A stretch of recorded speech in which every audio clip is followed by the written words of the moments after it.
Take a look at my screen where the big cook is being shown.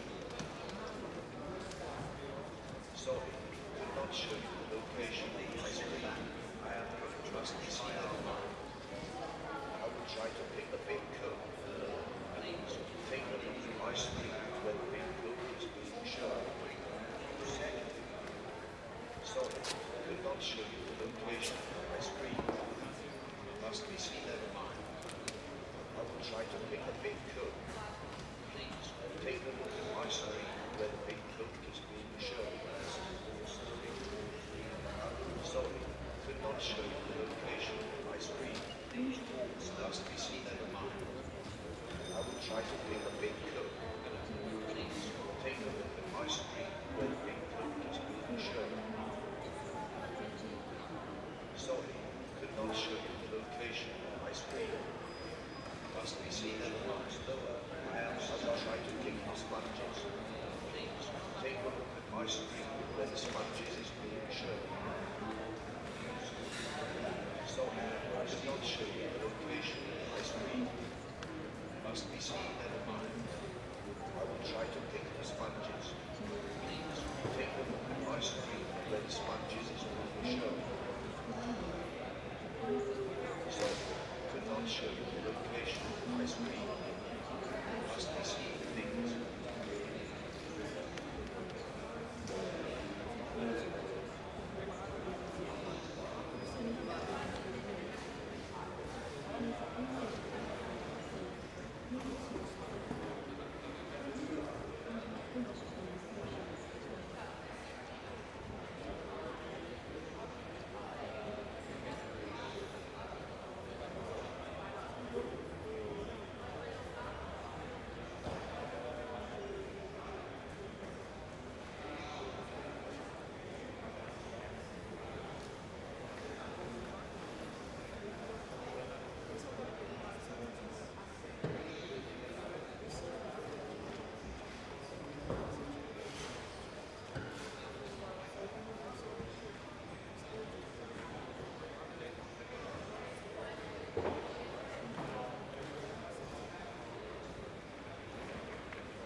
Chris is with the show.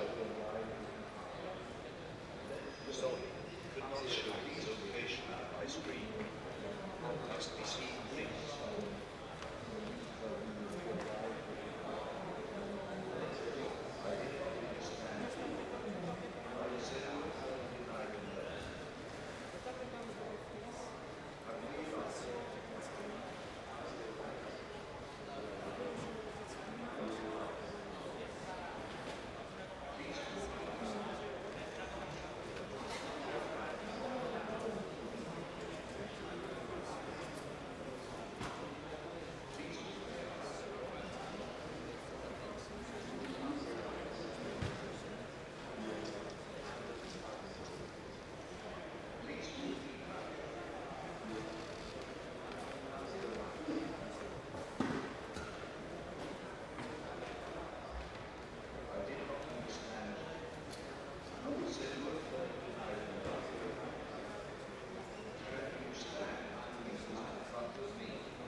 Test 1, 2, 3, yeah.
Dear RoboCup at home participants, in about 10 minutes we'll be starting the carry my luggage task. Please go to your starting points.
Ladies and gentlemen, studios of RoboCup, feeling this.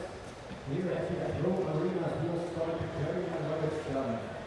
Here we are developing robots that can take care of all sorts of household chores. And in this particular challenge, we'll be testing whether a robot can actually help you carry your groceries back from the store to your house. The robots will have to traverse this area without knowing it beforehand. They'll encounter several obstacles along the way, some of which are very hard to avoid.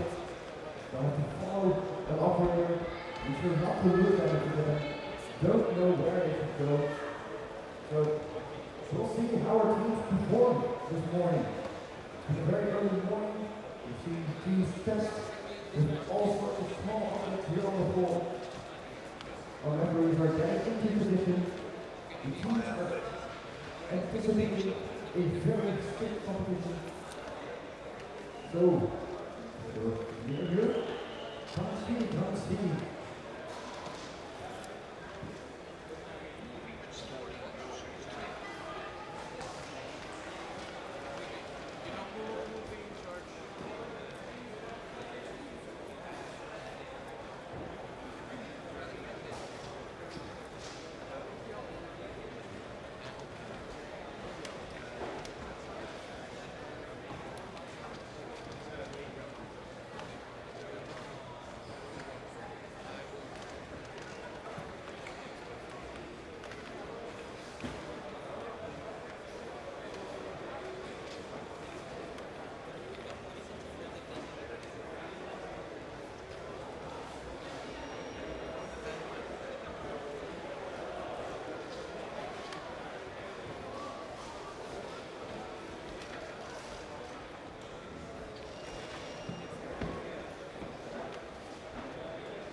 Ja.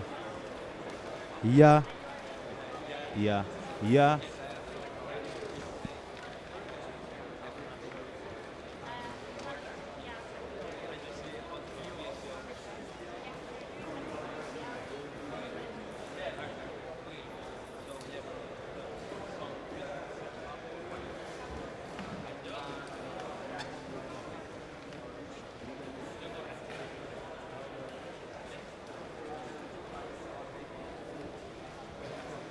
Dames en heren, jongens en meisjes, over enkele minuten de eerste challenge bij Eindhoven.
Here at the at-home league, the referees are still gathering all the necessary equipment to carry out this carry my luggage challenge.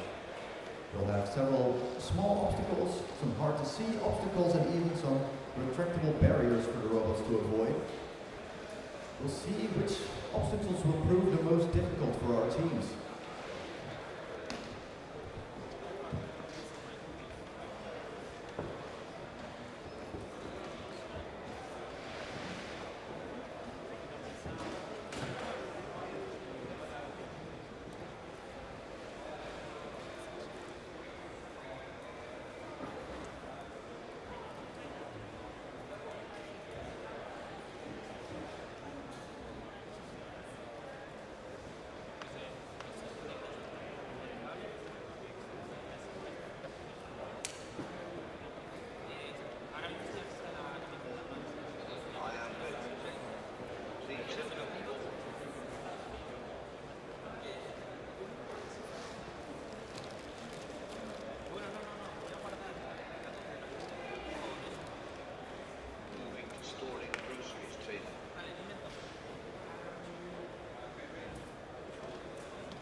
Try to pick the sponges.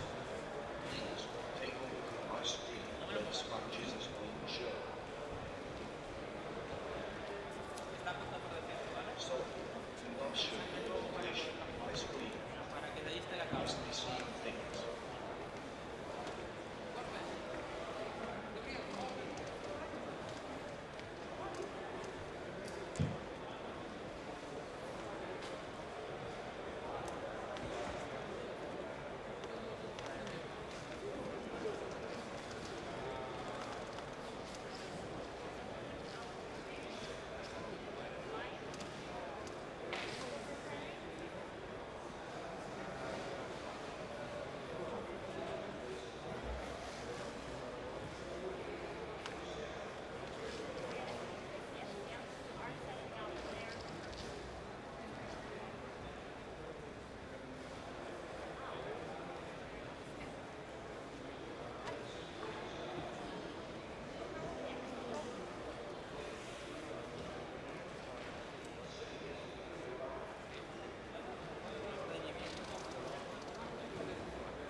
So our robots have started the competition. Here at the side of DSPL, we have an HSR getting ready. Our referee is pointing at the yellow grocery bag from the Jumbo. Let's see if the robot will recognize it. It seems to do so. It turns towards the grocery bag. And now we'll have to see if the robot will pick it up himself. The robot will attempt to pick the bag up itself. It's getting closer. Now picking up this bag is very difficult. The bag doesn't have like a really solid shape. So it becomes difficult for the robot to find a good grasping position. And oh, it just misses the bag. That's unfortunate. And now we must hope that the robot's also able to realize that it has not been able to pick up. It seems to be doing so because it's attempting a second pickup. But again, it misses the bag. The question is, will it keep trying this, or will at some point, will it try to ask the referee for help? It's asking the referee to hand over the bag, which does give a points reduction, but the robot is still able to continue the challenge. The bag is put out of the way and the robot starts driving backwards. Maybe this is to get a better view of the operator.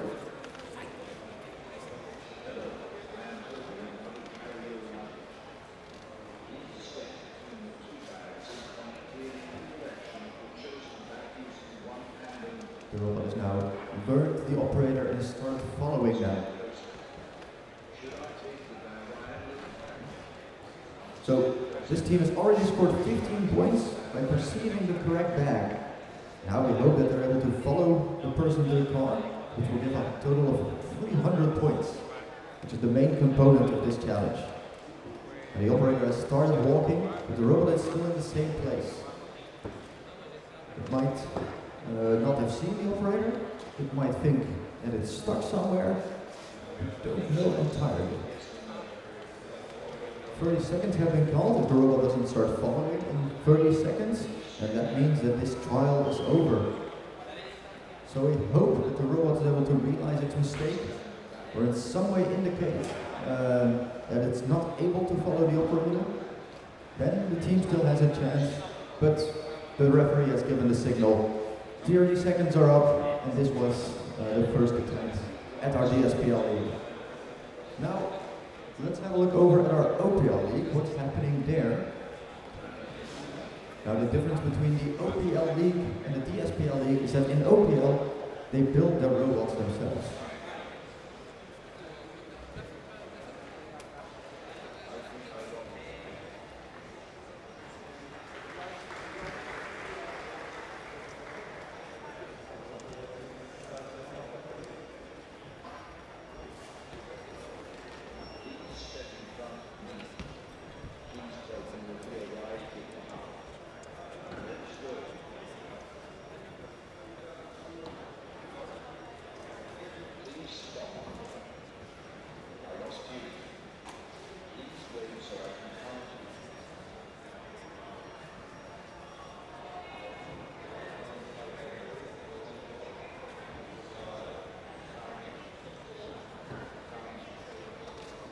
So here at the OPL we see Team Toby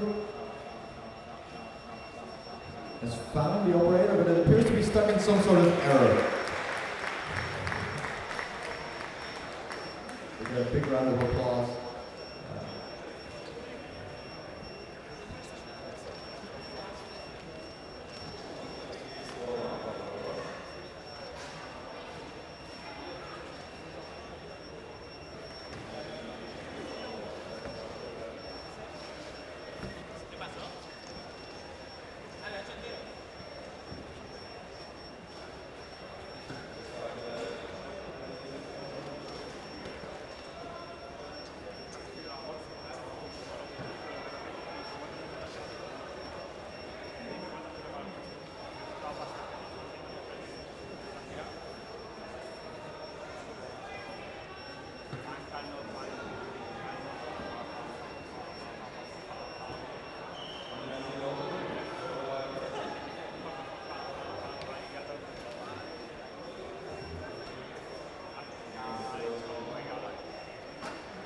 Up next we have the Syria Cybernetics Corporation.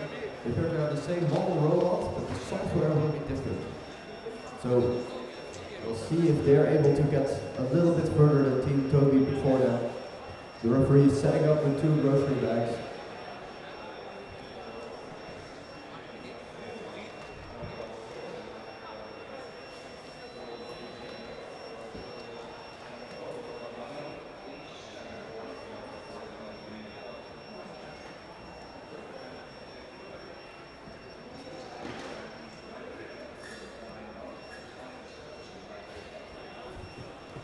The robot is asking for the bag to be handed to it, as it's not able to pick it up itself.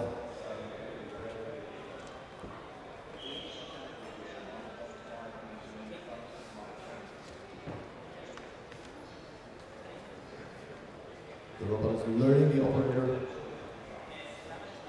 And now the referee has started walking. We'll see if the robot's able to follow them.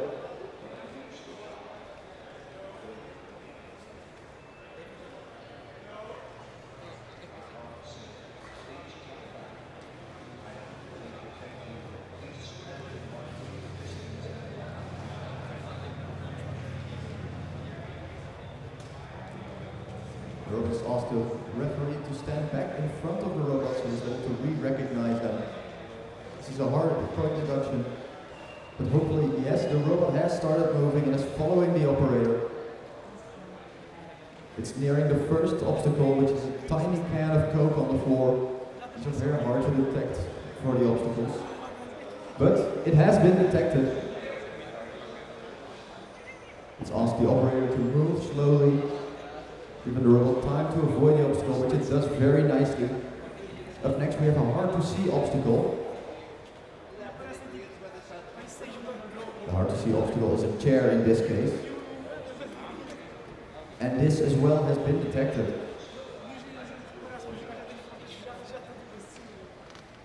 Again, it asks the referee to walk a bit slower, but the robot avoids the obstacle with quite some speed, so this might not be necessary at all actually.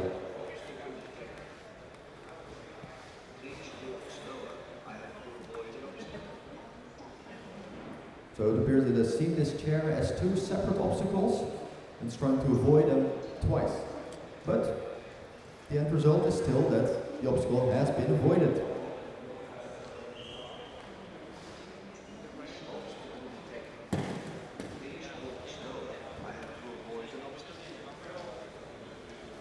The robot now passes by a crowd of people, which is very difficult because they're both an obstacle and they might lose the operator in this.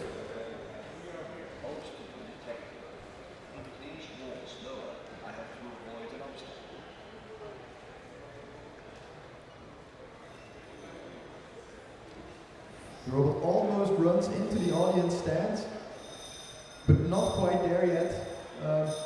It's trying to scrape off its own paint. But the referee has indicated that we have reached the spot, since the robot hasn't realized this yet.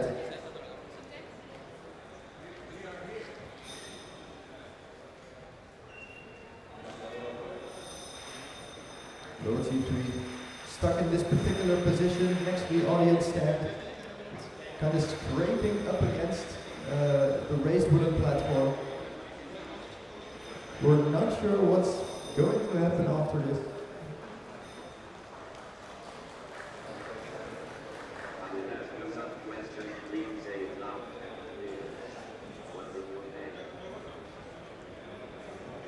So this might be another case where the robot has to make a sensible move within 30 seconds, otherwise the test is cut off.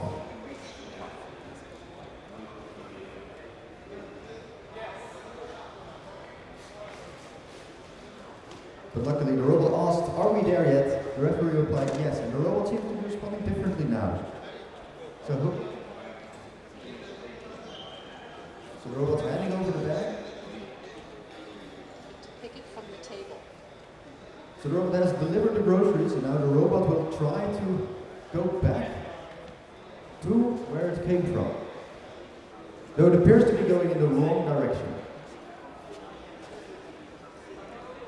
It's circling our referee. It's very fond of Alex here. Oh, and we have a keyboard that's dropping off the robot. The referee has pressed the emergency stop to prevent the robot from damaging itself further. This was at least 300 points. At least.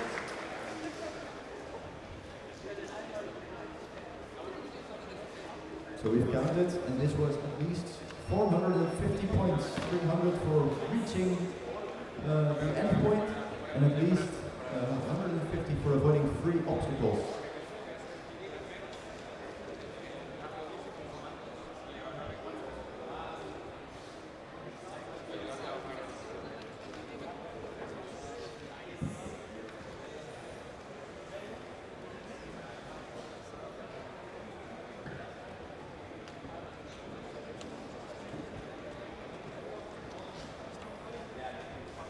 Walk over to DSPL again.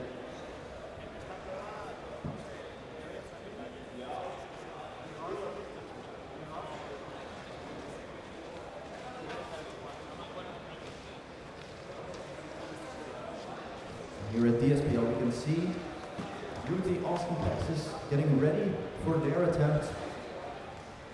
They're still affixing an external speaker to the robot. external speaker is normally not necessary in the household, but here at the competition venue things can get quite loud. So we added external speakers to our robots to make sure that the referee can understand them.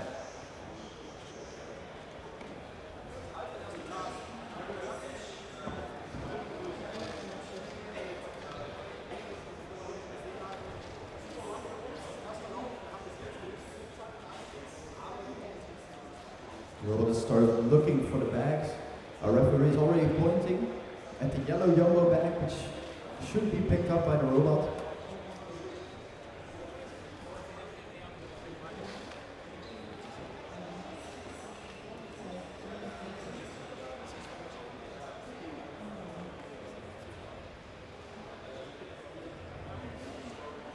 The robot's going to try and pick up the yellow jumbo bag.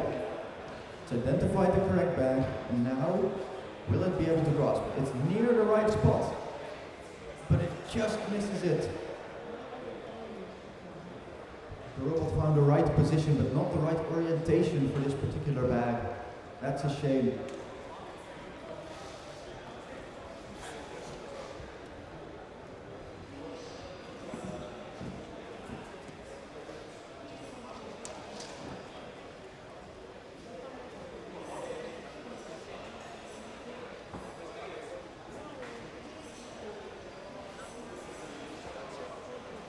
So the robot asked the referee to turn around.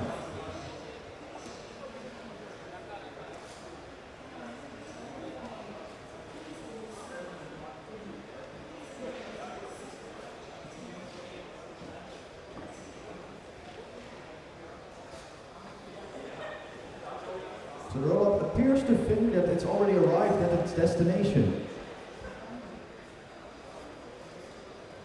And that's the end of the attempt for UT Austin, Texas. Apparently something appears to be wrong with their confirmation from the referee. They're asking the referee to press the hand of the robot to confirm that it has the right bag and that they're at the right position.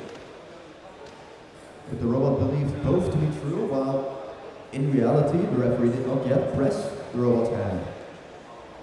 Here up next we see Hibikino Musashi, team from Japan, lining up for their attempt. You can see all the robots here are of the same model. This is why it's called the Standard Platform League. All of our teams use the same hardware, and only the software will make a difference for these particular teams.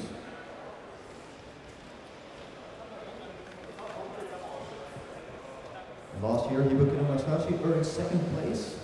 So this year they're trying to take this top spot again.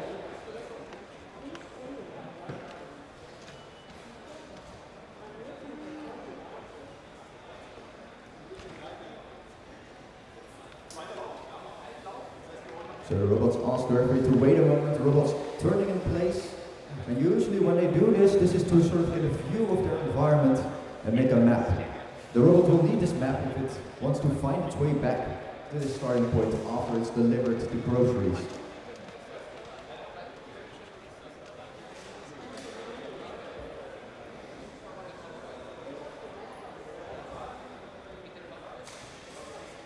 So the robot's pointing to a position and asking the operator to stand in that place. Ask the operator to point to the correct bag.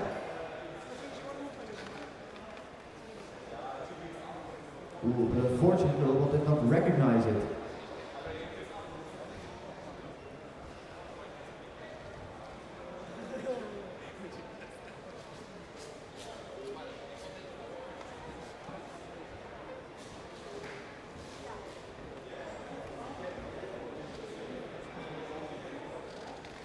The robot has recognized a bag, which already gives 15 points, I believe, and now they're attempting to pick it up. And they do have a grasp on the bag. Let's see if they can lift it. They lift up the bag successfully. That is another 100 points for Team Hibikino Musashi.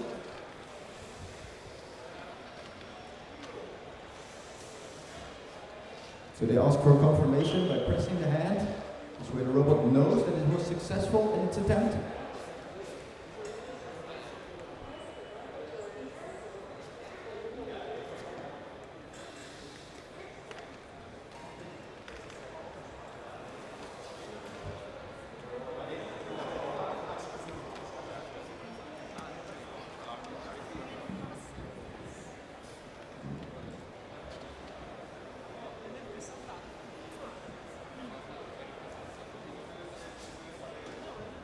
The robot starts following the operator.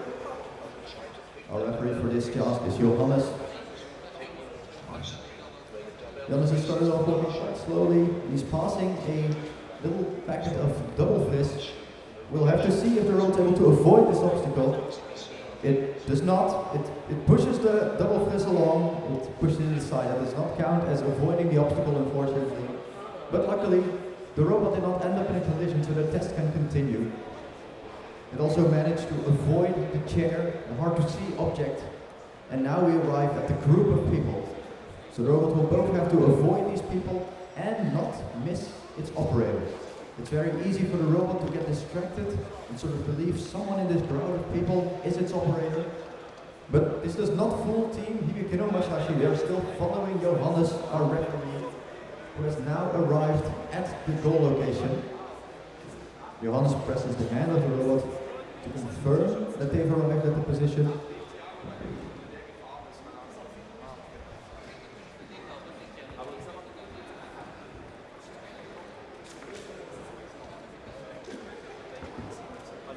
The bag has been handed over at the correct position.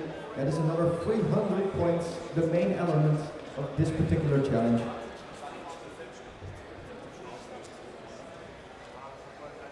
And now the robot will have to find its way back to the starting point, again past all the obstacles that were in its way before. We will also have one additional obstacle here, which is a retractable barrier. It's very hard for the robot to see. The robot appears to be going in the right direction. It will again pass this little packet of double frizz. Luckily it avoids it this time. Now it arrives at the retractable barrier. It stops and it goes around very nicely. An excellent performance here by Team Hibikino Musashi.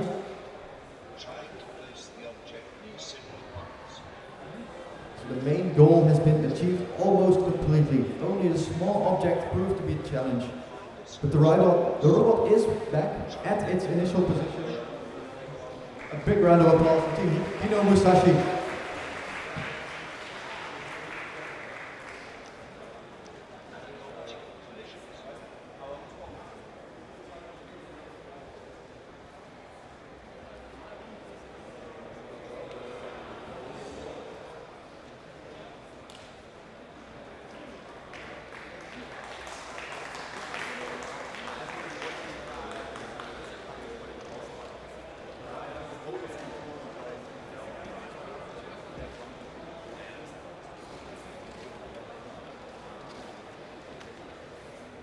And up next, here at the DSPL, we have Team Tech United Eindhoven from essentially the home team this tournament. Their robot, whose name is Nimro, will attempt to also complete this Carry My Luggage challenge.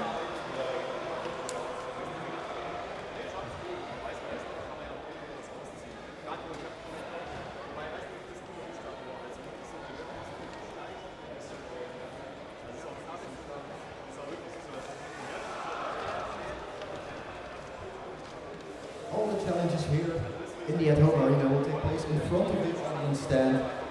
So if you're close, if you're in the neighborhood, then come and see our robots here performing live for you at RoboCup 2024 in Eindhoven.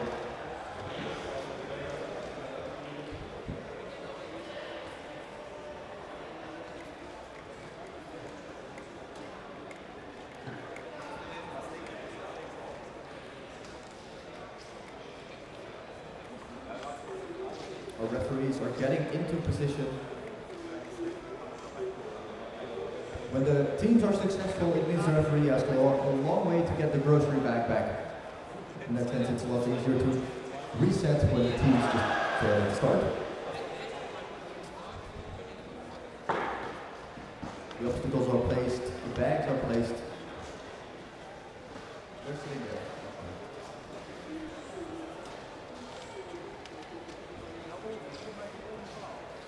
So, Team Tech United Eindhoven has started their attempt. The time is running. Robots ask for the bag to be handed over to it. It's placed around the robot's finger.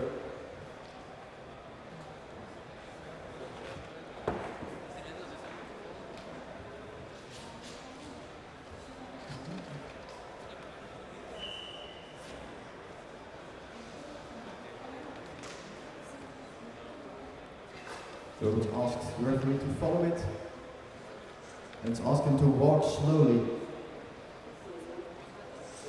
Visual stages appear to be going correctly. The robot's following the operator. And soon they'll be arriving at the first obstacle, which is a small packet of double frizz. We'll see if the robot's able to avoid this obstacle.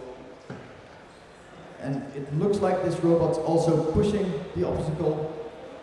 It's pushing it along the side, but it's luckily for us not running over it, which means the challenge can continue. Up next it sees the hard to see object. The robot's appearing to have some difficulties. It's not entirely sure where to go, but it does manage to get around it. Yes, and it's cleared the obstacle, and now it's following the operator past the crowd of people. We'll see if the robot can follow the operator here as well.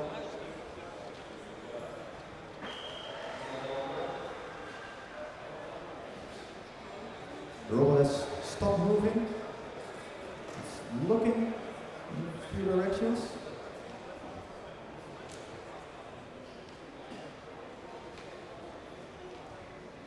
What could be happening here?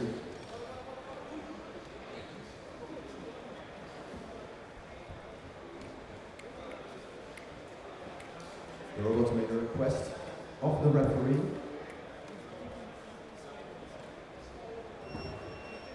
Let's hope it helps them.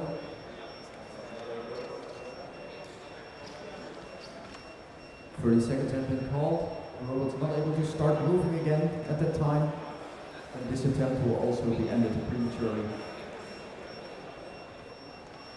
But the robot appears to be stuck somewhere.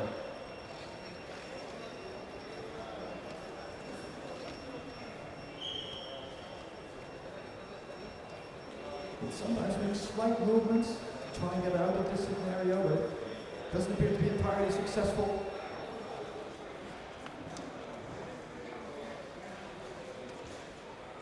The robot's asked if we're at the car already.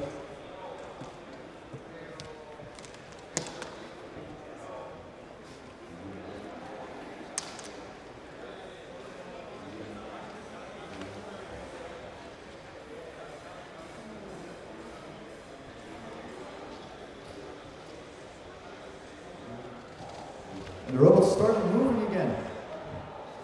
Luckily, after thinking it's arrived at the final destination once, and the referee denying that that is the case, the robot started moving again. But again, it appears to be stuck.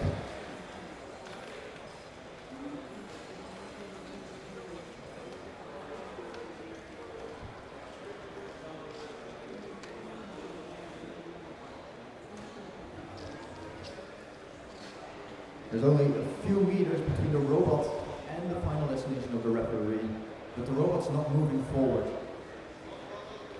Who knows what could be happening here? It could be something in the sensors that's telling the robot it can't proceed.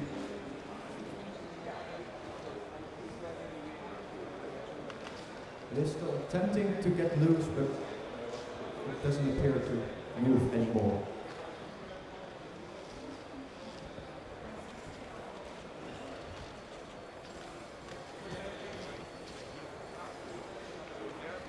The referee has called it. This attempt of Team United is over.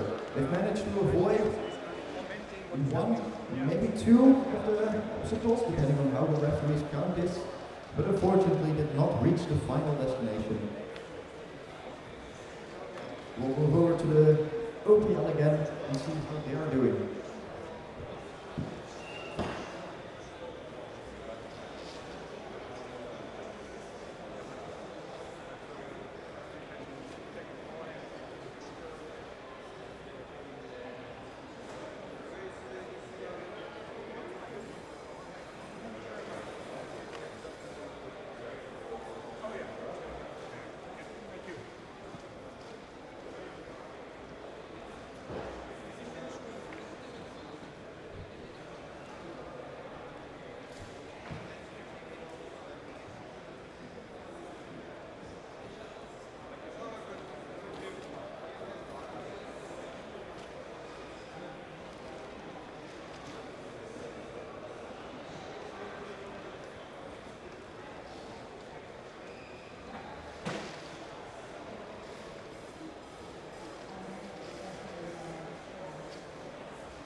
Team Pumas. The referee has pointed at the bag. Well, it's going to get a little nose where it's being pointed at, but it's turning in the wrong direction.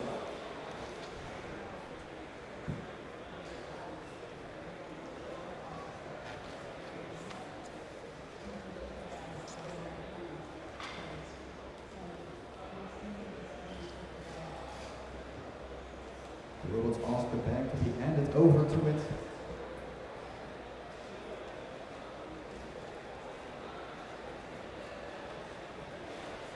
The referee is handed over the bag to the robot.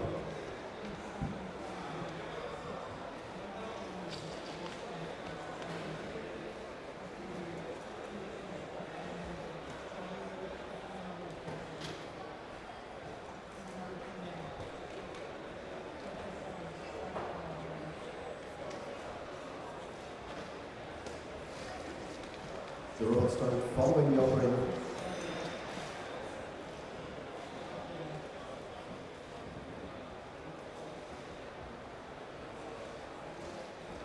The robot started handing over the bag. He appears to believe we've reached the final point on the journey. This is not the case.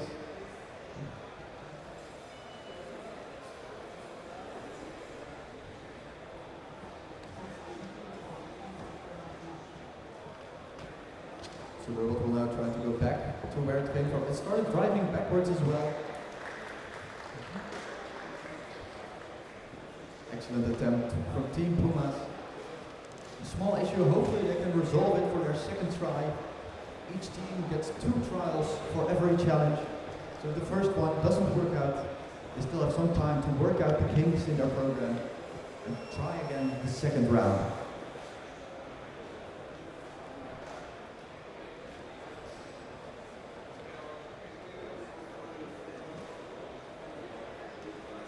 Up next, you see a robot approaching the starting line with 2 adorable blue eyes.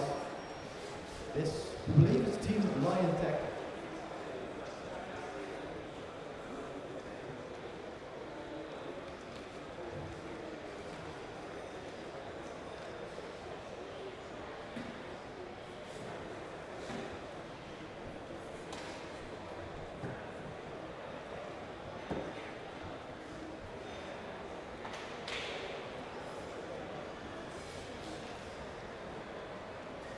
The team is getting ready to set up the grocery bagger still in place. We have a tiny obstacle, which is a can of Coke, a hard to see obstacle, which is a chair, and we have a crowd of people for the robot to avoid. Let's see how well Lion Tech does in this challenge.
The robot has announced that he will attempt to pick up the bag.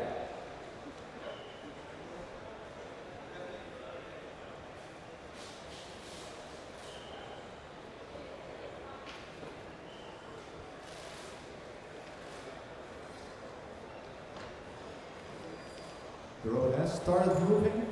It doesn't have a bag yet, but it might be going to try and pick it up here. It's going past the bags. Appears to be going to give our referee Alex a hug.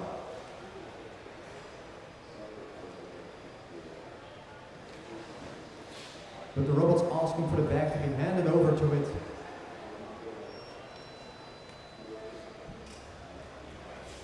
Our referee presses a button on the robot to confirm.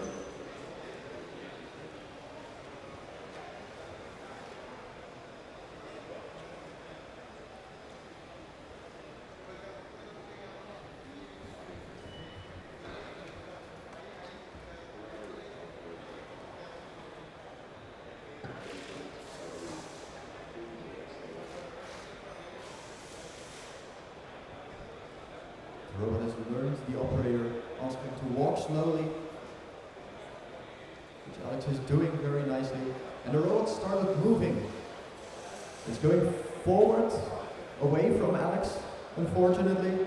It's appeared to recognize someone else as their operator, someone from Lion Tech. Unfortunately, the robot's too attached to its own makers. But it appears that this is it for the attempt of Team Lion Tech. How unfortunate.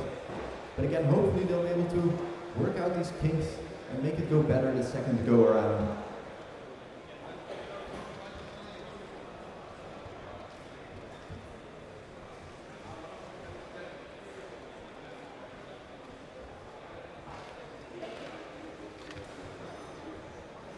We're looking over at the side of DSPL. We can see a robot has reached the final position with the referee. We believe that this is Team Suturo. And they're done. So Team Suturo has managed to somewhat reach the final position, but they're not able to go back yet. What a shame we just missed it. That's the sort of the downside of our at-home team. We have 3 arenas where something is happening all of the time and we can only watch one at a time. Such a pity. And here we see the next team is already lining up, so we don't have to wait long for action.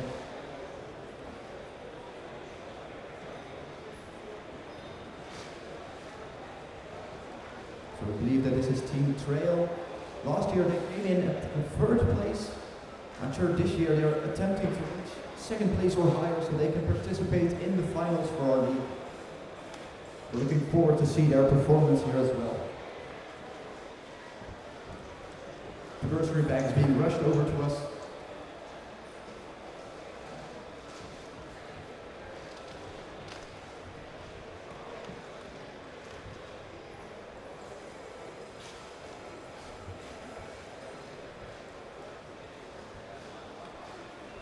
They appear to be having some trouble starting their robot, but it will work out.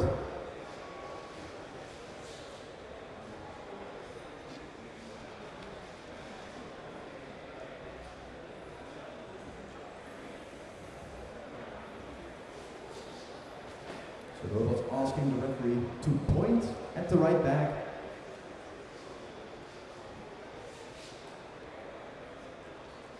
Here at the screen we can see they have identified Alex. And the robot has now started looking for the bag. It started driving backwards, which is always a bit dangerous as this type of robot doesn't have sensors in its back. I almost ran into one of the members of Team Trail. It has recognized a bag, or it hasn't yet recognized a bag, but it's looking for it.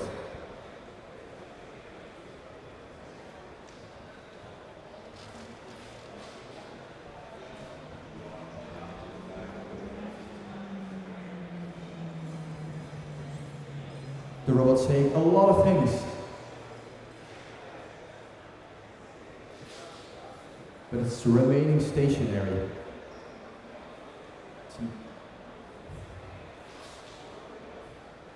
The robot's indicated it's failed to pick up the bag and asked for a handover from our referee. Now teams get points for recognizing the correct bag. We're unsure if the Team Trail managed to do that this time.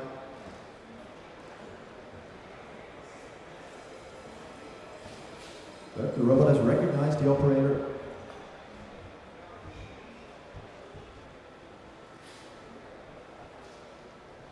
The robot's following behind our referee very nicely.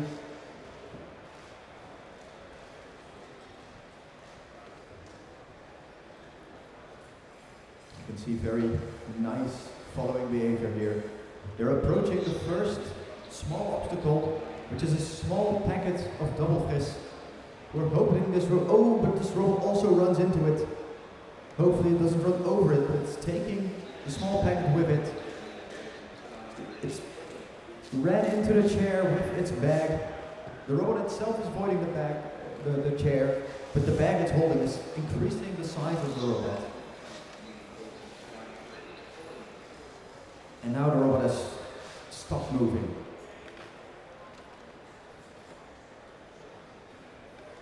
Now the question is whether the robot will be able to recover from this.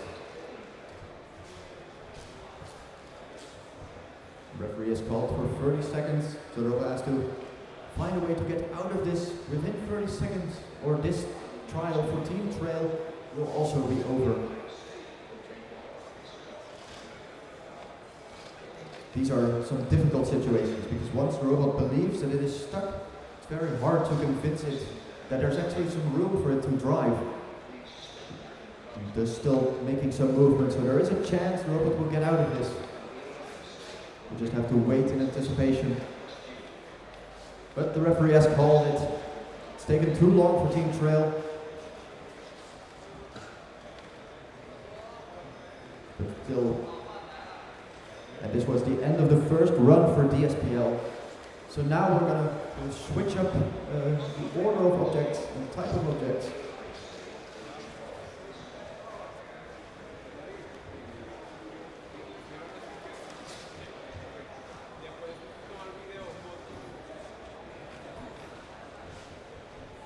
So up next in this side of the arena, we have the teams from SSPL. They're also using a standard platform, but instead of the HSR made by Toyota, they are using the robot called Pepper.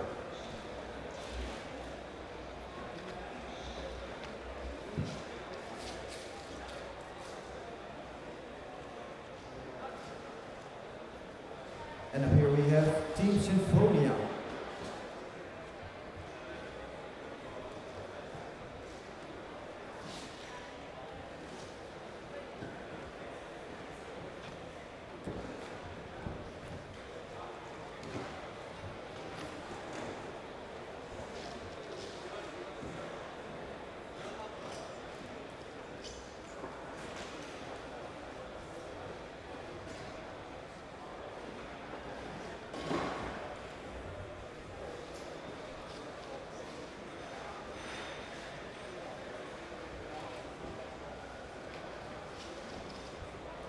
The referee is getting into position.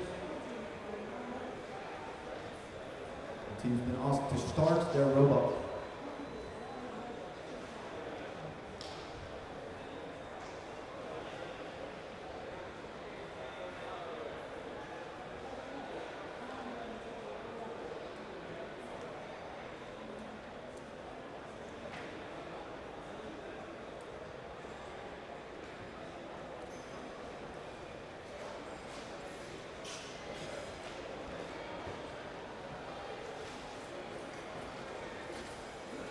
It's asked the bag to be handed over. And it's asked for confirmation by touching its hand or its head. It was not entirely audible.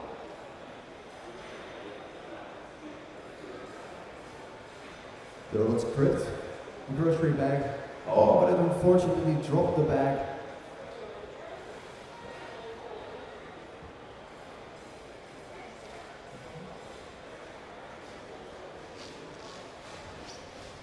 You can see whether the robot will try to follow the operator regardless of having dropped the bag.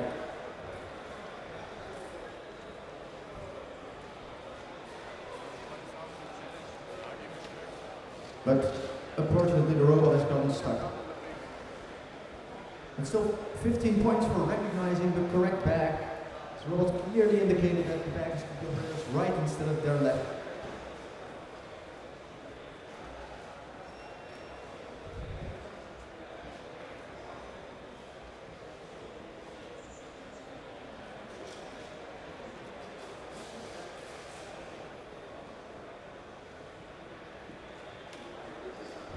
We're going to have a walk over back to the Open Platform League, where teams are able to make their own robot from scratch and have them perform in these challenges.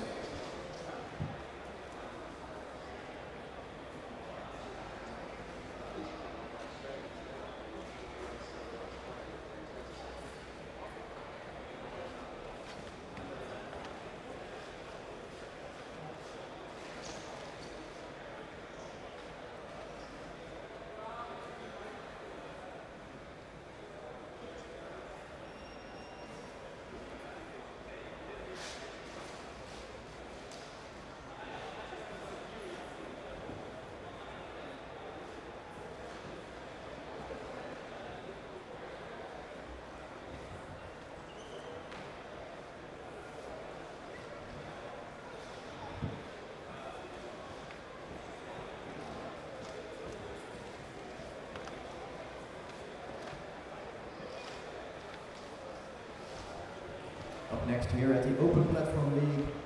We have Team Bentobots from Spain. They're getting their robot in position. The robot is a model Tiago robot. Very common here in the Open Platform League.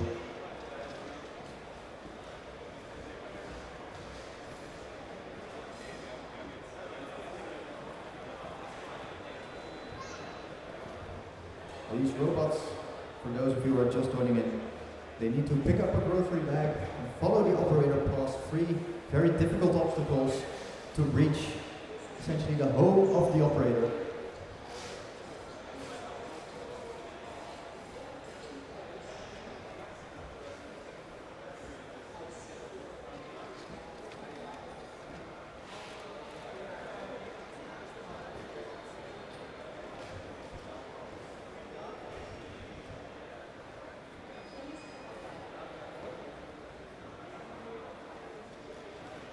The robot asks for the bag to be handed over to it.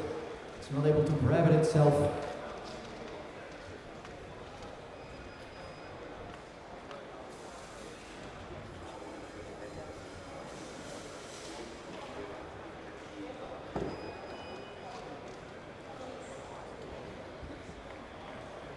The robot started following the operator.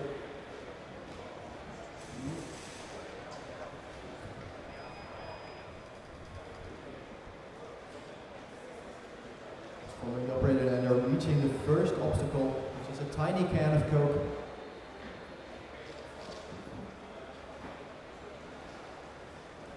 The robot managed to pass the can of Coke and not run into it. Up next, they're reaching the hard to see obstacle, which is a chair.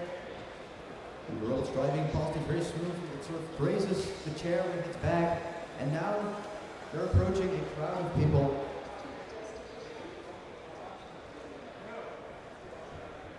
The robot appears to be mistaking one of our crowd of people for the operator. It's asking whether we've arrived at the destination.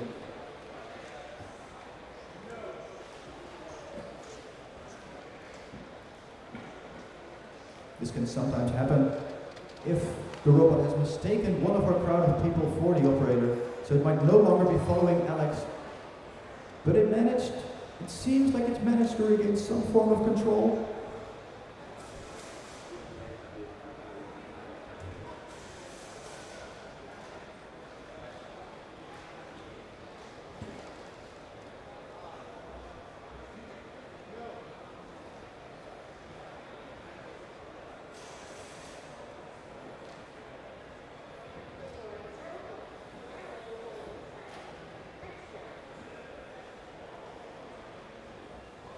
The robot's remaining stationary for a bit.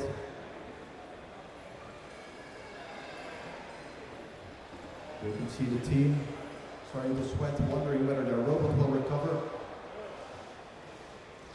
The referee keeps telling the robot, we've not yet arrived at the destination, please keep following me.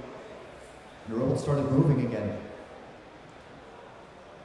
Looks like the robot's refound Alex. This is a challenge where the robot has to drive around in an unknown environment. We have some visitors here coming to see as well, but they're part of the challenge as well. The robot's again looking for the operator, but it's looking towards one of our volunteers as the crowd of people. The robot has only 5 minutes to complete this challenge, so this is all precious time for its team.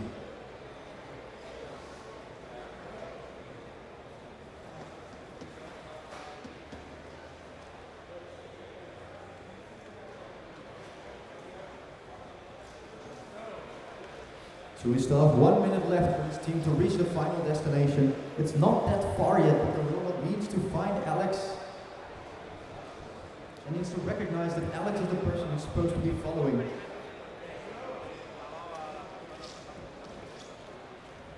The robot's struggling, it's trying so hard. But telling people apart is something that comes so natural to us humans that we no longer realize how difficult it is.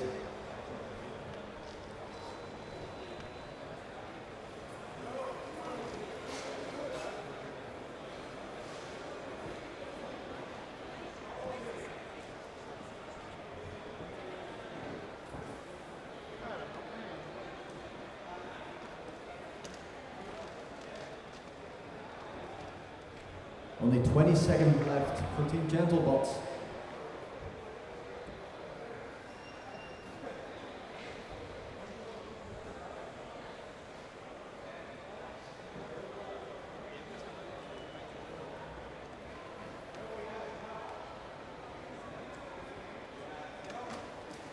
Alex is doing his very best to get the robot's attention, but it doesn't appear to be working. I think that's it for this attempt. A big round of applause for Team Gentlebots.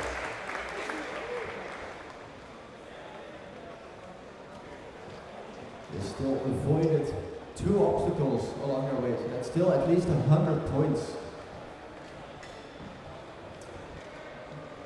Let's see what team we have up next here.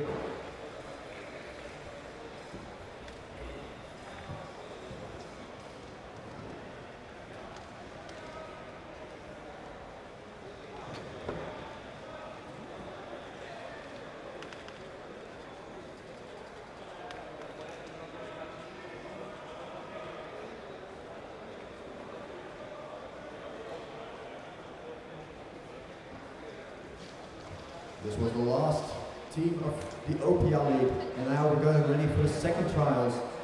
Our referee will mix up the objects the team will encounter, and they'll also mix up the order in which the teams will encounter this. So teams that got stuck at the crowd of people, maybe they'll be in luck and the crowd of people will be a little bit later in this challenge.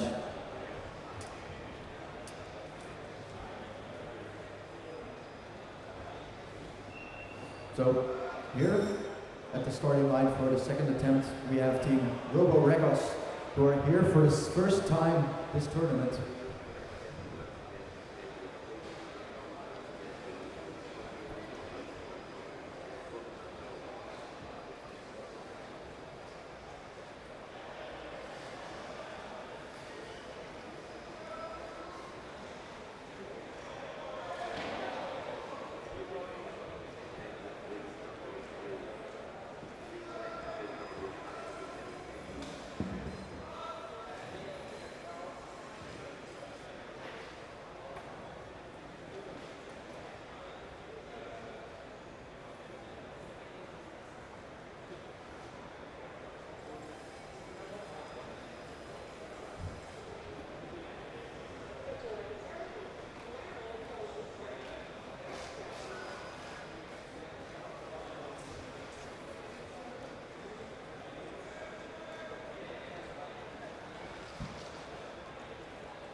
We're at the side of DSPL.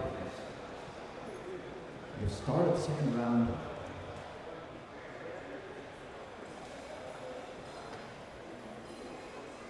We're looking at Team Erasers, who are currently looking for the grocery bag. Robots turning.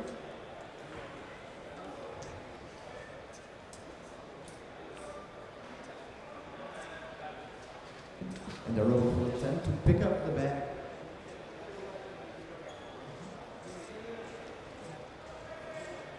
So this robot will try to carry your groceries from the store back to your house.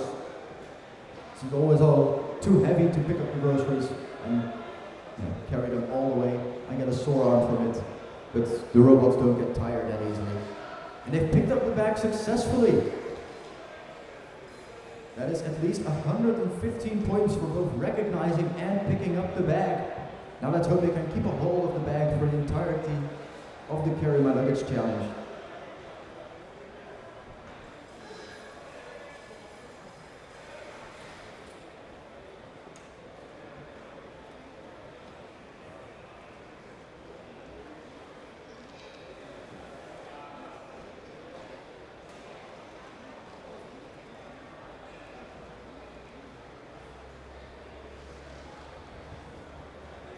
Robots ask the referee to start walking. You can see on the screen of the robot that it's managed to follow the operator in its screen, but it doesn't appear to be driving just yet. The referee is called for 30 seconds until his team makes a sensible move. If they don't do that, within 30 seconds, this trial is over.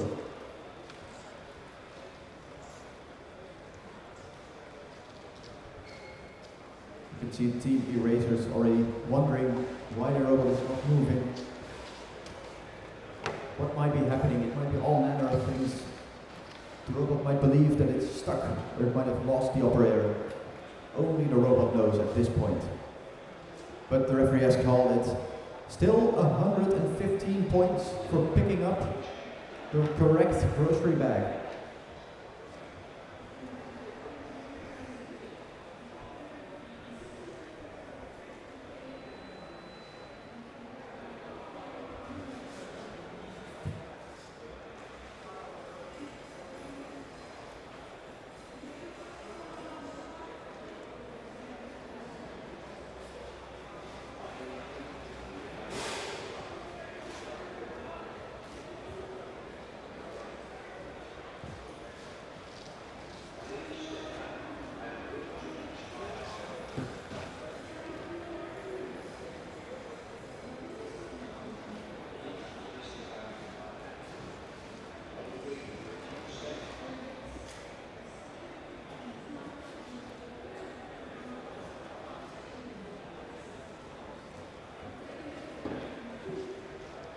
We have the next team lining up.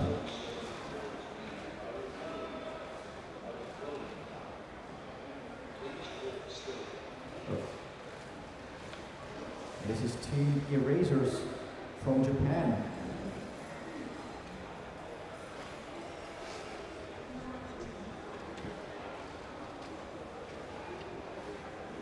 So it appears they've started their robot.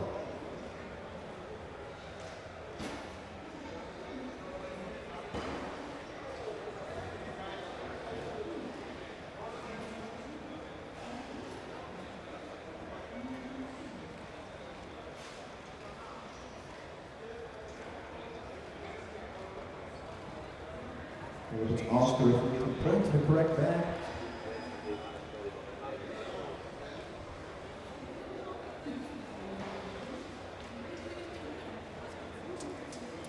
I see you again.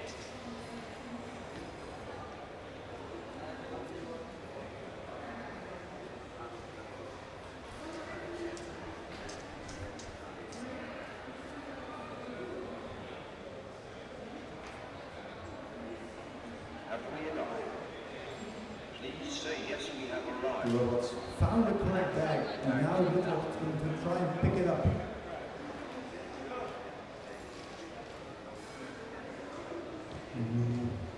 Please step back. The robot's trying to pick it up, but the orientation of the gripper is not ideal, and unfortunately they missed the bag in their attempt to grab it. I will wait for a few seconds.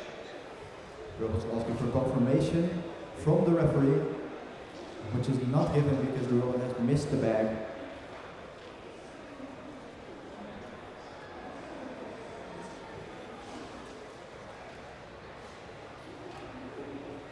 I am going back to the start The position. robot's asking the bag to be handed over to it.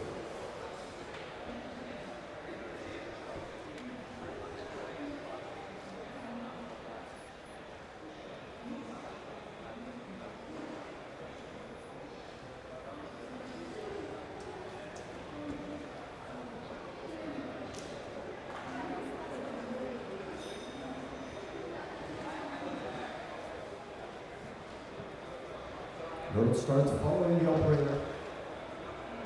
They've chosen to take a different path this attempt. They're approaching the tiny object, which is a bottle of mayonnaise.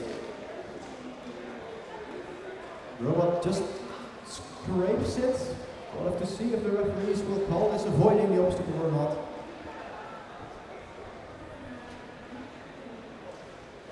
But the robot is following our referee on this quite closely. Next, they're approaching the hard-to-see object, which is a coat rack.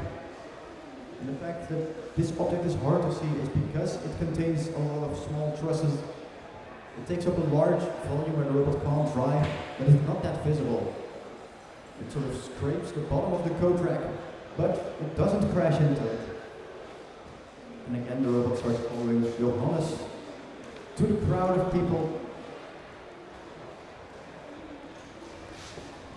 We'll hope that the robot's able to follow Johannes and not confuse him with the people in the crowd. But this appears to be going correctly. The robot's avoiding the crowd. It doesn't touch any of the people there. And it can still see our referee.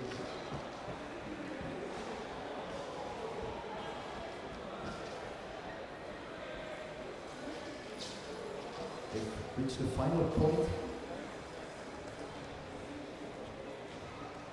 The grocery bag has been handed over.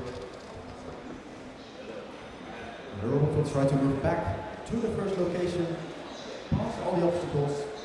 The main question will be, Johannes took a bit of a detour on his way. Will the robot go straight back, or will it trace back the path that they traveled? The robots are approaching the retractable barrier, but it's going right into it, and that causes an emergency stop. But still a very good attempt from Team Erasers, getting at least 450 points, if I'm not mistaken, for both reaching the final goal and avoiding all 3 obstacles on the way there. If those are counted as avoidance.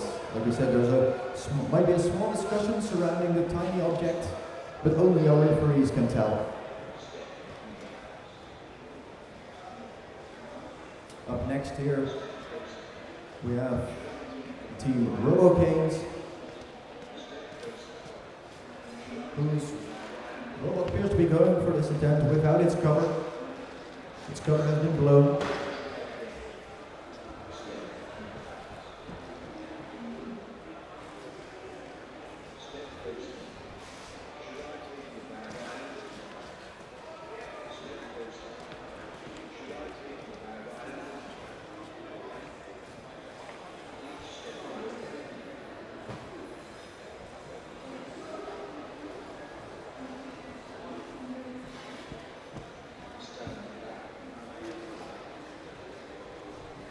The robot's asked for the bag to be handed over to it.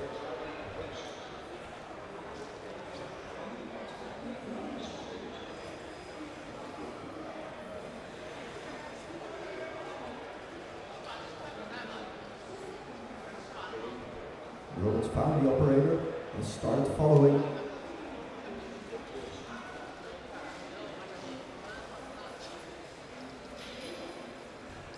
They're approaching the first object, the tiny object, which is a bottle of mayonnaise. Will the robot be able to see this object? No, it runs straight into it, pushing it aside. But the robot is still following Johannes.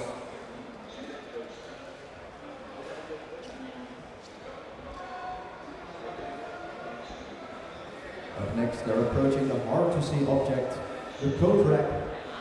Will the robot be able to see this object? It's getting very close to it. It runs into one of the legs, but then corrects for it. The coat rack has been slightly repositioned, but the robot can keep going.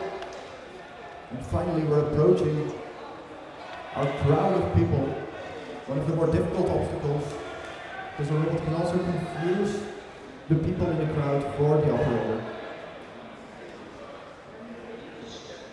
But the robot appears to be avoiding the crowd nicely. It's still focused on Johannes. And Johannes has reached the end goal.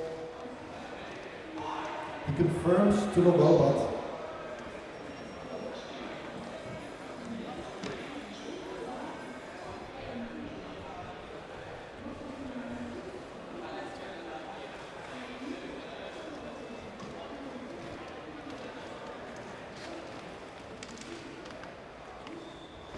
The bag has been delivered and the robot will now attempt to go back to the starting location.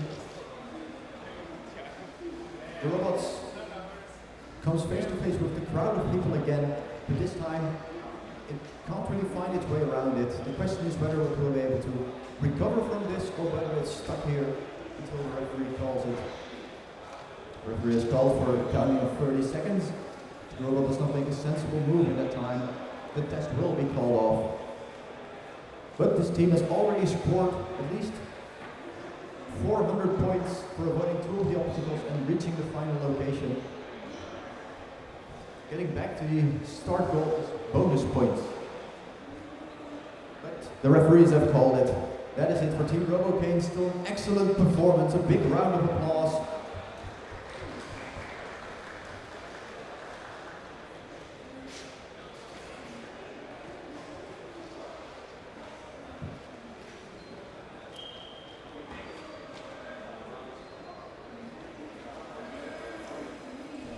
Going back to the other side of the arena to see how the open platforms are performing.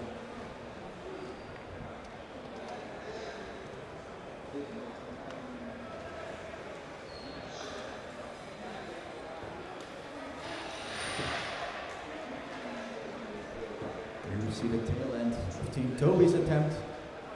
Unfortunately, it looks like they didn't complete the entire run.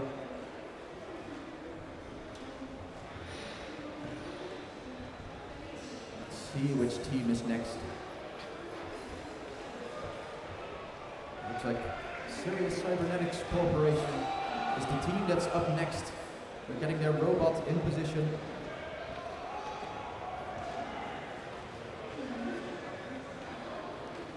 Grocery bags are back in position there.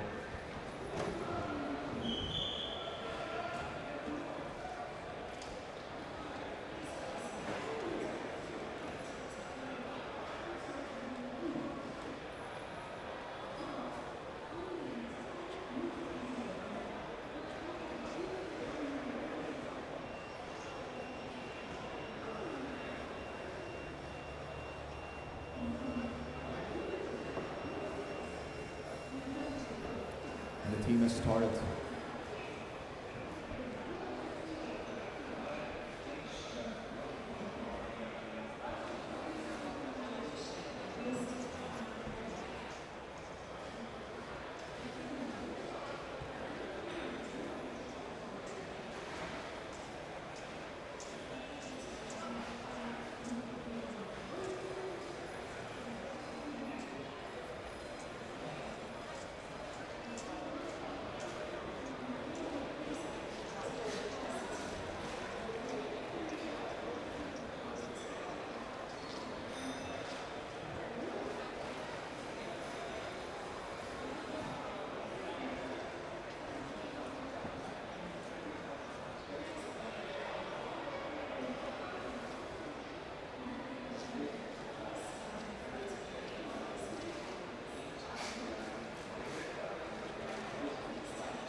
The robots ask for the bag to be handed over to it.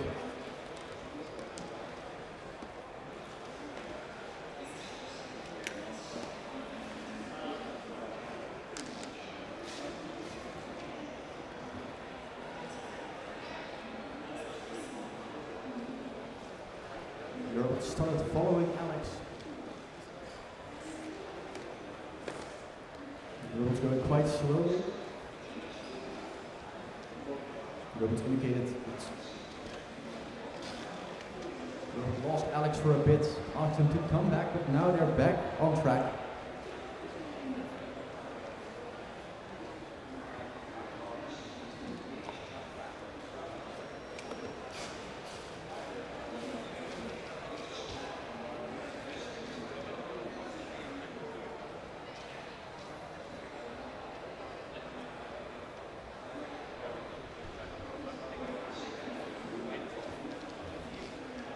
The robots found Alex again. Alex is coming up to the first obstacle, which is a tiny can of Coke.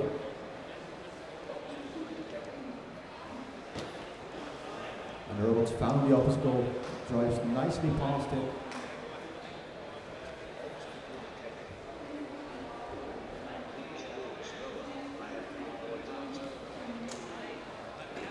The robots found a group of people determined that they are obstacles and is avoiding them. And the robots also immediately avoiding the hard to see object, but still trained on Alex.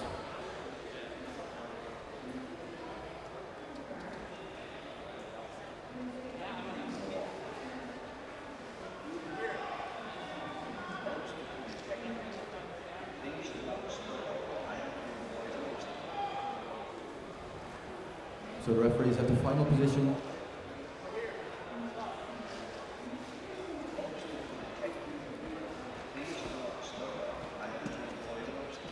The robot believes the referee to be an obstacle. Doesn't make too much friend.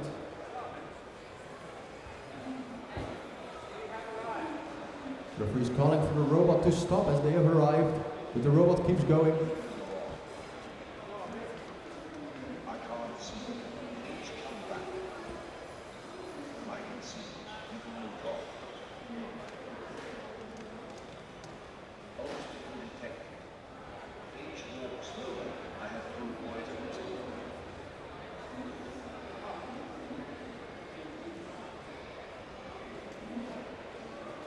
So it appears the robot's stuck, seeing Alex as an obstacle and trying to avoid it. Please come back. I have to redetect you. Please stand in 1 meter distance in front of my camera.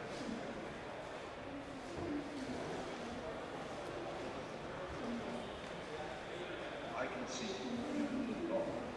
I can't see you. Please come back. So only 30 seconds left for this team. Please stand in 1 meter distance in front of my camera.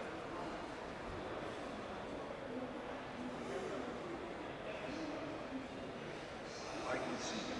You can move on.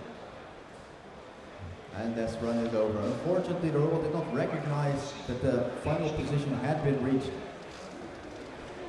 So I don't think they will be getting points for that one. 1 meter distance in front of my camera. But they at least got points for avoiding all 3 of the obstacles along their way.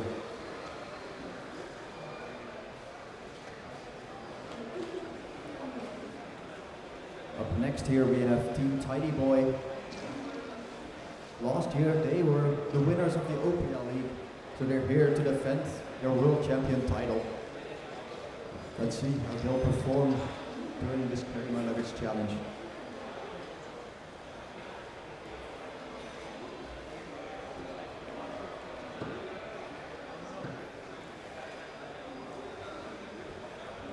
So Team Tidy Boy is a team from Korea originally. They performed in the DSPL, and last year they started with OPL and immediately grabbed the world champion spot. We'll see if their reign continues.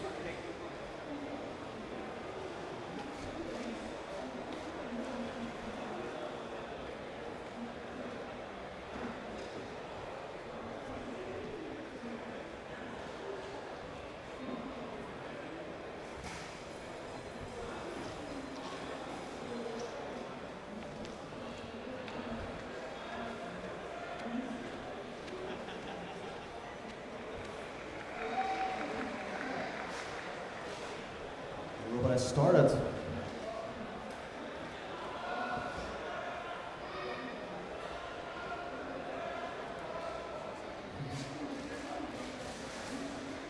The referee is pointing at the correct bag.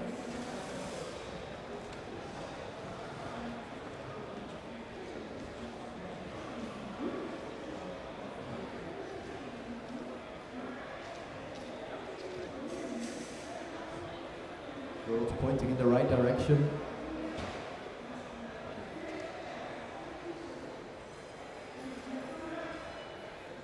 But it doesn't appear to be moving to pick up the bag, nor indicating that it wants the bag to be handed over.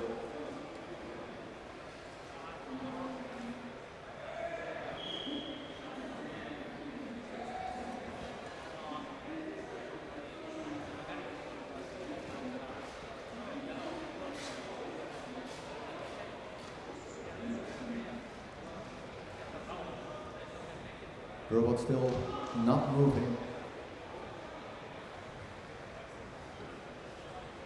It appears that's it for Team Tidy Boy. How unfortunate.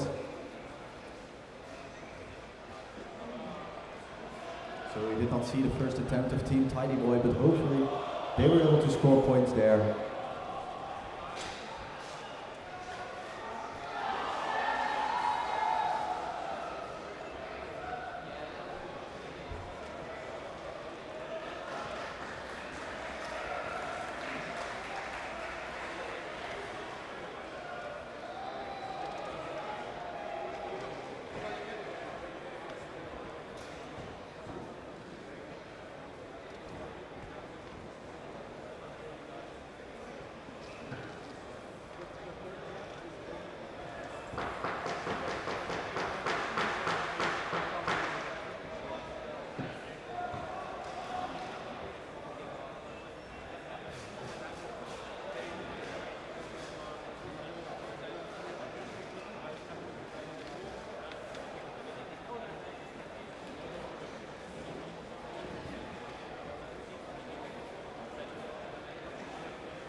Next here we have Team Chief Scientist Office.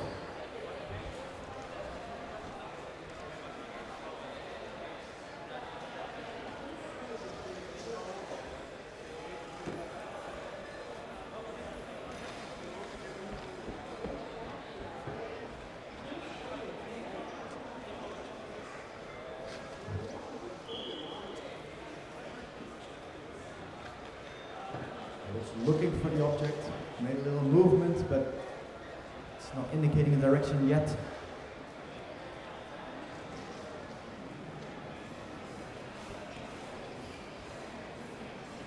The robot appears to be thinking.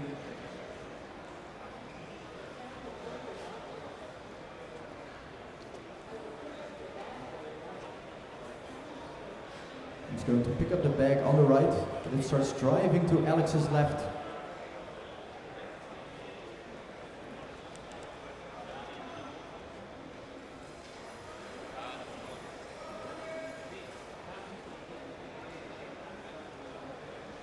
The main question we have is whether the robot will try to pick up the object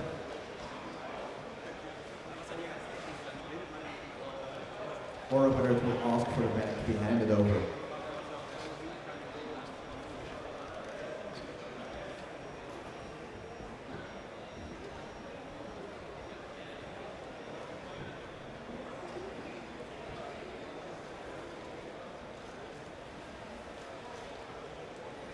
But it appears that this is it for Chief Scientist Office.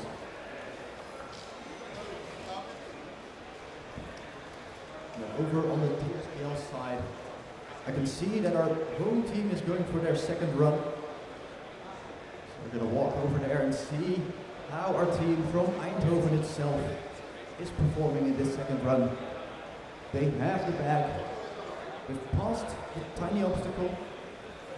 And now they're going towards the hard to see one.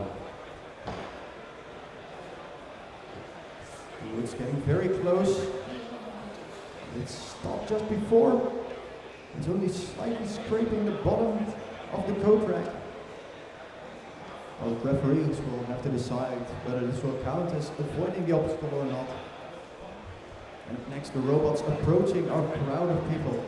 Will the robot be able to follow the operator despite the crowd of people for which it might confuse them? The robot's avoiding the crowd of people very nicely. And now it must realize that we've arrived at the correct spot.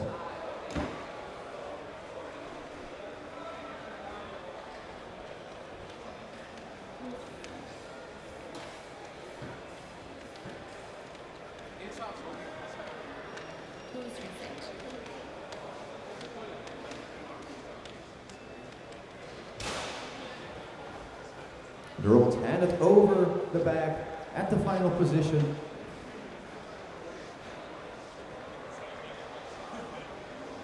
And now we will see if the robot's able to find its way back. And the robot's going past the crowd of people. Up next it will encounter a retractable barrier. The robot has stopped. It sees something and it's trying to find its way around, making a clean sweep past the retractable barrier. Another 50 points for Team Tech United Eindhoven. And now let's see, the robot appears to be going directly towards the initial position, having returned to the start for all the bonus points. Very well done by Team Tech United Eindhoven.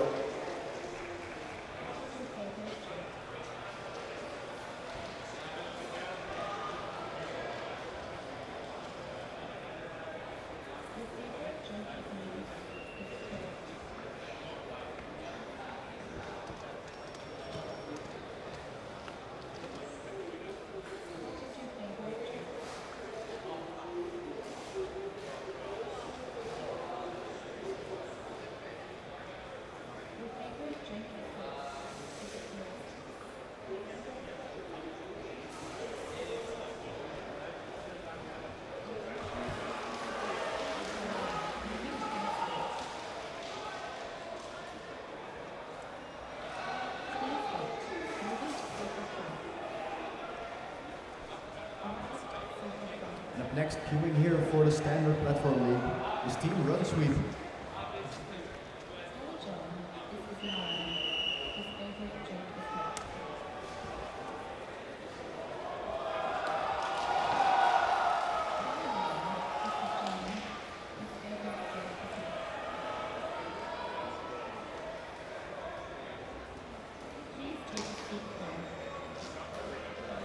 Teams only have a little time to start their robot. Must be ready to go at the call of the referee.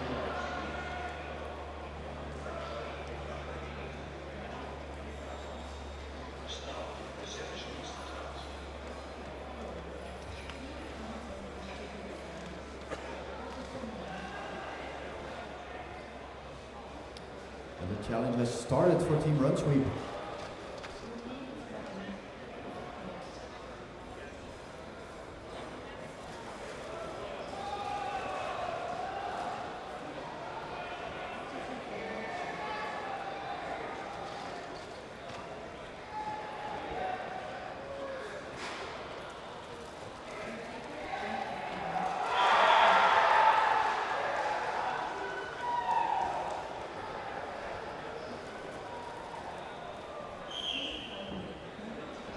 The referee has called for 30 seconds for the robot to make a move.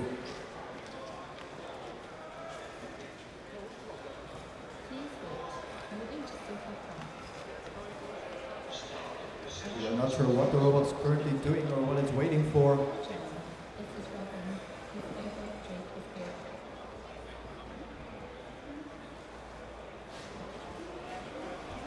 But that is it. Unfortunately, that's the trial of Team Run Sweep.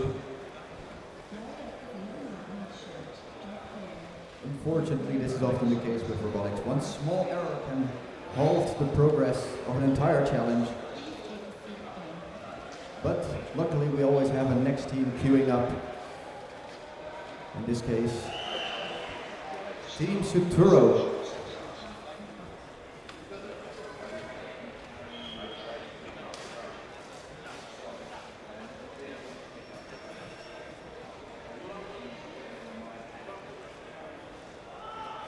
They're getting their robot ready.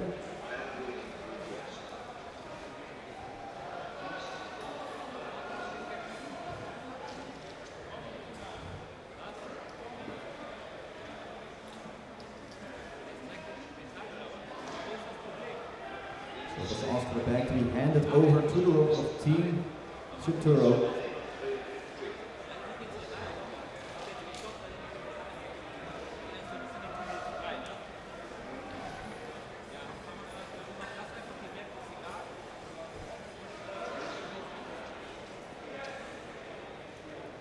The robot's trying to follow the operator now, but it's looking straight towards the ground. And Team Suturo has called it. Their robot's also not working correctly for this particular challenge. How unfortunate.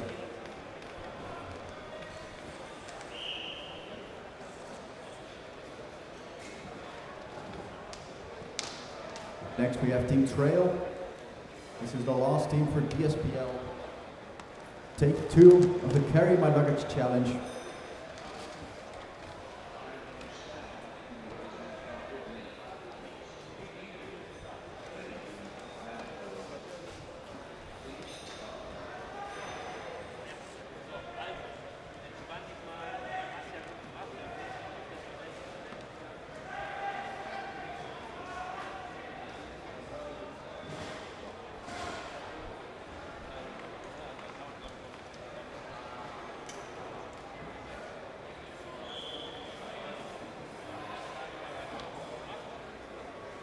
Team Trail has started their attempt.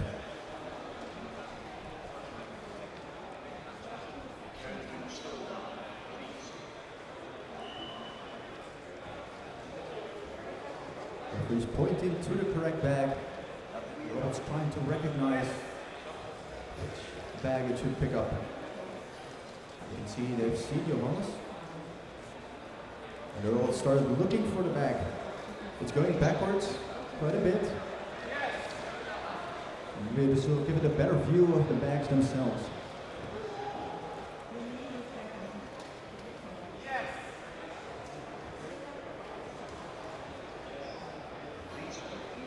Robot's looking back at, it's driving backwards, very strange behavior.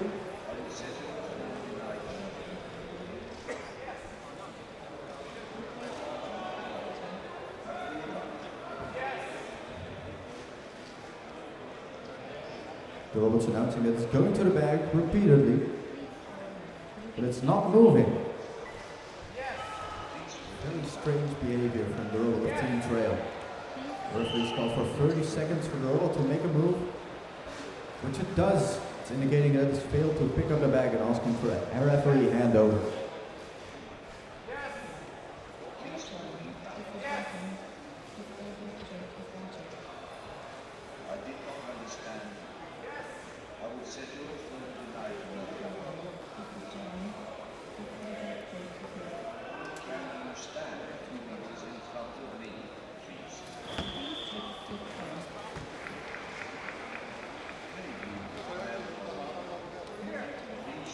The robots ask the referee to follow it, and it's also told the referee that in order to stop the robot from following, the referee should push the robot's hand again.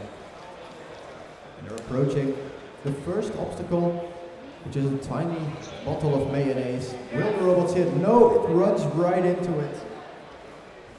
What a shame, the object is too hard to detect for this particular robot. The robot's following our referee, and they're slowly approaching the hard to see object. Will the robot be able to avoid it?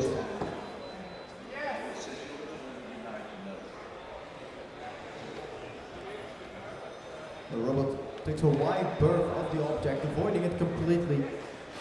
That is at least 50 points for Team Trail. And now we're approaching a crowd of people. Will our robots be able to follow our operator through this crowd of people, or will it get confused and try to follow one of the people in the crowd? The robot appears to be stopped.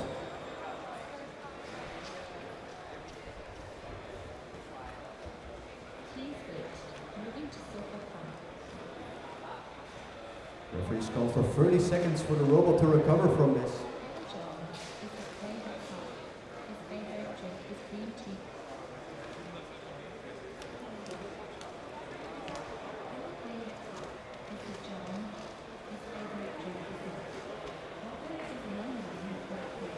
But the robot does not appear to be making any moves.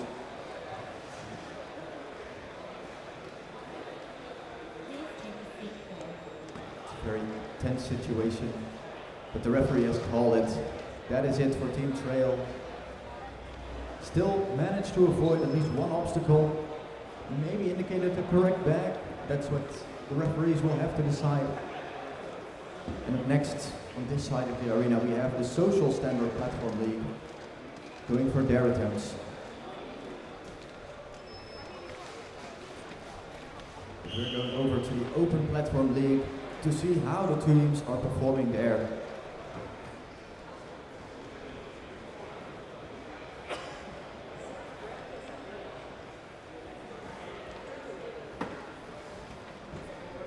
Thank you for opening the door. I will now enter the arena. Queued up to start here is Team LAR from Portugal.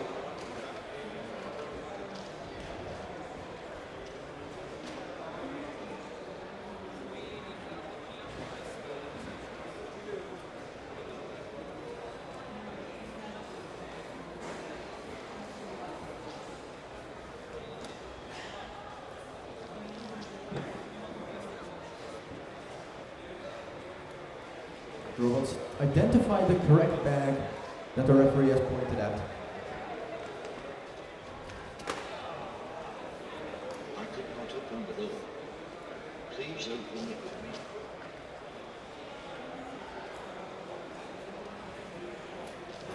Thank you. Please step back. The robot's attempting to pick up the bag here.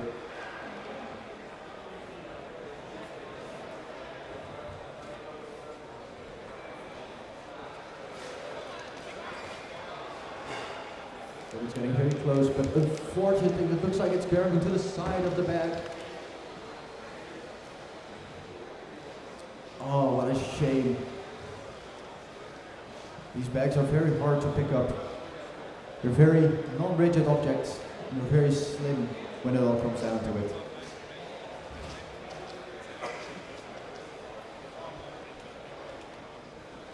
Now the question will be, will the robot realize that it's missed the bag? Oh, it does, and it's going for a second attempt. Oh, but this also goes to the side of the bag. But there's some grip. The robot's caught. Oh, the robot's caught a bit of the side of the bag, but it didn't have a firm enough grip to pick up the bag.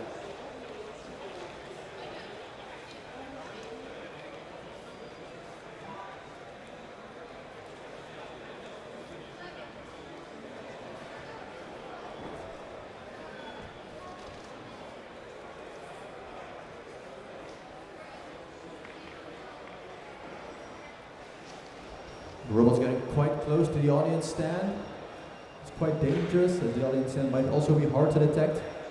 And it's good. This time the robot's grabbing all the way to the side of the bag, not even close.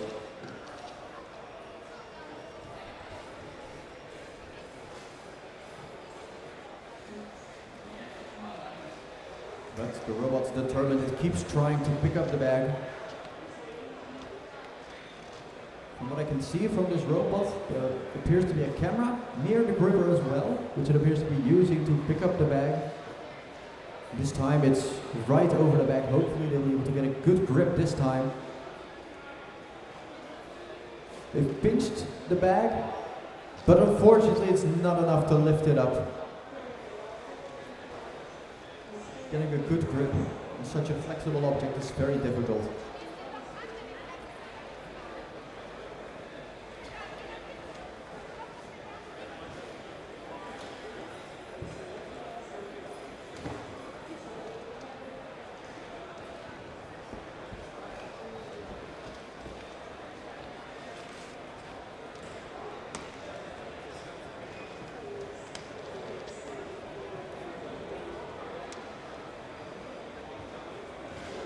So now, after the last attempt, the bag has fallen over, and Team LAR indicates that they can't pick up the bag if it's lying flat on the ground.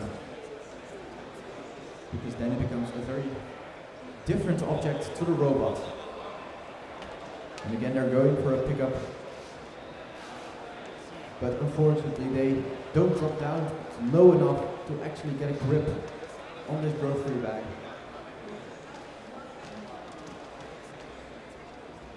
There's only 1 minute left for Team LAR to hopefully pick up the bag and maybe follow the operator for quite a distance. But the robot appears to be struggling greatly, although it is very, very persistent.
That appears to be it for Team LAR.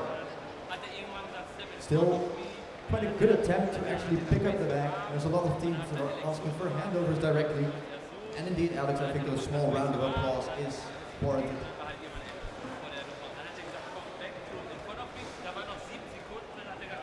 Up next here we have Team Pumas going for their second attempt.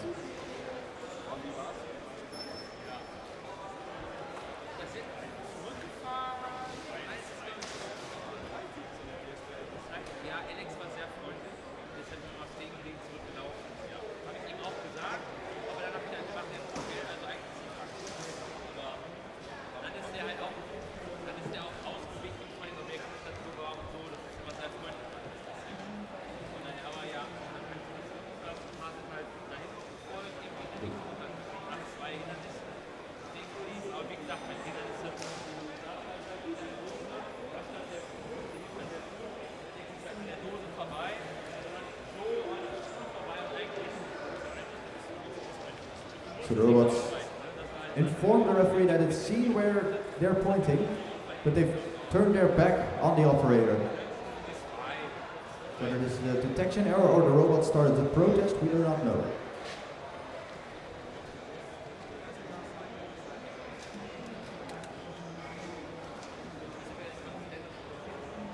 The robots asked for a handover from the operator.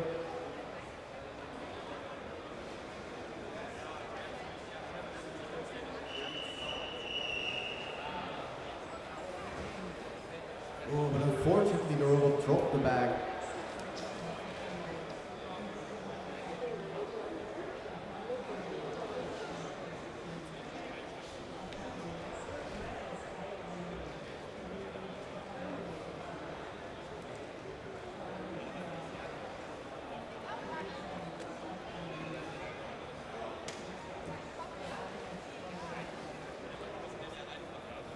The robot started following Alex.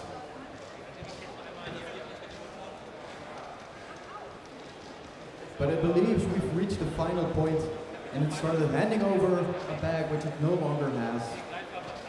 That is a shame for Team Pumas. Up next, we have Team Lion Tech getting ready for their second attempt.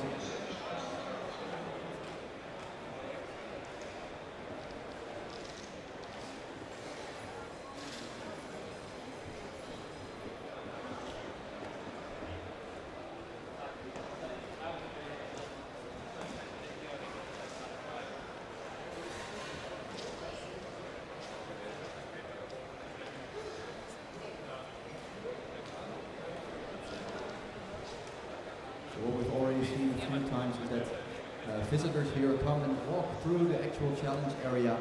That is not an accident, that is on purpose. The robots should always adapt to the people walking around their area and not the other way around. So it is the team's responsibility to make sure their robot is safe in this environment, both for the referees and for all the visitors we have.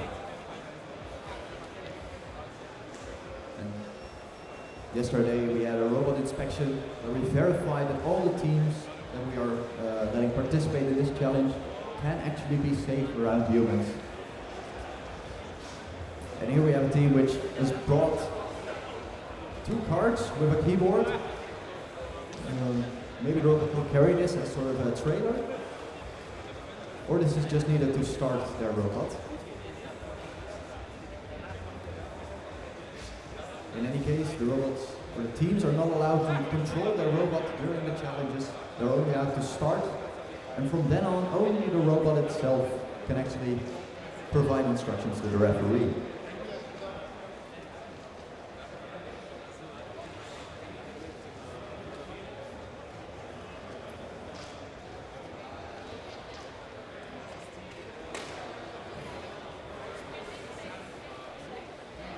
Our referee has started pointing at the bags, and the robots thinking very hard.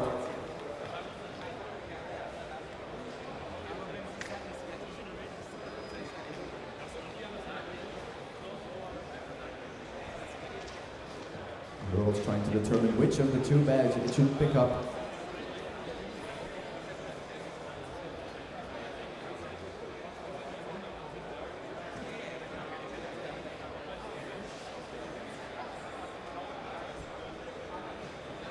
The robot's driving to the correct bag, but then it's turning to face the other one.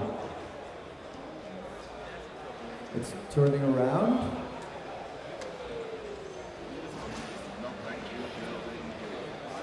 The robot's indicated that it wants the bag to be handed over.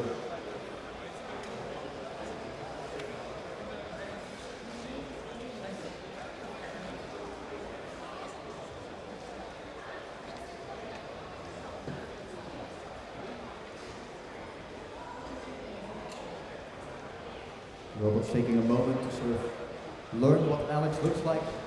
Thank you for opening the door. I will now enter the arena.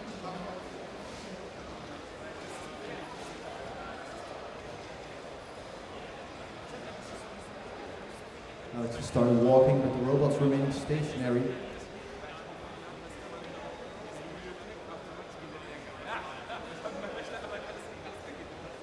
And the robots again going towards the members of Lion Tech asking for help, but unfortunately that is it for Team Lion Tech.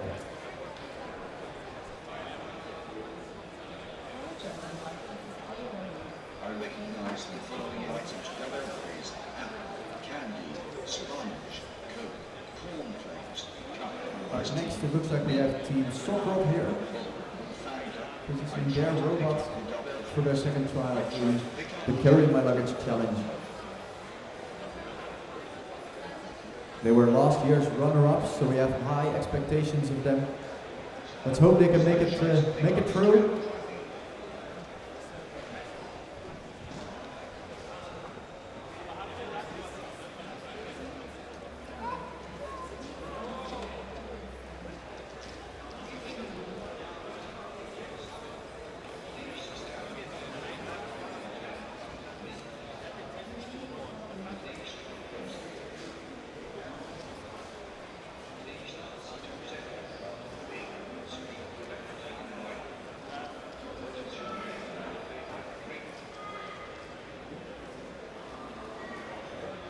I could not recognize any items.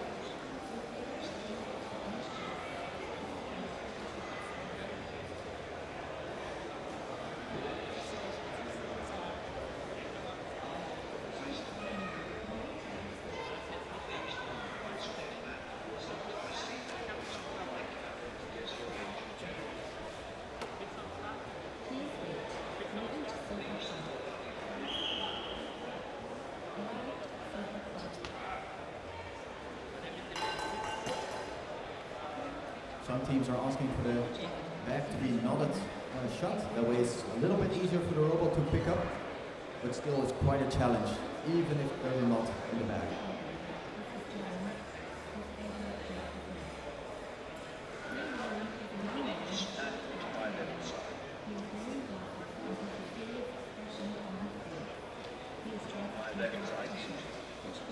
The robot's going to the correct bag.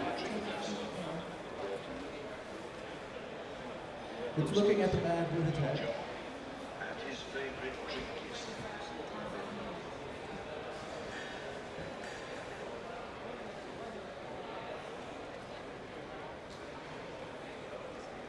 Now will the robot attempt to pick up this bag? please take a free So seat. we'll ask for the bag to be handed over.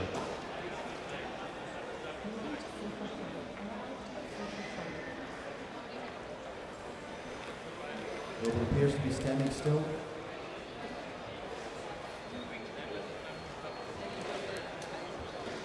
Already 1 of the 5 minutes for this challenge have passed. Things can sometimes take a long time for the robot to think about, and this all costs precious times for the teams. But Sokrop has indicated that this is as far as they're going to get. They get points for correctly identifying the correct grocery bag, but that is unfortunately only 15 points.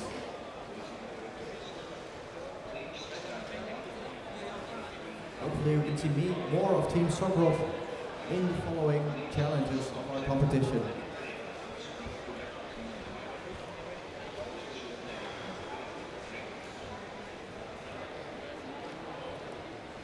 Taking their spot next is Team Robo They appear to have a very nice, robust robot, all handmade by them. It's showing the face of a very beautiful lady with a flower crown, very appealing robot design.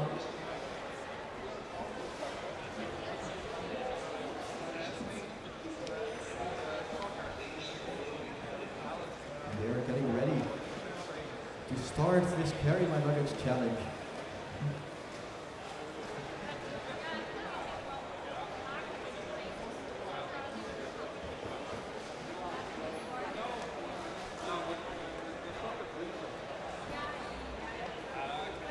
So Team RoboFay has started.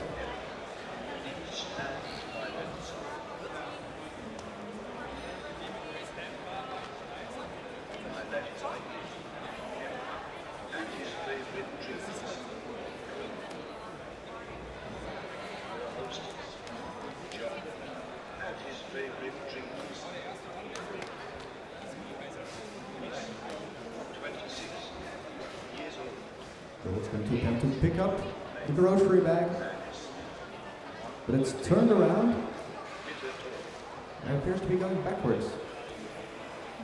That their team is pointing at the correct grocery bags, trying to convince their robot, but the robot seems convinced that the grocery bag is somewhere behind us. Unfortunately, that is it for Robo Faye. And a very nice looking robot with a very pleasing voice, but unfortunately they were not able to recognize the grocery bag.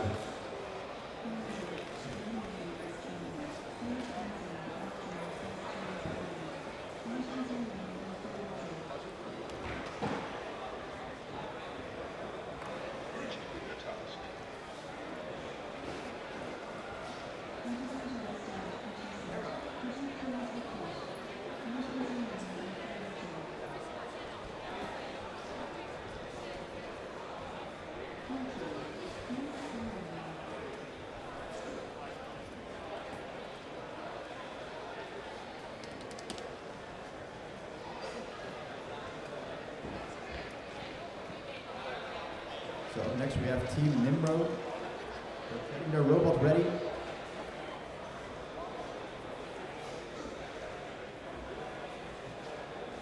So I've just been informed that Team Nimro actually won in 2013 here in Eindhoven as well. So maybe this is a good terrain for them. We'll see. The robot is ready to start. The referee is ready as well.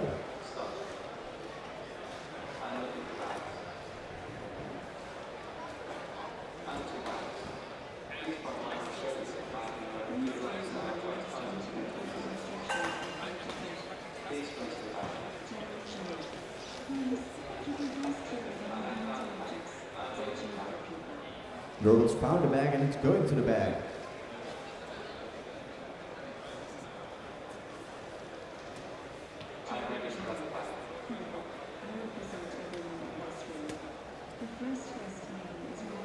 Robot's going to attempt to pick up the bag here.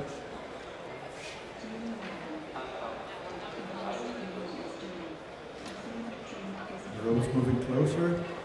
It's driving into the bag. This might be part of its strategy.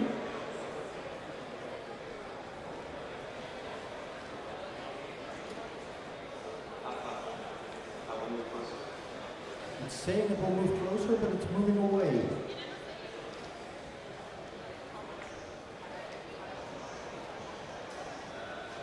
Though it doesn't appear to be moving its hand yet. It's mostly trying to position itself with respect to the bag.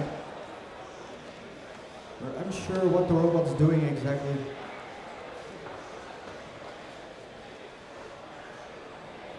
It's trying to pick up this bag. And it's moving its arm to try and get the grocery bag. It's not too far off from the bag. And the hand is going over the bag, getting a good grip on it. Now let's see if the robot can pick up the bag itself. It's lifted it off the ground and it's turning and has a very sturdy grip on this grocery bag. That's excellent from Team Nimro.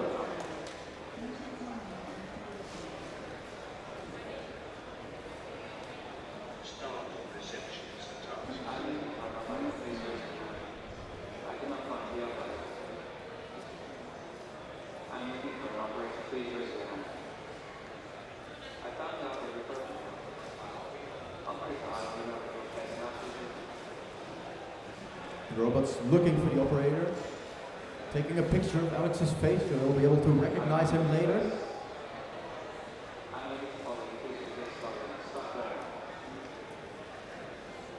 And Alex has started going from the grocery store to his car, and the robot's attempting to follow him.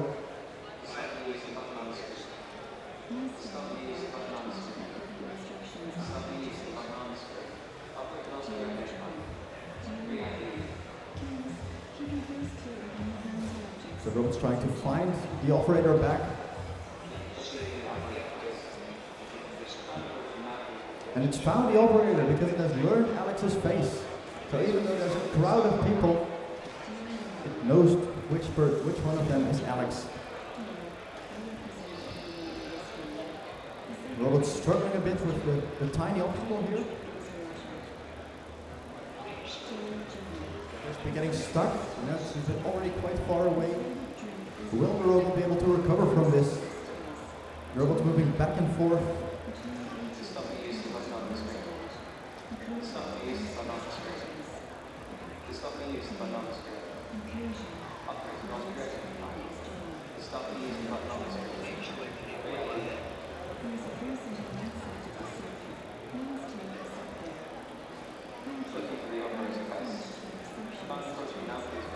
Once again found the operator, and it's going past the tiny object, also past the crowd of people. He's re-recognizing of the operator very nicely. But the robot appears to be stuck again. It doesn't know quite where to go.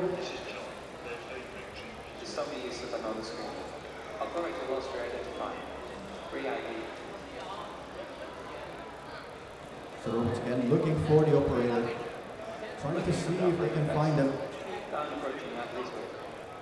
But he's again found an operator. Is it the correct one? No, it appears to be a member of the audience that the robot's identified as the operator. It's running into the... And we have had an emergency stop. So the robot started running into one of our retractable barriers, and the referee called for a stop. But still, a very nice showcase from Team Nimro, being able to re-recognize the operator after having lost him. It's quite a feat from this team.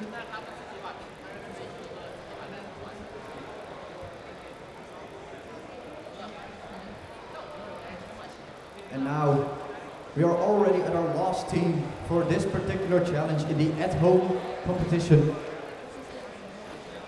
Our last team here is Team Gentlebots, who we're starting to prepare their Thiago robot to hopefully follow Alex with the grocery bag past 3 difficult to see obstacles and deliver groceries to his car.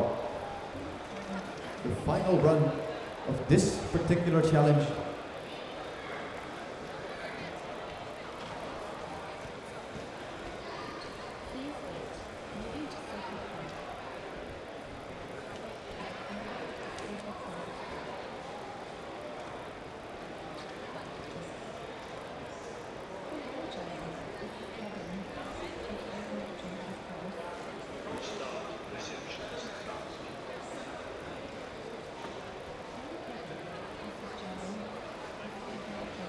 Please repeat slowly and start going now.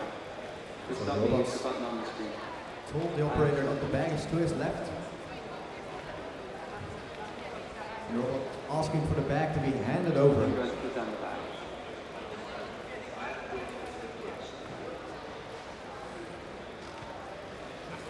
Now it has to be very quick to hand the bag over to the robot.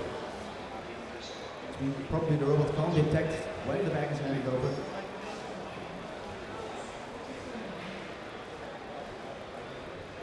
The robot started following Alex, but it appears to be, oh no, it's going there, it's getting there.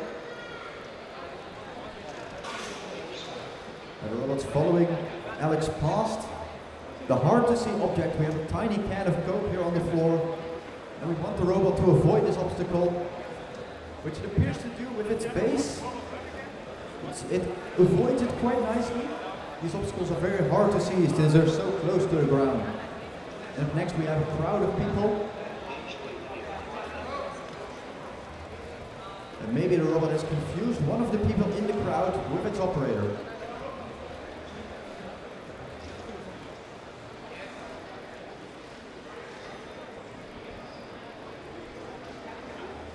But the robot has refound Alex and is following him again. He's past a crowd of people with a little bit of trouble, and it's going for the hard-to-see object, which it avoids very nicely. If you're looking at this, you wouldn't say that this is a hard-to-see object. And Alex has reached the final position, but the robot doesn't believe him. And the robot's approaching me near retractable barriers. As long as the robot's not running into anything, this challenge can continue, and hopefully the robot will be able to refine Alex and realize that they are at the final position.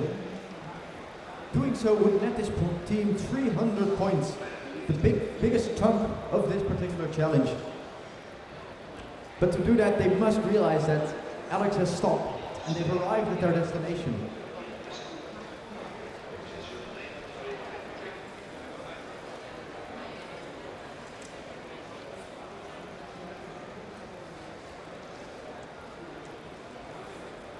There's still 2 minutes left for the robot to realize that Alex is at the final destination and the robot should deliver the grocery bag to him over here in the green shirt.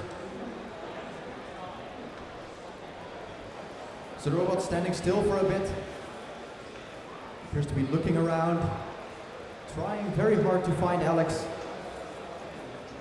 But if we don't see motion for a little while, the referees might call off the challenge entirely.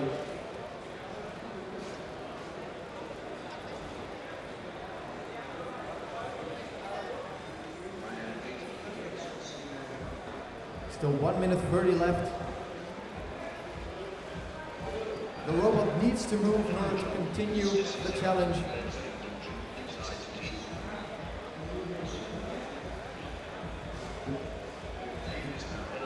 There is some slight movement. The robot appears to be trying to deliver the grocery bag to our audience here, rather than to Alex at the front. They're getting awfully close to the audience stand, so we're getting quite nervous. If the robot's making it too dangerous, we will press the emergency stop. And they're running into the audience stands, causing an emergency stop. What a shame.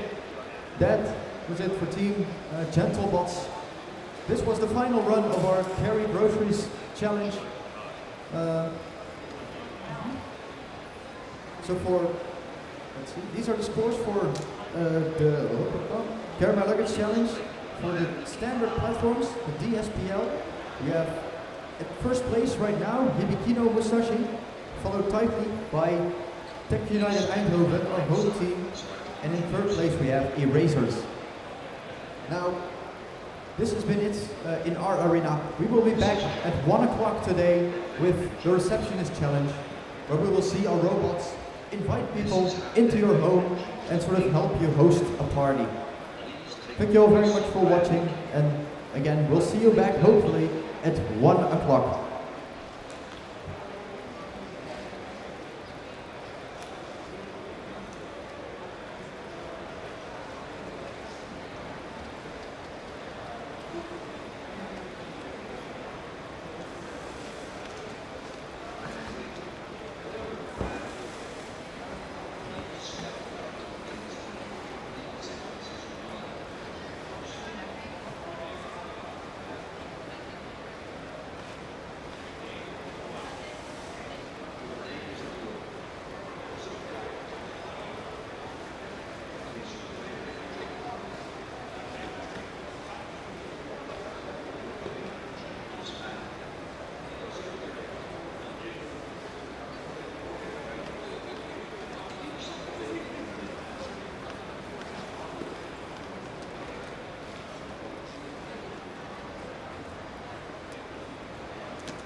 I will return to the room. Enjoy the party.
Try to pick the sausages.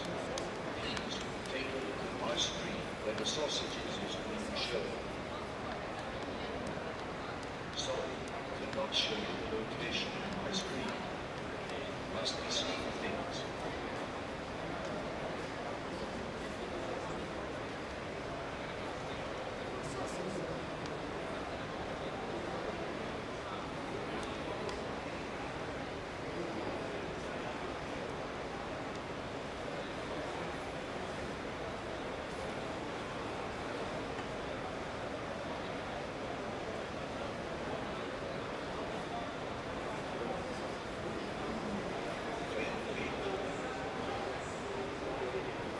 try to pick the double press.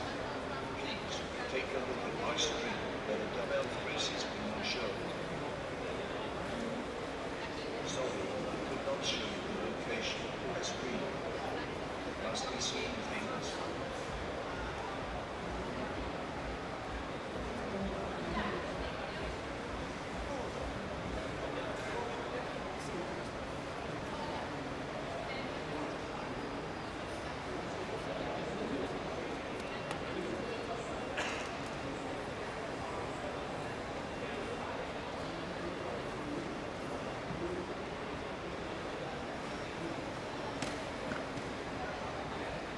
Hello and welcome to the Receptionist. I can only take the double press. Please pick it for me. And I will give you the delivery in a moment. Please follow me and please wait while I am looking around.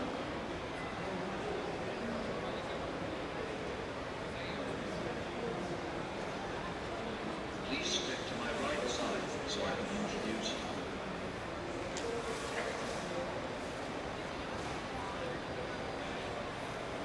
This is John. Their favorite drink is milk. This is Harry. Their favorite drink is big Coke. Please take the free seat I am looking at. I will return to the room.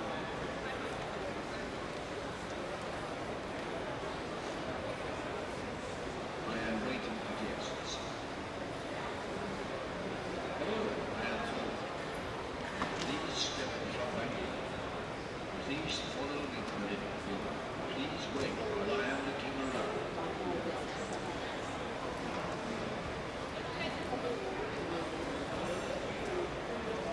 Please step to my right side so I can introduce you. This is another from their favorite drink is Fanta. This is John. Their favorite drink is milk.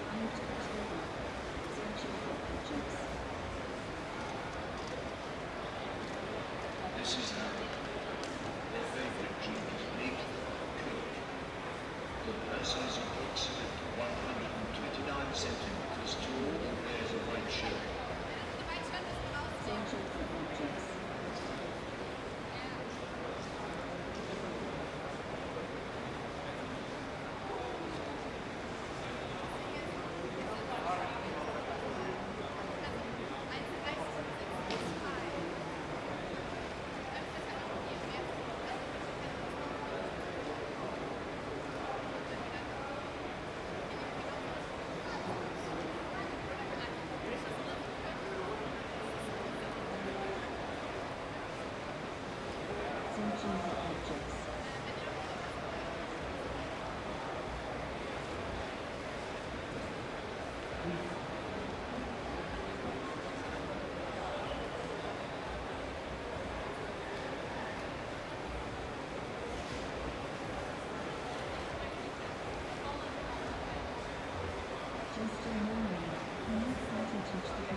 street where the banana is being shown.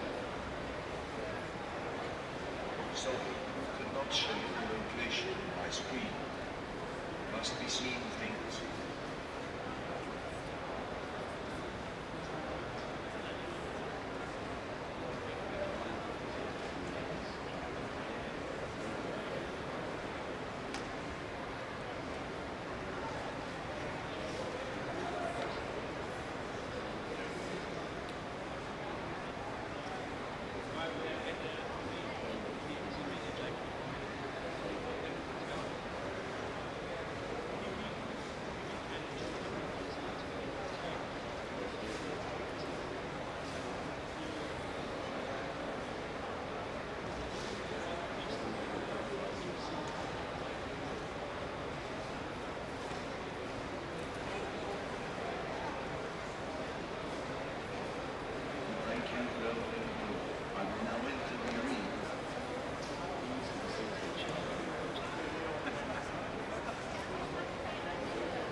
The object in the sidewalk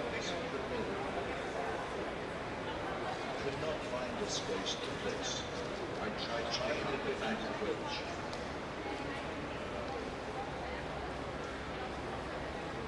I tried to pick up the ball. I tried to pick up the fingers.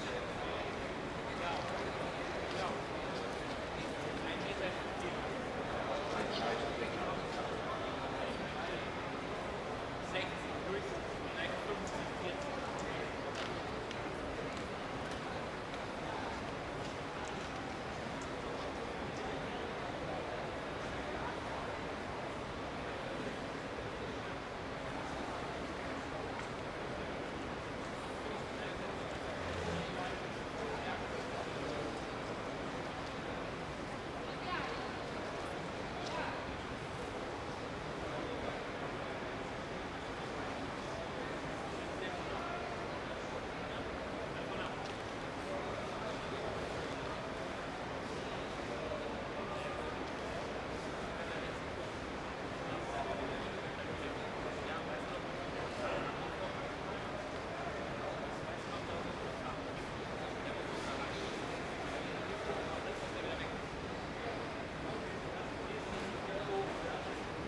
try to pick pancake mix. Please take the Pumas.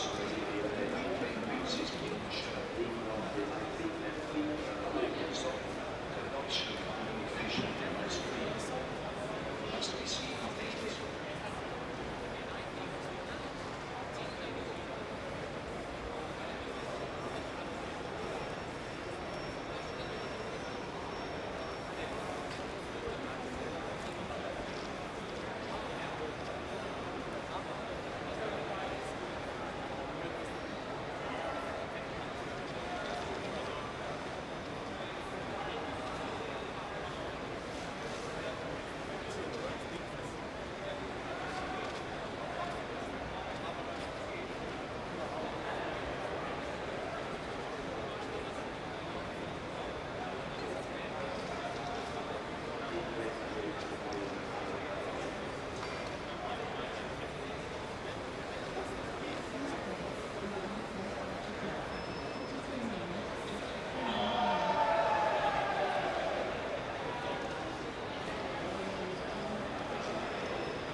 I try to pick up the common things. Can you please put it in my prayer?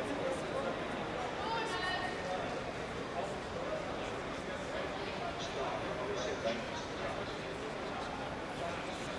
I try to pick up the common things.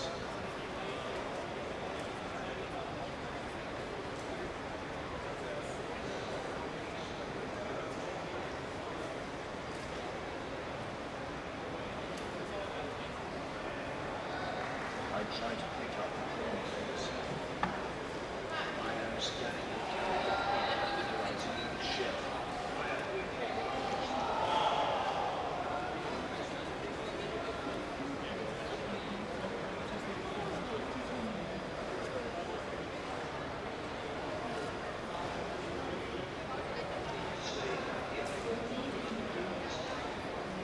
Try to place the object in similar ones.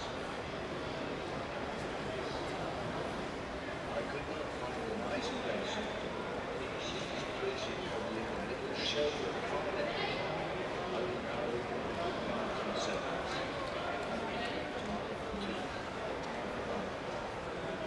Moving back.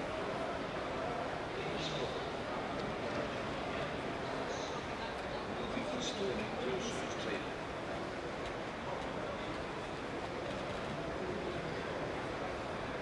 I try to pick up the corner things.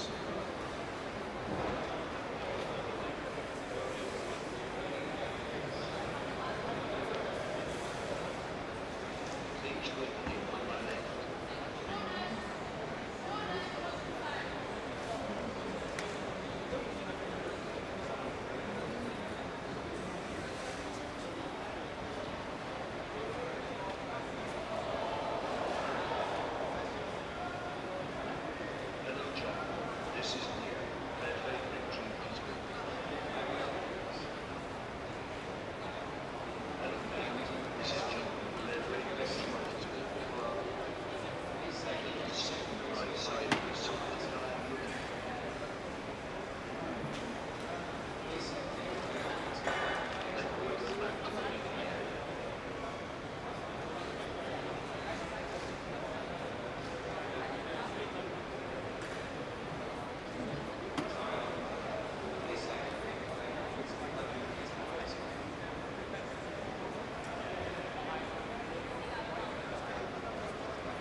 Searching for objects.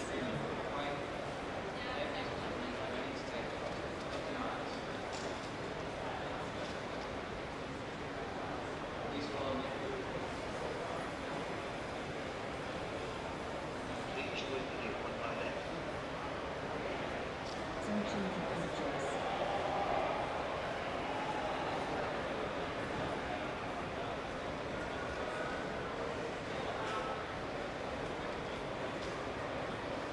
Searching for objects. Hello, John. This is Evan.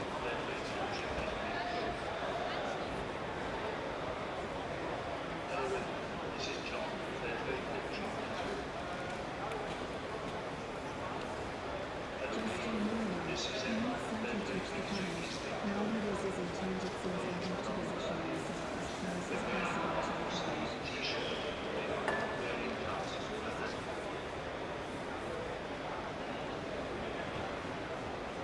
Hello, this is Nick. They're wearing shorts. They have short hair. They're wearing a short sleeve T-shirt. They are not wearing glasses or a hat. Please sit on the chair with my hand open.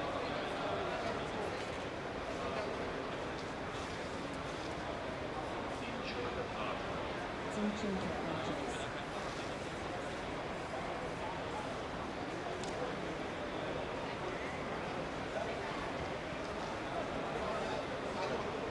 Finished the analysis of the cabinet. I have detected. In the washroom, please check my face to see the detected object. I need help. Please place the object in my hand, as shown on my face. Please include.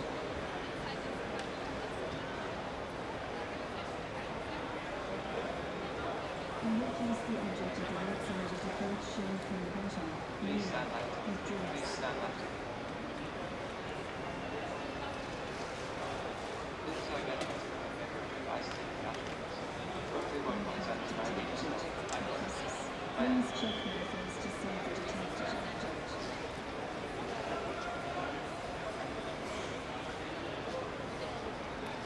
I need help.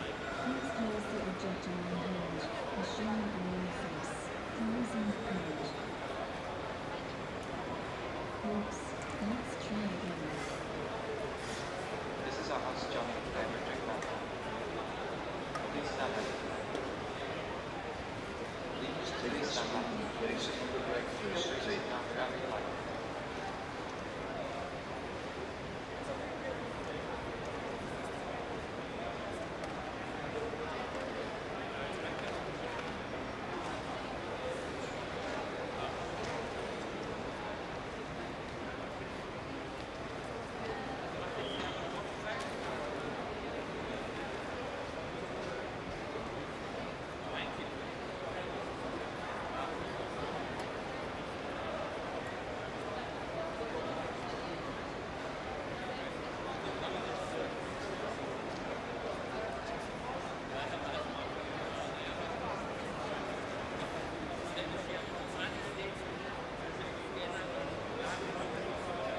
I try to pick up the whole things.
Please stand left to me.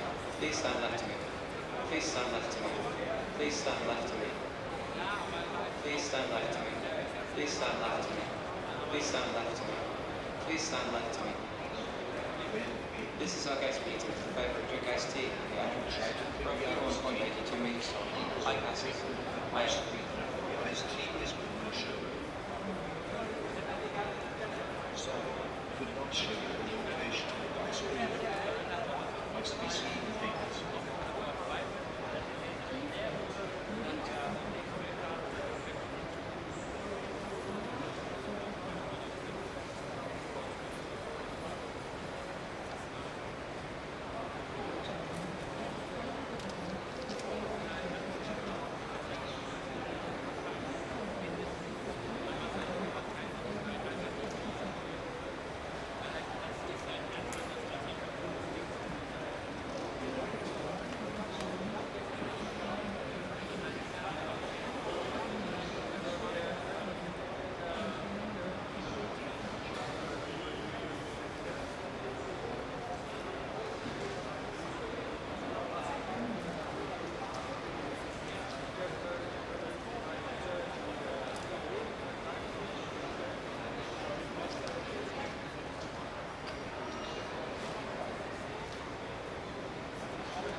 This is our host John with the favorite drink. Feel free to sit down wherever you like.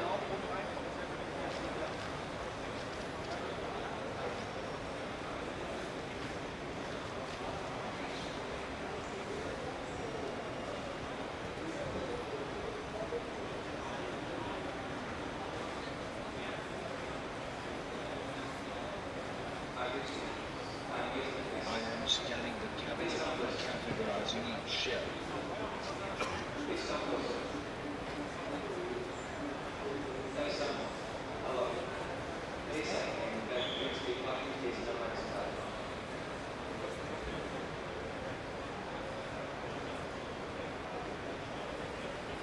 Trying to place the object near single areas.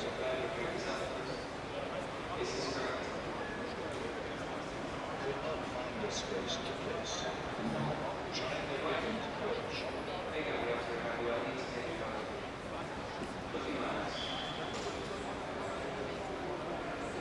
Adaptive conditions.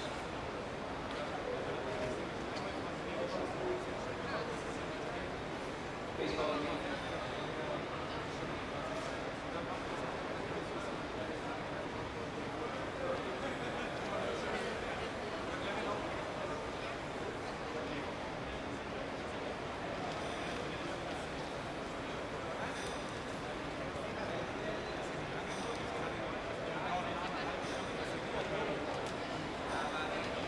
Please stand left to me. Please stand left to me. This is our guest Gabrielle, favorite drink double drinks and the attribute. Roughly 1.80 meters tall. I can see. Male.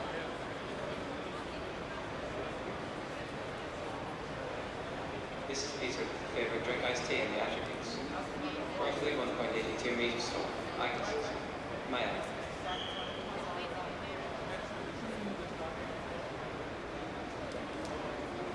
Something went wrong while introducing guest number 2. I want to start over with this guest.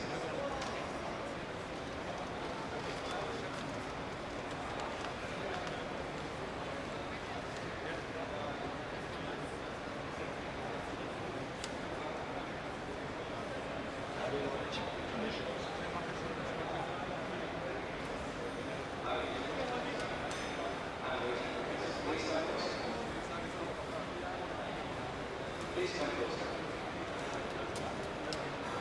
Please come closer. There's someone. Hello.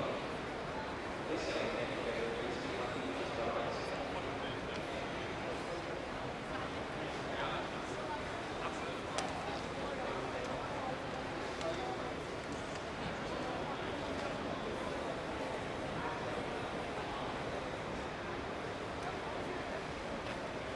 I could not find a nice place.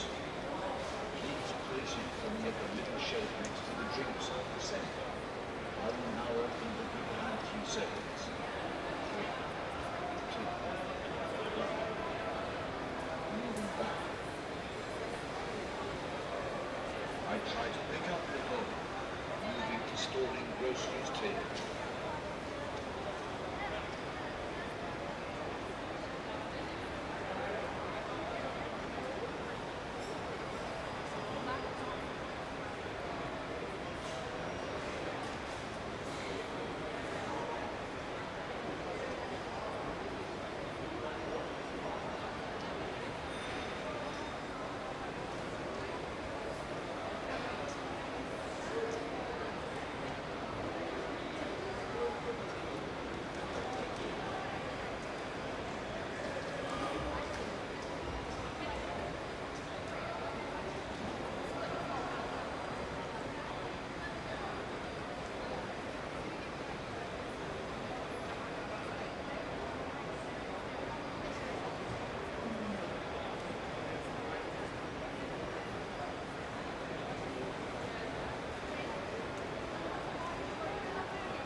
I try to pick up the phone calls.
come closer. There is someone. Hello. Please say your favorite drink to be quite indicated on my team.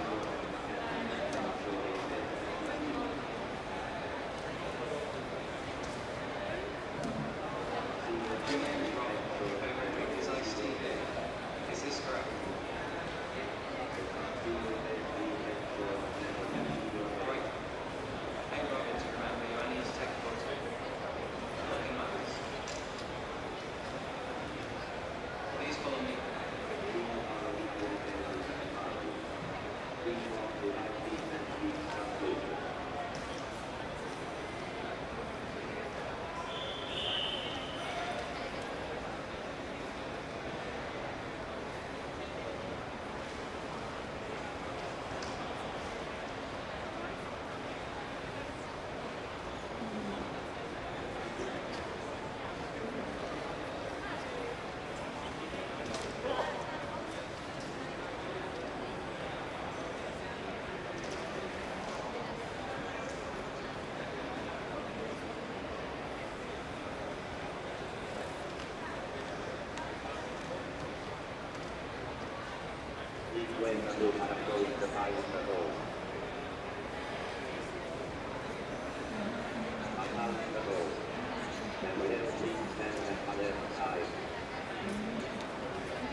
Please stand left.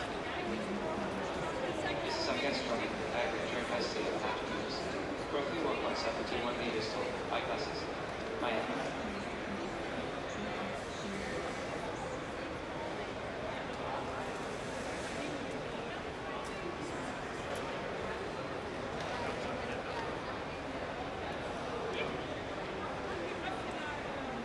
This is our host John, favorite drink number. The left capsule in my view is good. Take a seat.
Please stand left to me. Please stand left to me. Please stand left to me. This is our guest meeting with a favorite drink cola and the attributes. Roughly 1.78 meters long eyeglasses. Miami.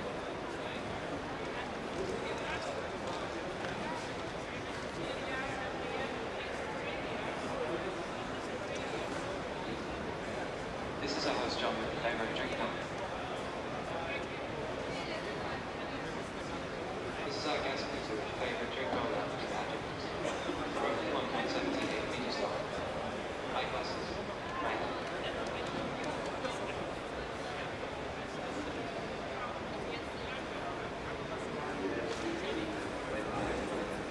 This is from Drink Iced Tea and Batteries. Roughly 1.71 meters tall. Eyeglasses. Male. The right cap sheet behind you is free. Take a seat. I'm done with my joke now.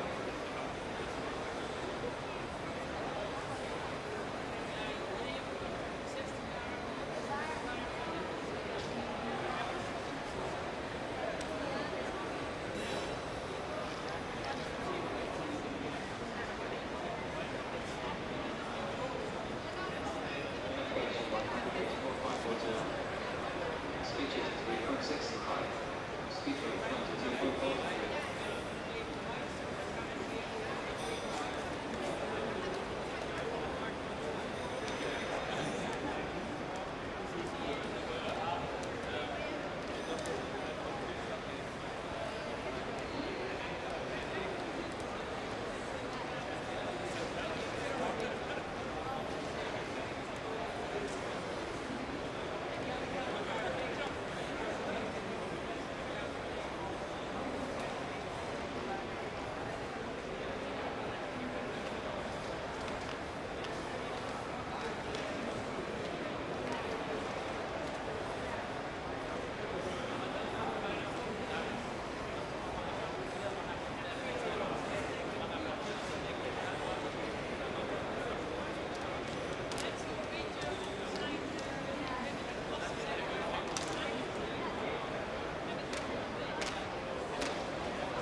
could not pick the cabin. Please stand left to me. Please stand left to me. Put her in a moment. This is our gas caviar, favorite drink cola, and attributes. Roughly 1.92 meters tall. Eyeglasses. Male. No beard.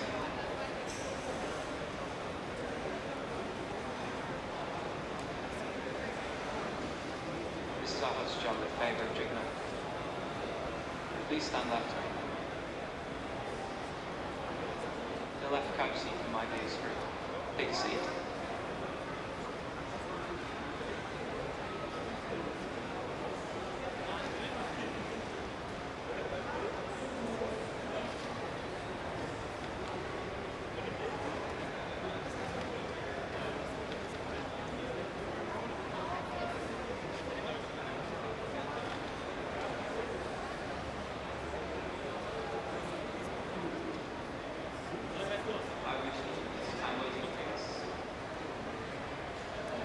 Try to think there.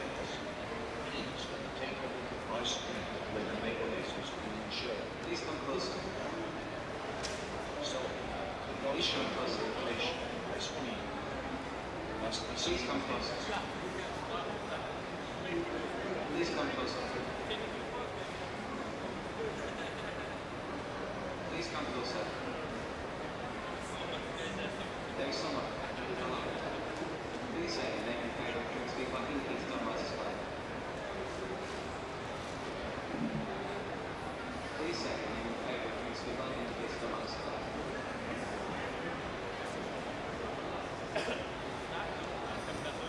Your name is Gabriel and your favorite drink is double crust.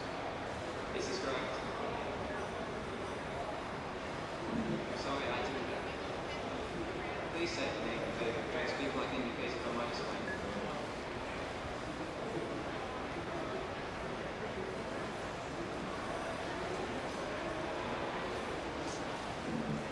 Sorry, I didn't get it.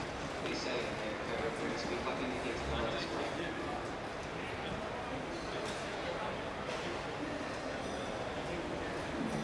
Your name is not your favorite drink is double crust. This is correct. Right. I know to remember you. I need to take a photo. Look in my eyes. Please follow me.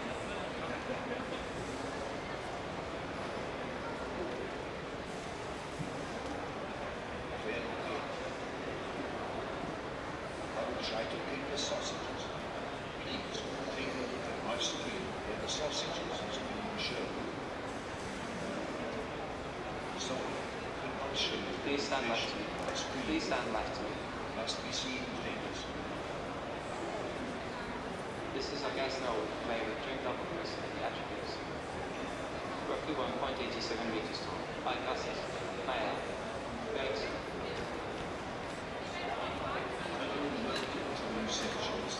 This is Gabrielle, favorite drink cola and the attributes. Roughly 1.92 meters tall. Eyeglasses. Male. No beard. This is our host John with favorite drink milk. This is our guest Norman, favorite drink double crust and the attributes. Roughly 1.87 meters tall. Eyeglasses. Male. Beard. The right cab seat for my blue screw. Take a seat. I'm done with my job, goodbye.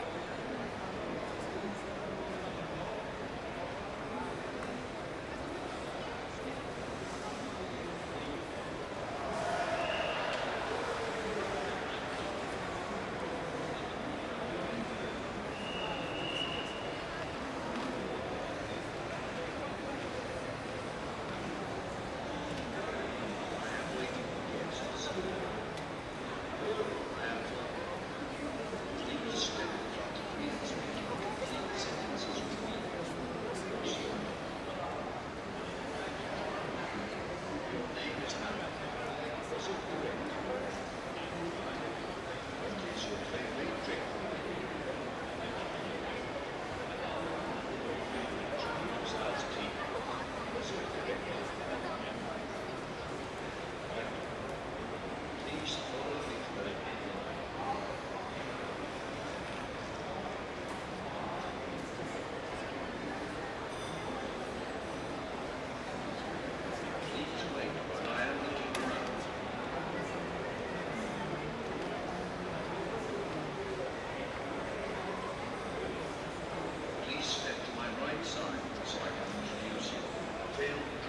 the sausages.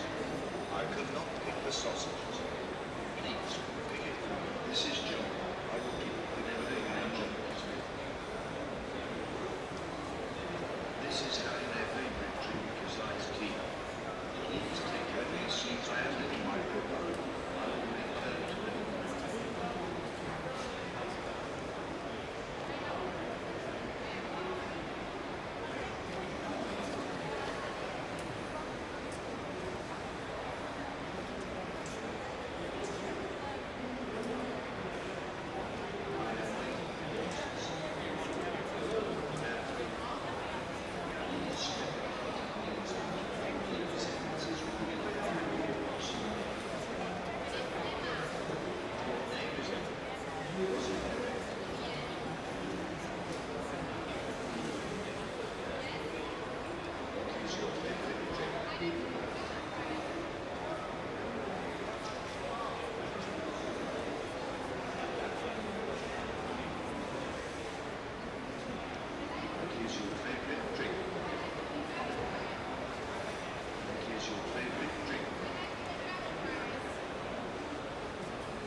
This is their favorite drink is double fries. This is John. Their favorite drink is milk.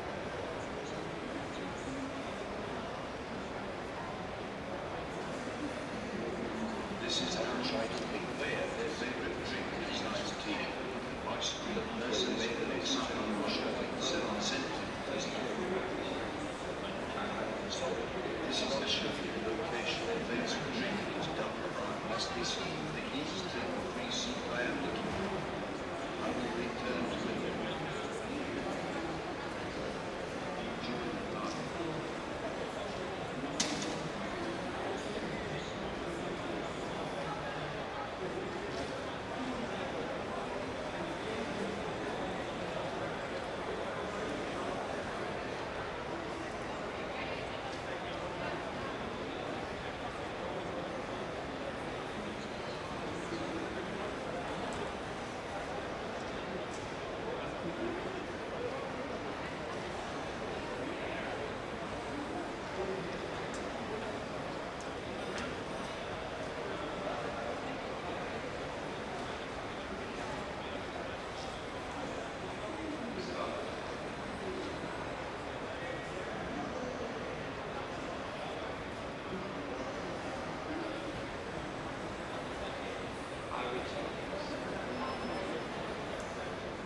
I'm waiting for this.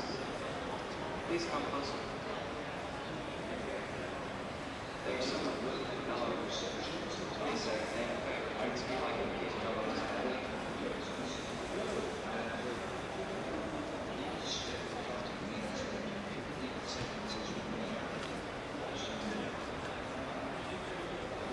Please, sir, speak like an occasion of others. Scanning the cabbage and categorizing each shell.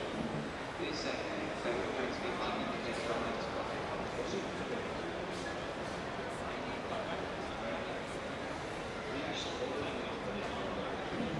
Your name is Peter, your favorite drink is called. Is this correct?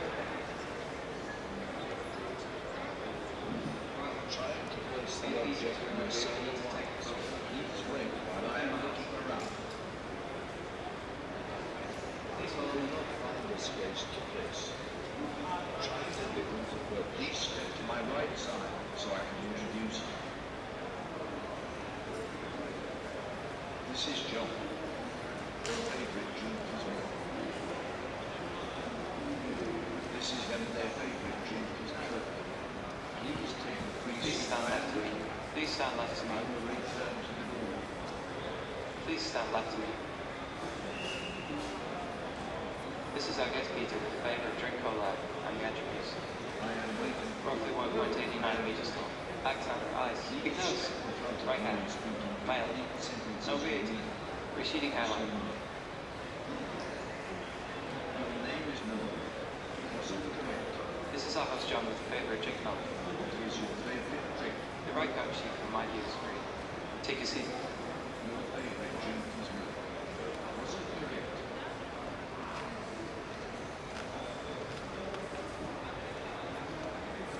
Thank you. Please follow me to the next one.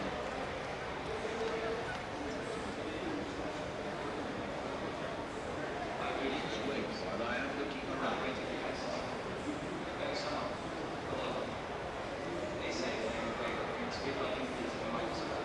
Please spend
Test.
Please follow. Try to stay close to my right.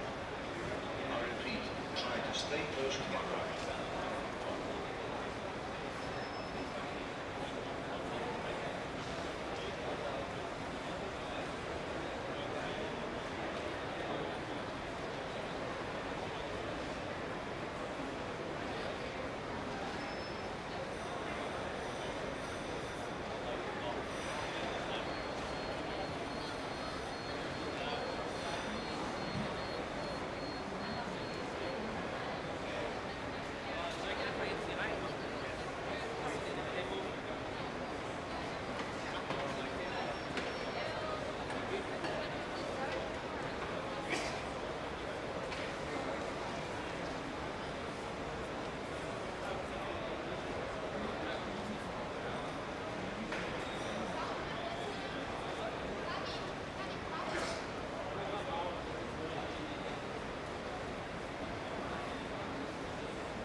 Test.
your name?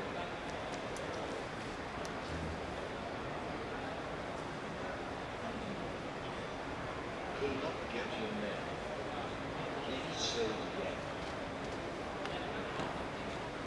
Could not get your name.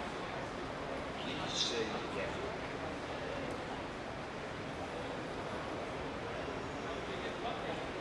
Could not get your name. Please say it again.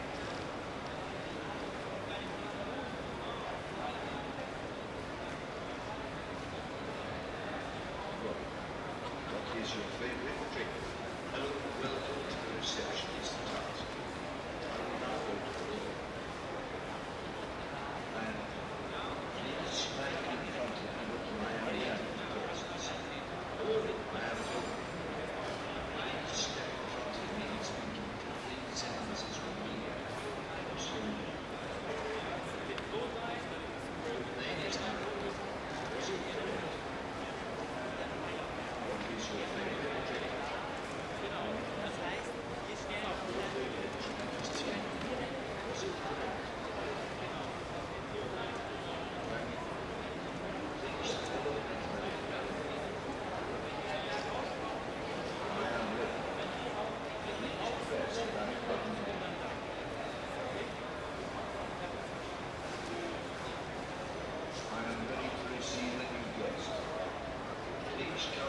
Stand in front of me. Please wait while I am going around the party. My name is Bob. What is your name? Please step to my right side so I can introduce you. Could not get your name. This is Dolores Pepper. Please say Dolores. This is Harry their favorite drink. Must get your name. Please take the please say out here. I will return to the room.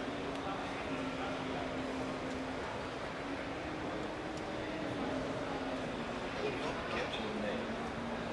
Please say it again. John, what is your favorite drink? I am waiting for guests. Double Chris, please stand in front of me looking at my camera. I am Phil. Please step in front of me and speak in complete sentences with me. What's your name? Your name is Emma. Was it correct?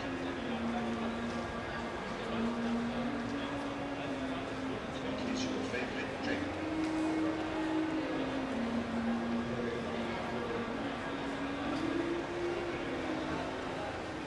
What is your favorite drink? What is your favorite drink? Thank you. Please follow me to the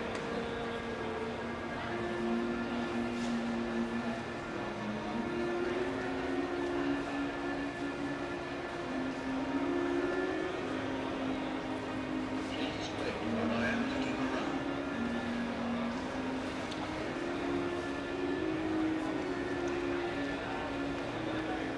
Please step to my right side so I can introduce you.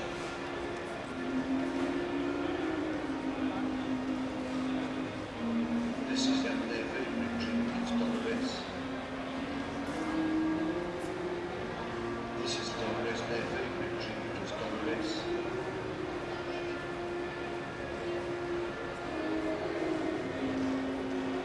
This is Anna. Their favorite drink is tea. The person is approximately 169 meters tall. This is Anna. Their favorite drink is Dolores.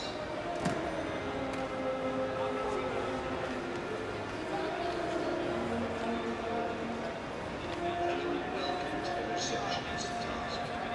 I will now go to the door.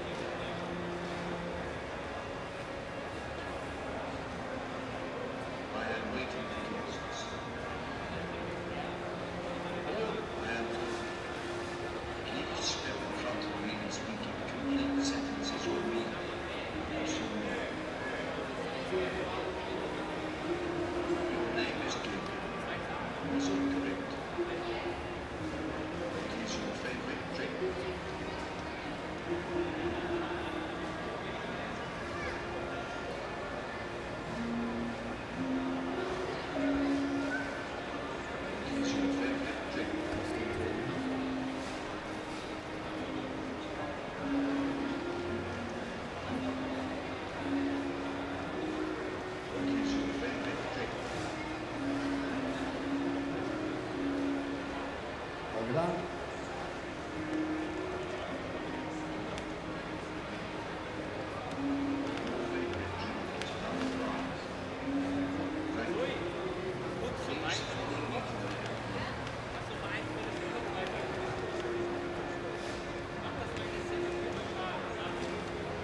and gentlemen, in a few minutes here at the at-home arena, we will be starting the second challenge of today. In this challenge, which we call the Receptionist Challenge, the robots will have to be a good host and introduce new guests to everyone at the party. Here we test the social skills of our robots. Do they make eye contact? Are they clear? Can they understand the persons they're speaking to? And are they polite in how they approach people? Dames en heren, over enkele minuten beginnen we hier bij de at-home area met onze tweede test van vandaag. Dit is de receptionisten-test. Hierin kijken wij of onze robot een goede gastheer is. En we letten op de sociale skills van onze robot. Dus wanneer de robot mensen aan elkaar voorstelt, maakt hij daarbij oogcontact. Let hij erbij dat mensen hem goed kunnen verstaan. En is hij in zijn algemeenheid vriendelijk om mee om te gaan. Over een paar minuten hier in de at-home arena.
just a few minutes, we'll start our Receptionist challenge over here at the at-home arena. In this challenge, the robot will be receiving guests for a party. The robot must then guide the guests to the living room and show them around. Introduce them to the host, find them a place to sit, and then welcome all the other guests and do the exact same thing for them.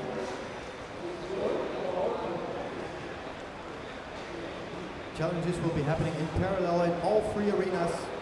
So take a look around, see where the robots are active.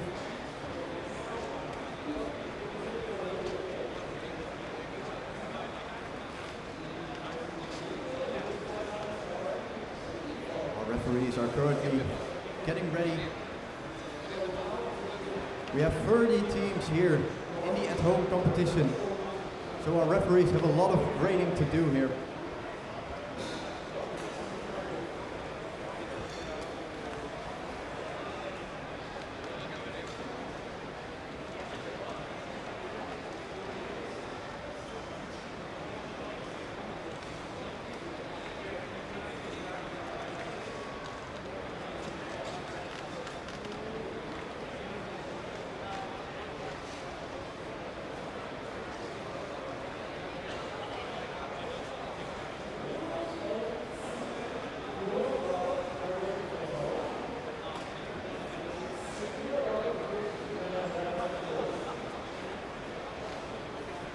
And it looks like here in the DSPL arena, the challenges have started. So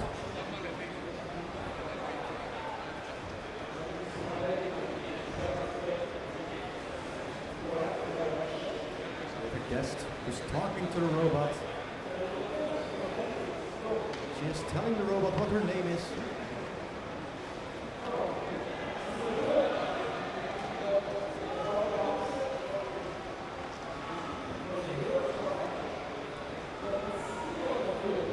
From the looks of it, the robot doesn't quite understand just yet.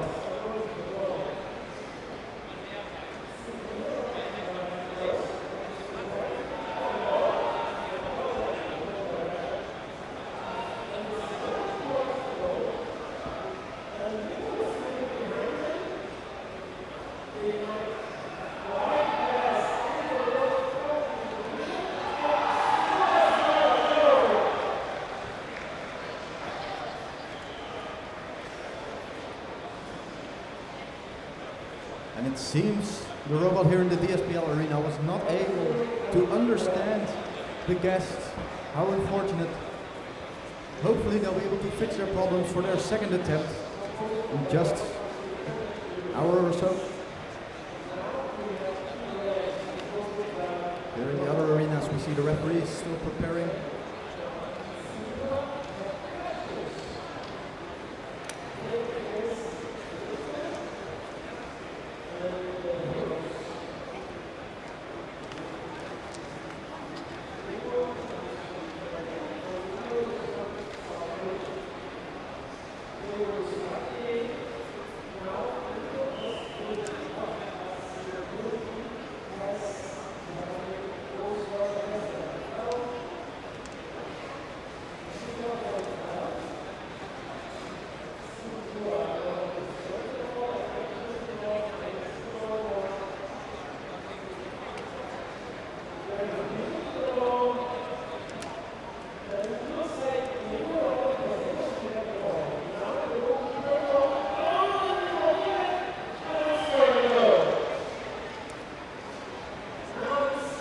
Here in the DSPL arena, we have Team Pumas.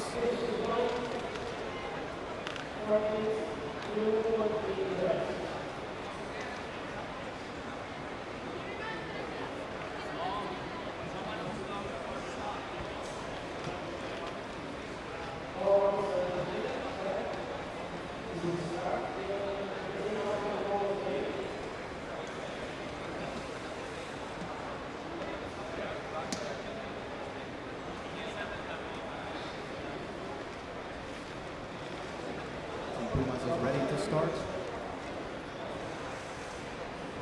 And now here you will see a guest arriving in this household.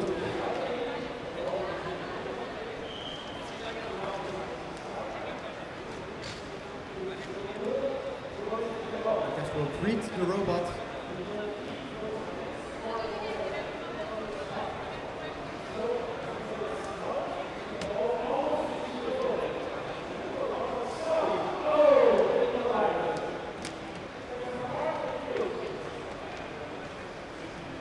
Again,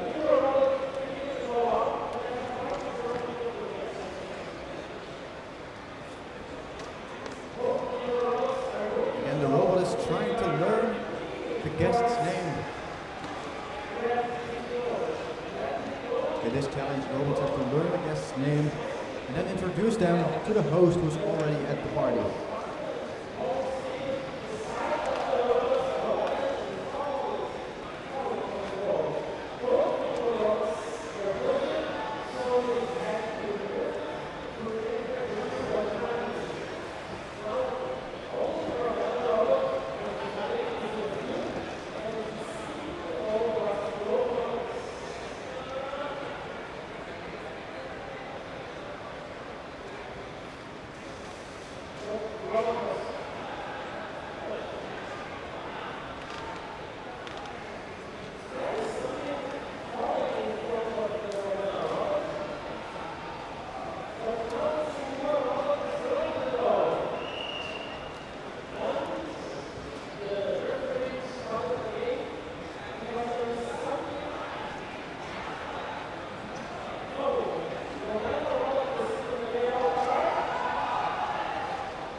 Looks like the team is using an external microphone to make sure the robot's able to hear them better. But unfortunately, it doesn't matter. The robot can't hear the operator, and as such, they will have to end this trial as well.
Receiving guests at this party.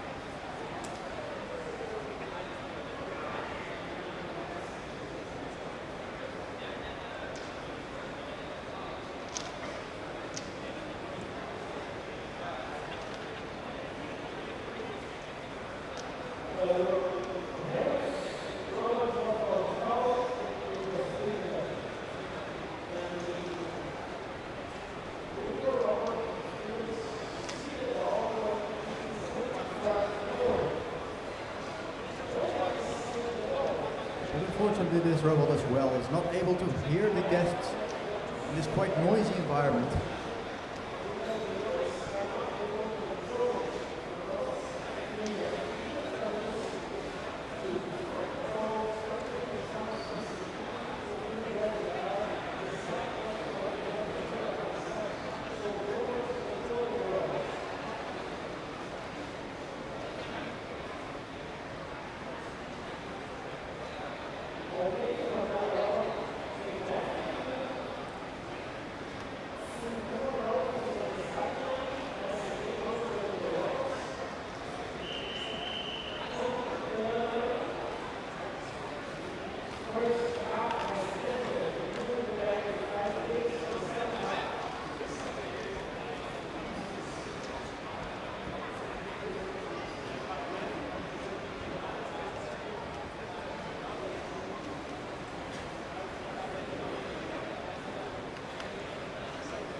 Cybernetics team, DSPL, making their attempt.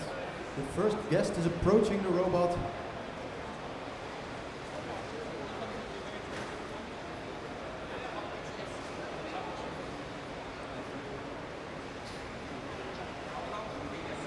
They've asked the person to stand back a bit so the robot can learn them, but there's a door behind the guests, so you can't back up all too far.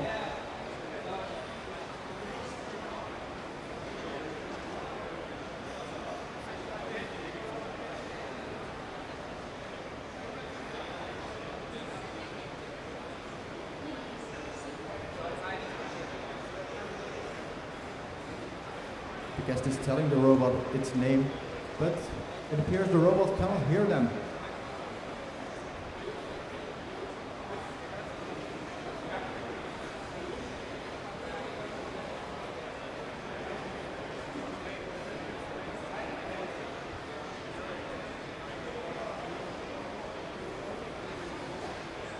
I don't know if the robot has caught the guest's name, but they are guiding the guest to the living room where the host of our party, John, is already sitting.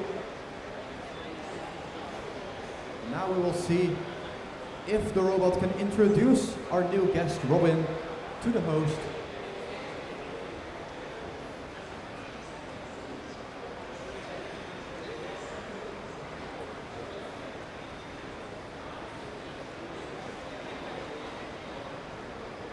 The robot's trying to find a place for this new guest to sit.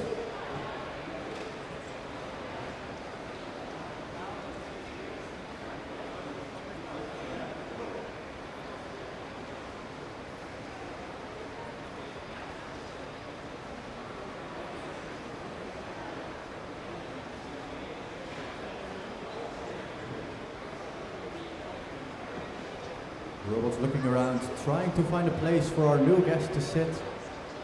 And they found one on the couch, right next to the host. And the first guest has been seated. That is already some points for this team.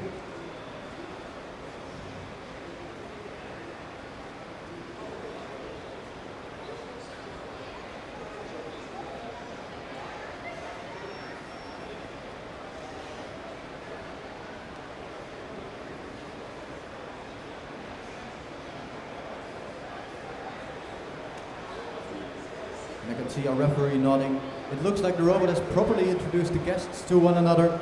And now the robot's going back to the entrance in case there might be other guests. Spoiler alert, there will be other guests in this challenge.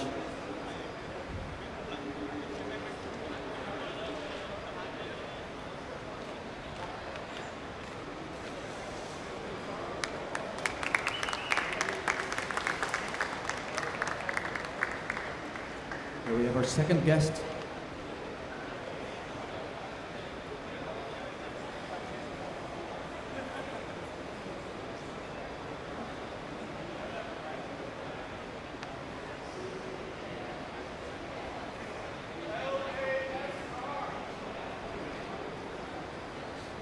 It appears the robot is still having trouble understanding the guest, so they will have to try again.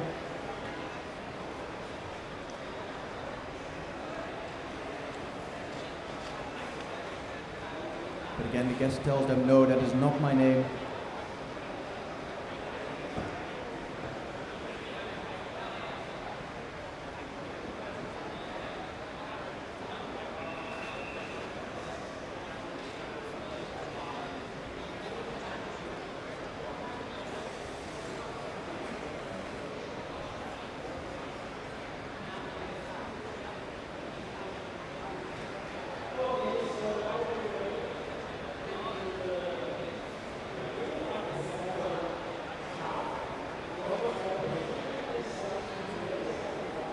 So a member of this team is showing the robot a QR code as a means of bypassing the speech recognition. This is allowed via the rules with a slight cost penalty.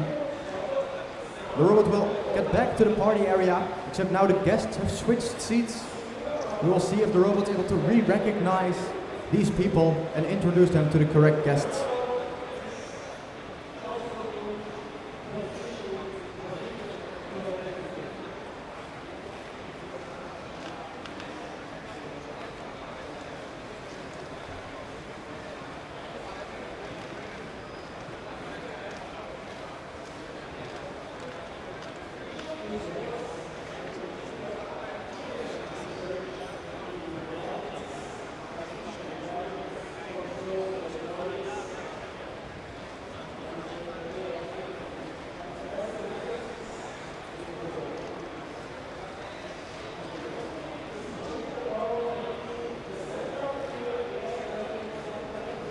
Currently looking for a place for this new guest to take a seat. There's only two options here. There's the couch and there's the empty chair.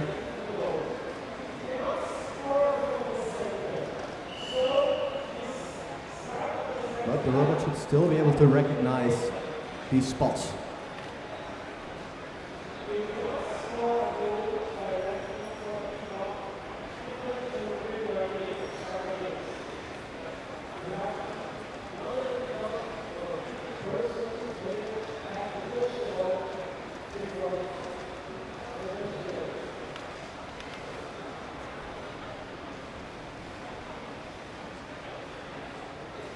The new guest has been seated. A big round of applause. Yes.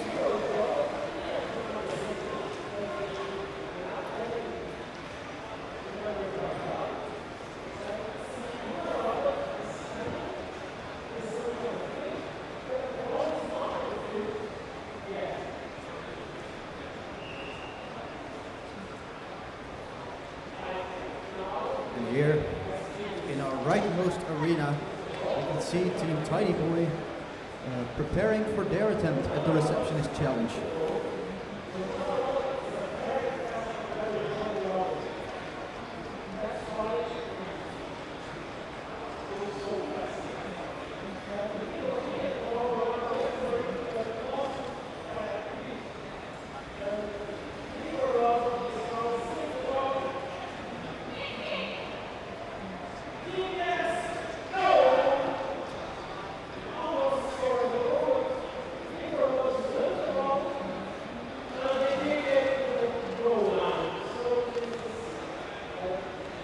First guest has approached the robot and is trying to tell the robot their name.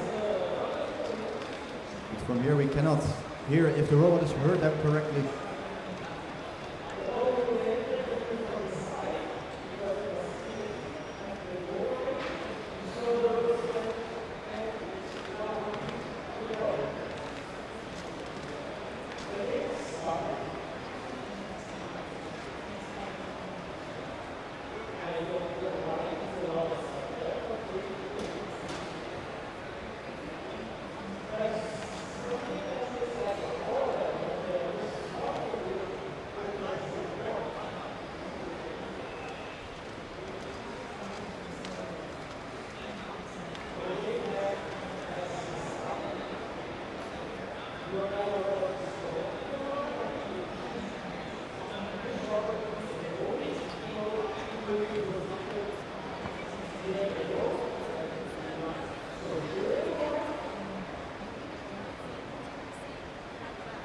The robot appears to be guiding the guest too.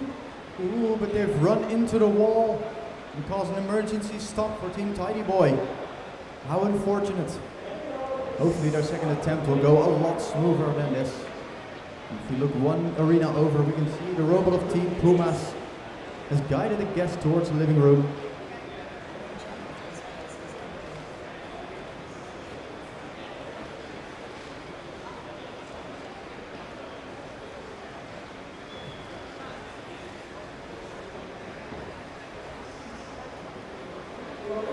And the robot's pointing out a spot for this person to go and have a seat.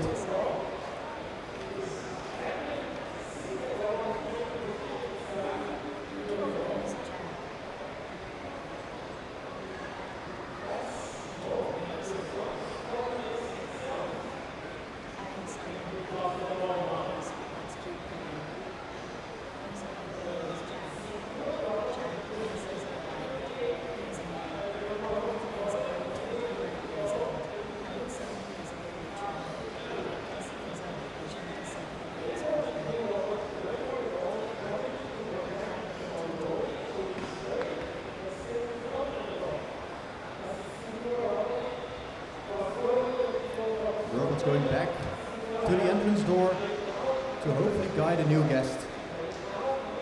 He appears to be struggling a bit with the narrow doorway, but it still manages to make it past.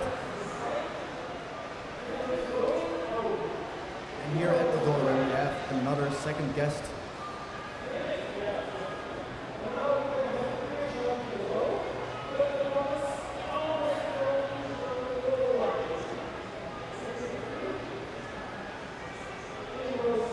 Over here in the DSPL arena we have our home team Tech United Eindhoven busy with their attempt.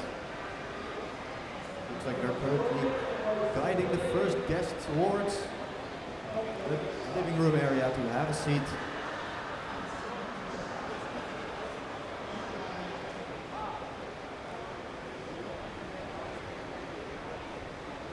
They're pointing out a free space to seat. From my point of view, it might just be exactly where the host is sitting, but there is still a free spot on that sofa. So who knows how our jury will catch this.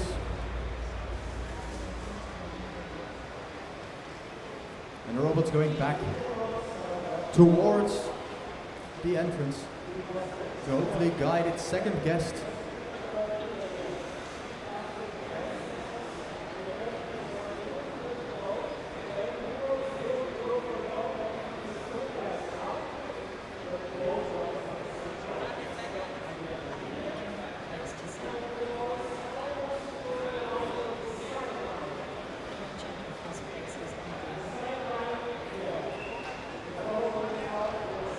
Guest is trying to introduce themselves to the robot.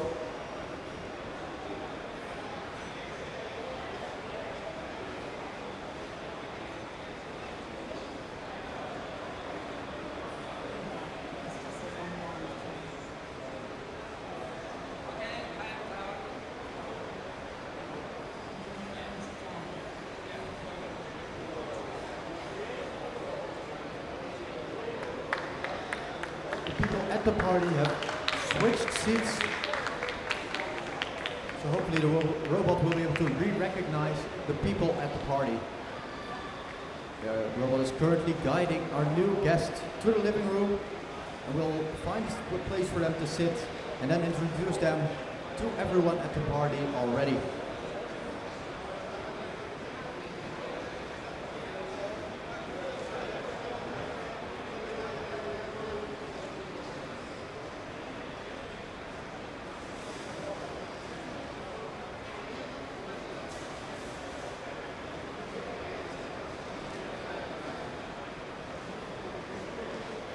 Started turning around.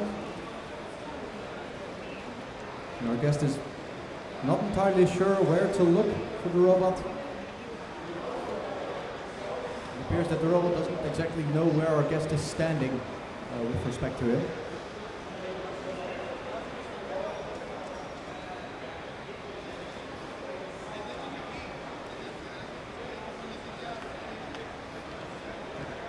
But the robot has managed to point out an empty seat for our guest to sit, looking roughly in their right direction.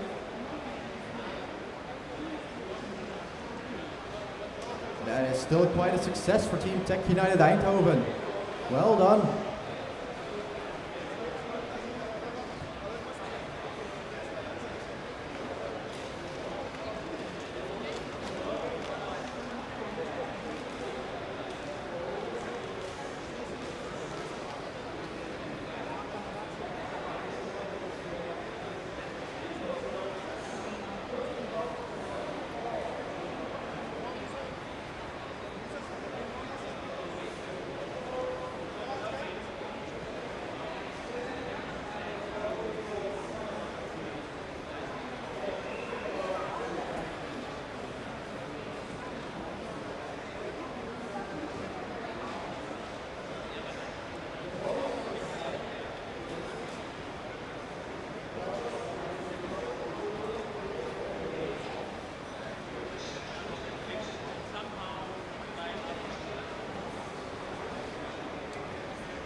SSPL arena, we have Team Robo with their robot Hera trying to introduce a guest to the host.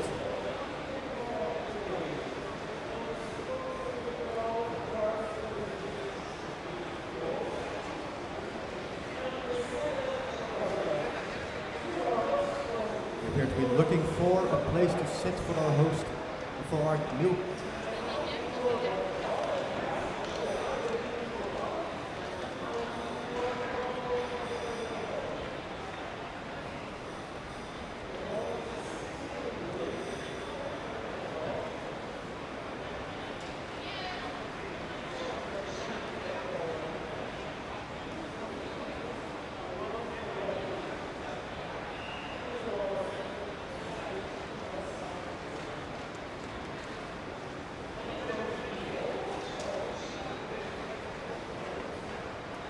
That appears to be it for Team Robo. They managed to reach the living room area, but it appears they were unable to find a place for the guests to sit.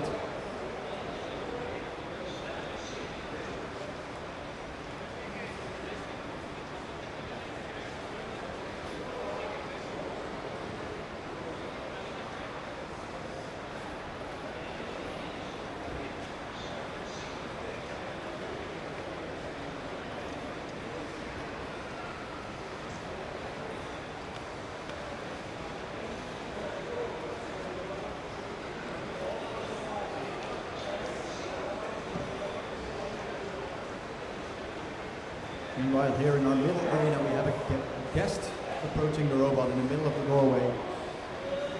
They appear to be trying to learn the guest, learn their name or their favorite drinks, so that later on they'll be able to introduce this guest to the host of the party.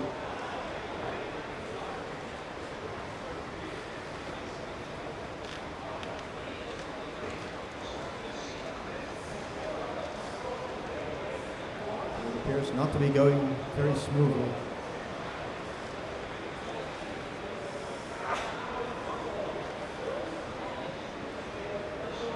And here in our far right arena, we have the next robot setting up for an attempt at our receptionist challenge. In this challenge, robots have 5 minutes to welcome guests into the house and introduce them to the host of a birthday party. The robots need to be able to find a place for these guests to sit, point them at the host and tell them, hey, this is your new friend Peter, or your new friend Noah, depending on what the guest's name is.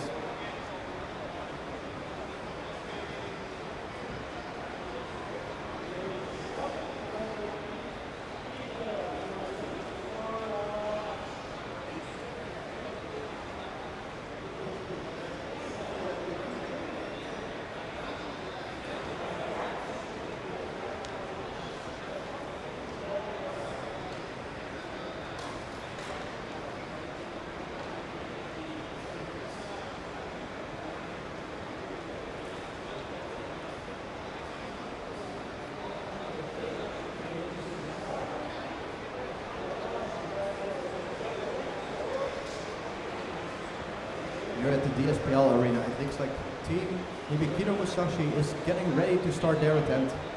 Team Hibikino Musashi is currently in the first place at the leaderboards, so hopefully they will be able to maintain their position and performing great in this receptionist challenge.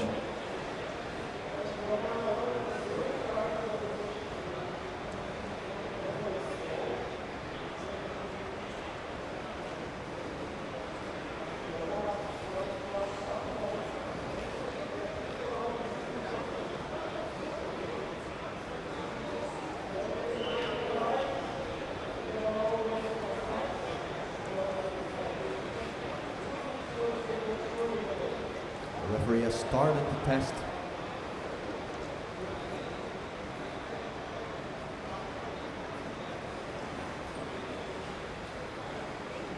The first guest is approaching the robot.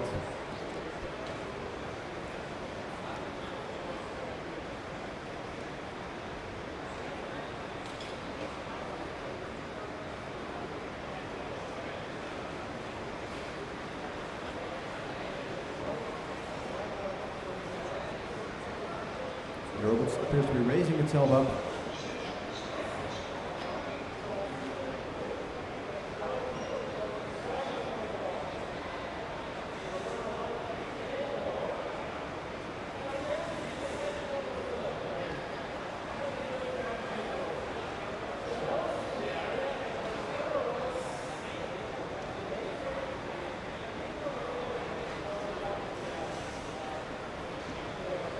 Robot's currently talking to the first guest. Robot's hoping to learn the guest's name, general appearance, and their favorite drink.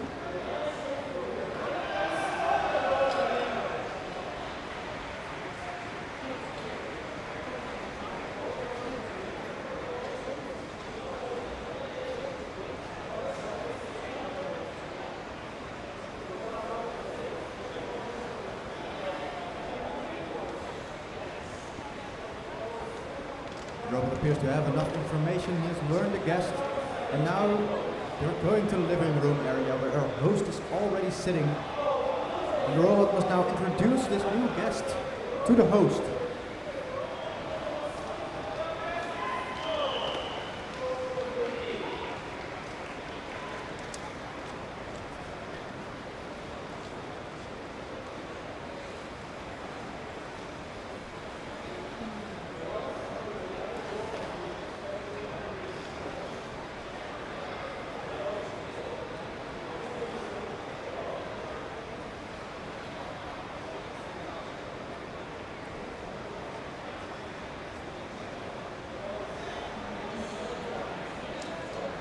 The robot has found a place for this person to sit.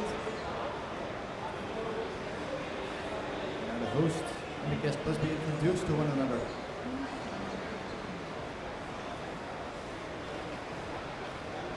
Very well, robot. Now the robot's going back to the front door to welcome another guest. And as more people will enter the party area, it becomes more difficult for the robot to remember everyone who's at the party area and to re-find them.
Hibikino Musashi is continuing to guide our new guest towards the party area. The guests, in the meantime, have switched seats, so the robot can't just remember where the people were seated. He'll have to recognize them by their faces or by their appearance.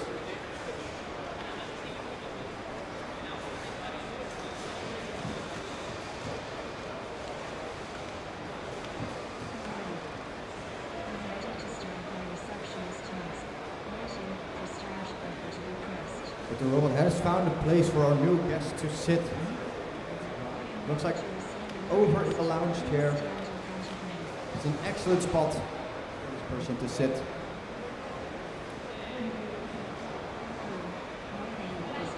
And now the robot's trying to introduce all of the guests to one another. The robot's pointing at the people.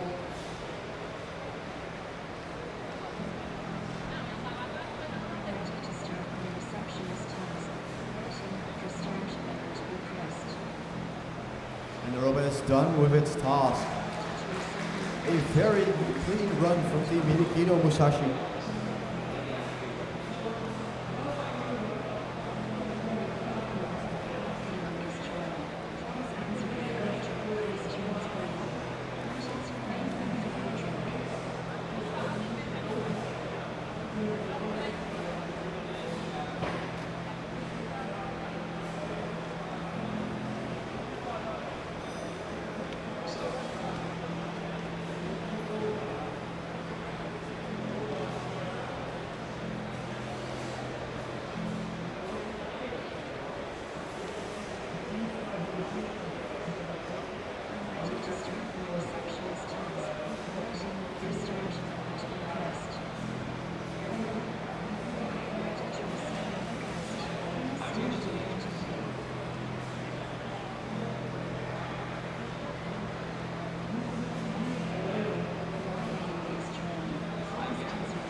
very short run from Team Lion Tech. Very unfortunately, but sometimes the robot just gets stuck in some part of the challenge.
DSPL and the middle OPL arena where they're having a 10-minute break. We'll wait for the robotic drum band to finish, so robots will have an easier time to understand the guests that they are speaking to.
Challenges continue. The robots trying to guide the guests towards the living room. And it's taken an unexpected left turn into the office.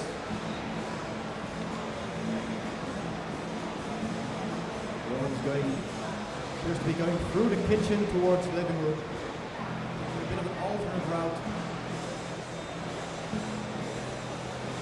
This sort of things can happen if a robot believes that a doorway has been blocked.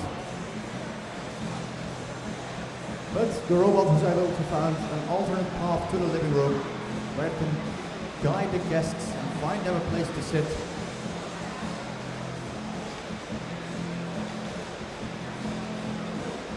So now the robot has arrived. Now the task for the robot is to find a place for this new guest to sit and to introduce the guest to the host who's already taken place on the couch.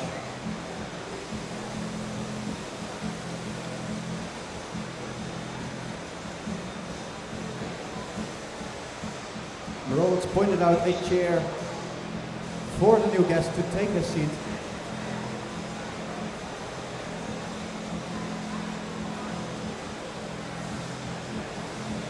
And now the robot starts looking for a host of the party to be able to introduce them to this new guest.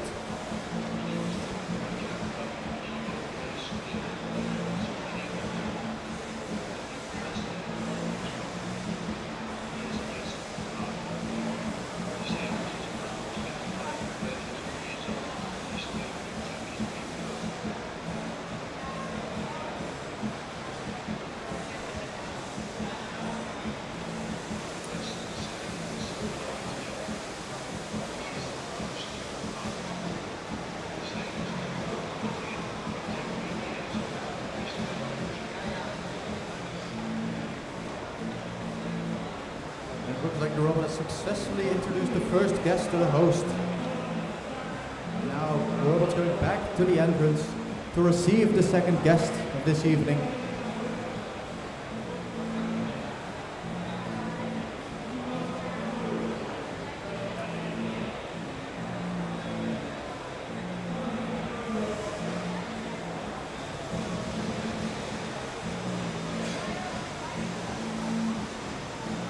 And that appears to be it for Team Soccer Ops. Very well done. Next up we have Team Abbots getting their robot ready and in position.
Forward.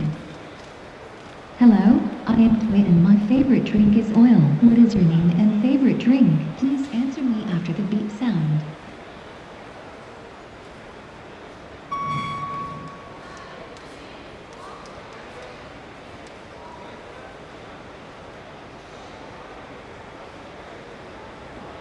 I will take a picture of you to recognize you later. Please wait and look at me.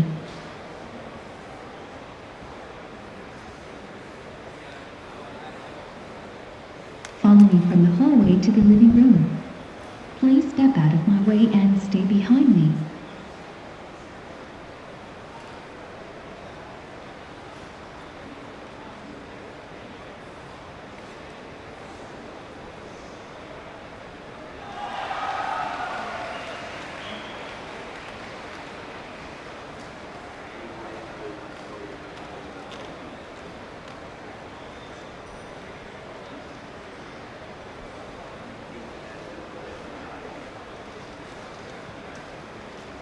Welcome to the living room.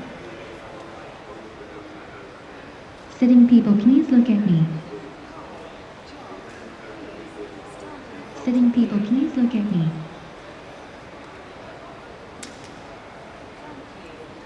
Please take a seat in front of me. Hey, John. This is Bob and their favorite drink is coffee. Hey, Bob. This is John and their favorite drink is milk.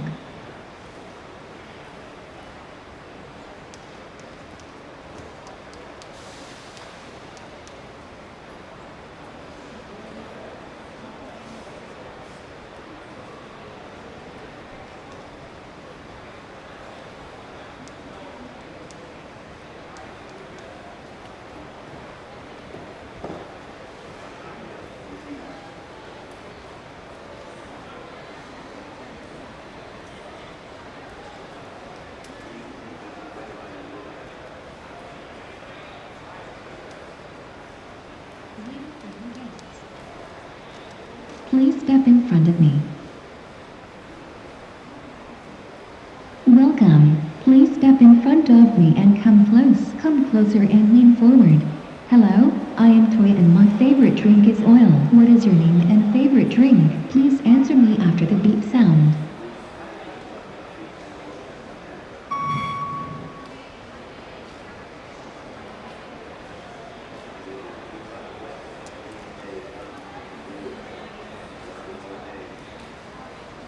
Follow me from the hallway to the living room. Please step out of my way and stay behind me.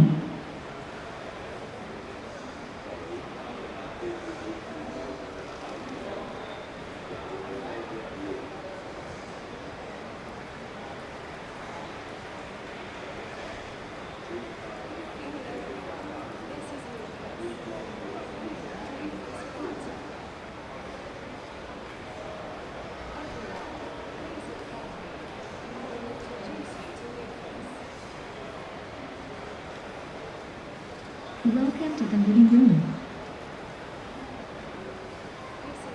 Sitting people, please look at me. Sitting people, please look at me. Sitting people, please look at me.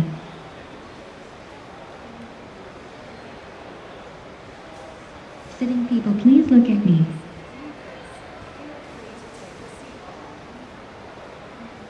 Please take a seat to the right from me. Hey, John. This is Gabrielle and their favorite drink is Big Coke. Hey, Gabrielle. This is John and their favorite drink is milk. Hey, Gabrielle. This is Bob and their favorite drink is coffee. Hey, Bob.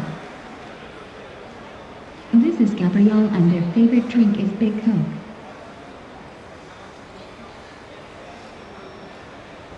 Hello Gabrielle, I remember Bob. I will describe Bob further now. I think your gender is male. You are not wearing a hat. You are wearing a dark top. I will describe Bob again. I think your gender is male. You are not wearing a hat. You are wearing a dark top.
Please stand left to me.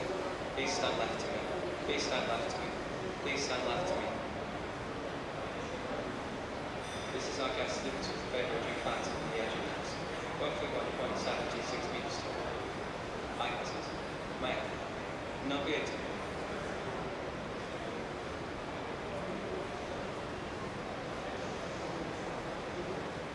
This is our host John, favourite drink.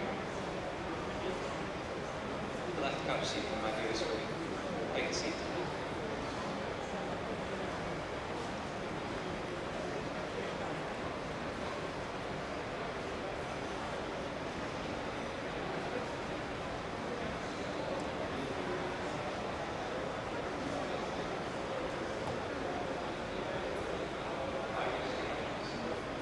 I'm waiting for this. Please come closer. There's someone. Hello. Please say anything. Drinks will not leave in your minds.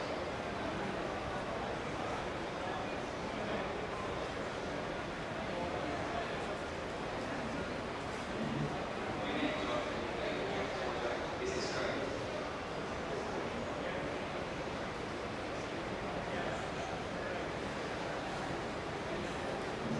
Right. Can I go up to you? I need to get closer. Look in my eyes. Please follow me.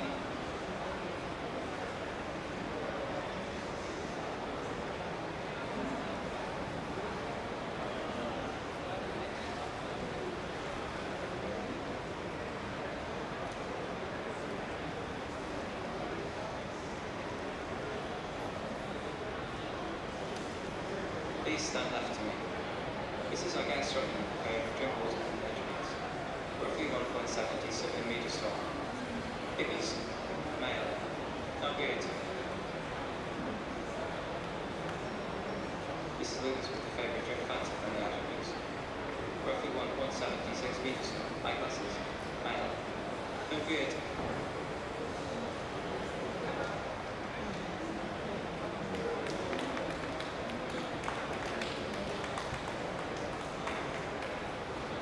This is our host John with the favourite drinker. Please stand left to me. Please stand left to me. Please stand left to me.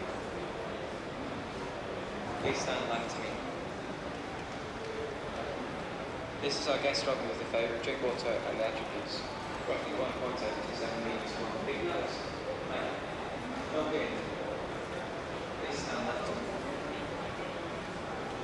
Please stand left to me. Please stand left to me.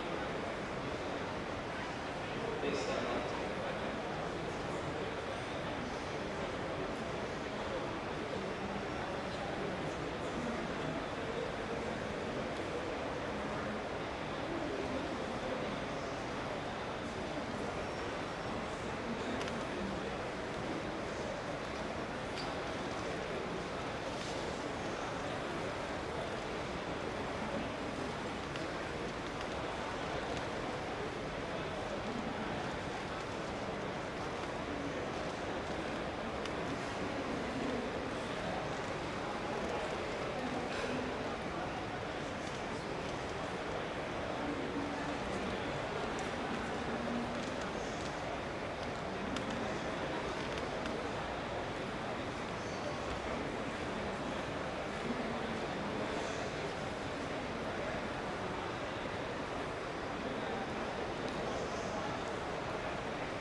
It's their favorite drink is mango.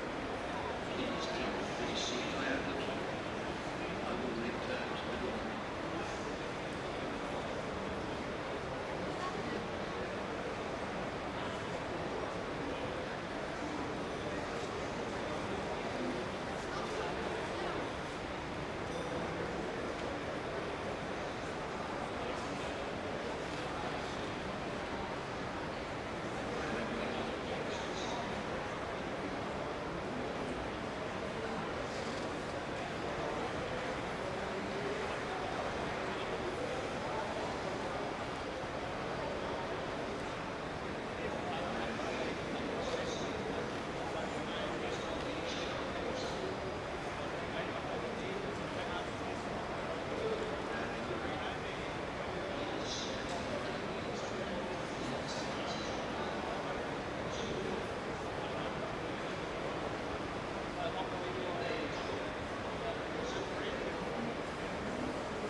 Test, test.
Test, test, 1, 2, 3.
Please step back.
dishwasher.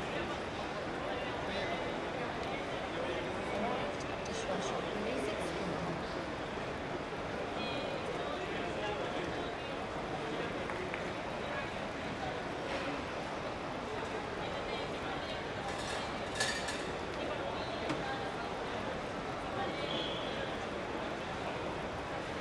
Moving to dining table. Stop. Arrived at dining table.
1, 4.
Hello, ladies and gentlemen. This is a test 1, 1, 2, 3. Test, test.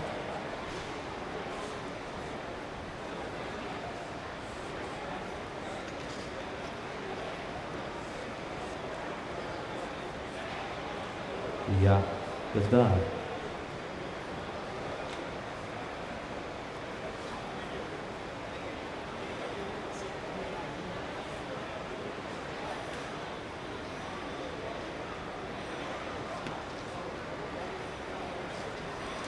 Ja, ja.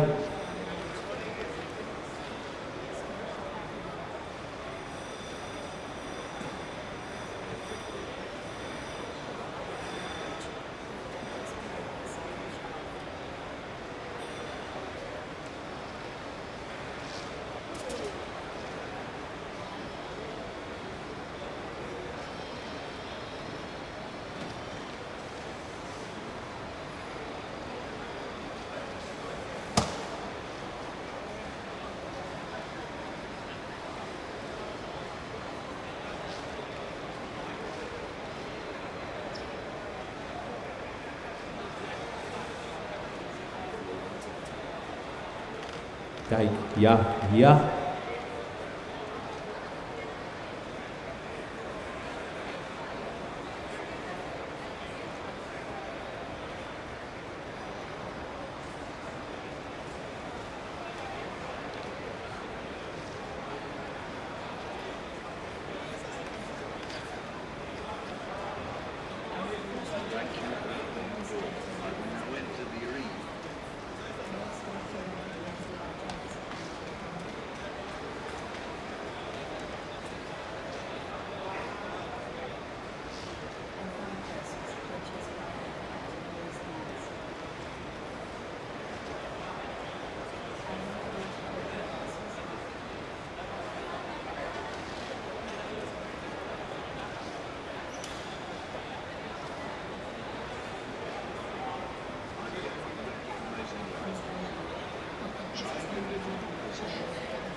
test 1, 2, 3.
Ladies and gentlemen, in a few short minutes we will be beginning with the Storing Groceries Challenge here at the at-home arena. In this challenge we will be testing the manipulation of our robots to see whether they are able to grasp a wide variety of objects and recognize them and place them in the right shelf.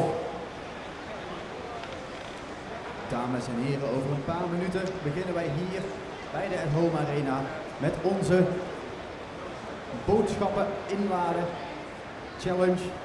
Hierbij moeten de robots verschillende objecten oppakken, categoriseren en in de juiste categorie zetten.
The referees are currently busy laying out the groceries on the dinner table, and the robot will be tasked with finding the objects, figuring out where in the shelf they belong, and placing them at the correct position.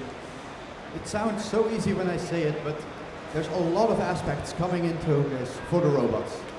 The robots have to identify the different objects, figure out which category they belong to, and then figure out how to pick up that particular object.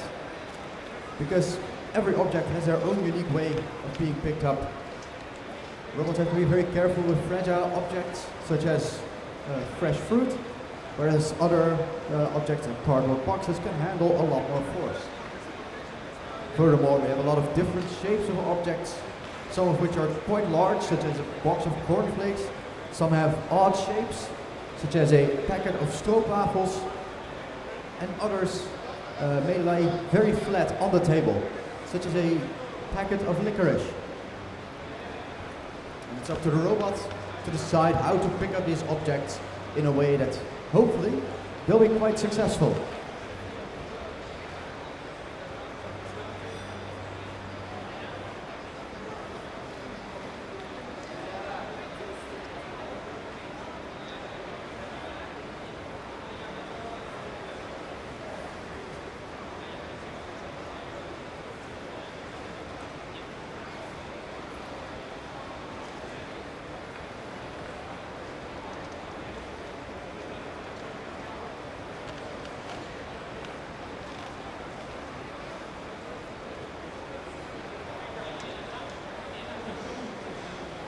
We're starting to see some movement over here in the right arena. We have a robot, a Tiago model robot, navigating toward the kitchen area, getting ready to store these groceries in the shelves. This appears to be Team Nimro. The robot has found the table and is now inspecting it. On the screen it displays the various object that it has found, and now it must decide which one of these objects it feels most comfortable in picking up.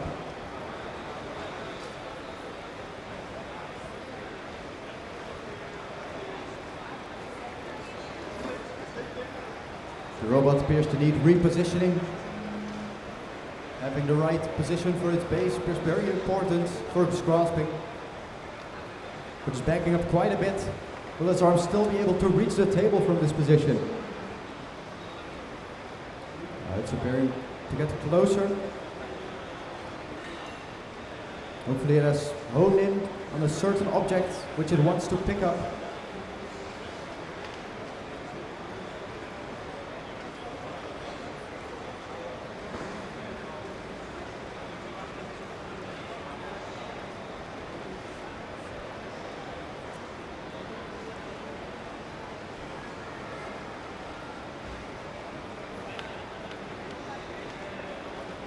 Again, the robot is approaching the table. We cannot be sure what's happening in the robot's head. Maybe it's changing its mind on which object is best to pick up. Maybe it's finding the plan that it can make too risky. Ooh, but now it's committing. It's moving the arm. But what object is it going to get? From what I can see, the robot has missed the object that it's trying to grasp. It's a bottle of water near it, but... Oh, and the robot knocks over a bottle of water and orange, but it has not been able to grasp anything. The jury is looking around behind the robot to hopefully make sure the orange doesn't get crushed here. Now the question is, does the robot realize that it has missed its target object? It does appear so, because it's still focused on the table. Hopefully it will now attempt to grab a second object. And let's hope for the robot that this time it is more successful.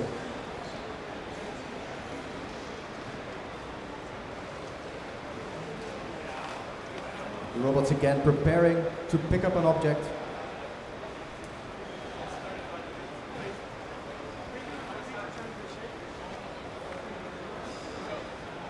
Once again, we're closer to the table. Which object will it pick up now? We have a packet of hagelslag, a bottle of crisps, a bottle of mayonnaise. We have an iced tea, a pear, a kitchen sponge. There's a lot of choice for the robot. But in order to make the choice, the robot has to recognize which objects these are. And the question is whether Team Nimro has been able to learn these typical Dutch objects in the short amount of time they've been here. I'm pretty sure that before this Monday, their robot had never heard of hagelslag before. And now we're asking it to pick it up and place it with the rest of the food.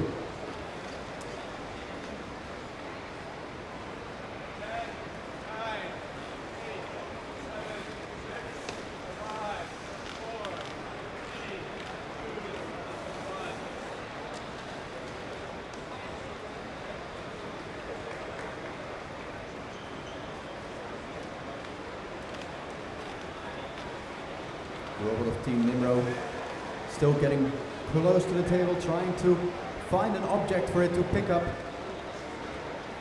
So far it's only been able to make one attempt at picking up, and the robots only have 5 minutes for this challenge, so speed is crucial. The maximum amount of points that can be reached in this challenge is achieved by picking up 5 different objects and placing them in the correct position. Now the robot's attempting to place the object which it has grasped, but the robot doesn't appear to realize that it's actually dropped the object. The robots must be very careful of the doors of this cabinet. If it gets too close or if it runs into them, the referees might just press the emergency stop, ending this trial prematurely.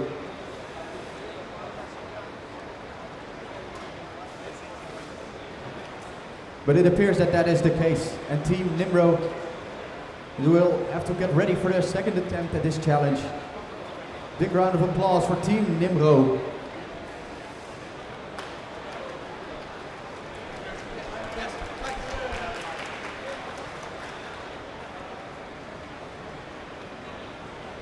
So we're going to have a look at the other arenas to see how our teams are doing there. You can see a team getting ready here in the middle arena.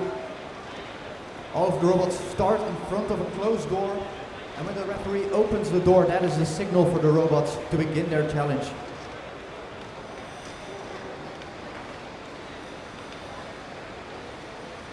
Meanwhile, here in our leftmost arena, we have the standard platform league, where the Toyota HSRs are competing not with their hardware, but with their software. And here we have Team Austin Villa from Texas. They came all the way from America here to the Netherlands to compete in this RoboCup. Their robots making their way to the kitchen, but it appears to be stuck in the door. But it's found its way, it's recovered, and it's heading towards the kitchen area.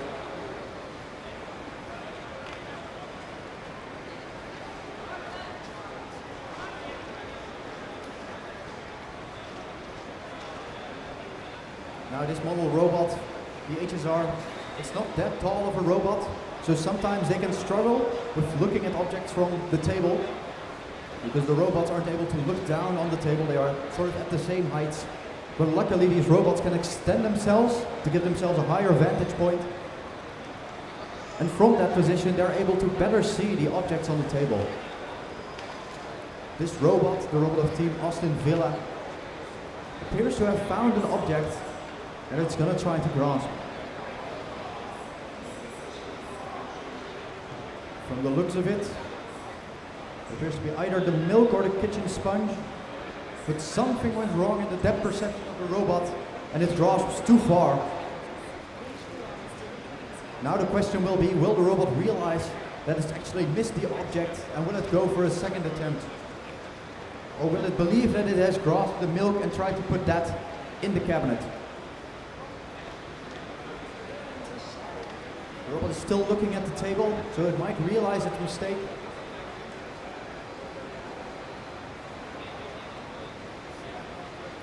It has opened the gripper, so the robot has realized that its initial grasp was not successful. It's going for a second attempt at the milk. It's getting closer this time. And it's got its gripper around the milk. Will it be able to lift it up? Yes, yes it does. It lifts the milk off the table. Now the robot must find the correct position for this milk on the shelf. Milk is considered a drink, so it should be stored next to other drinks. Now here, on the second to lowest shelf, there's a bottle of water. So we'll expect the robot to place it at that position for maximum points.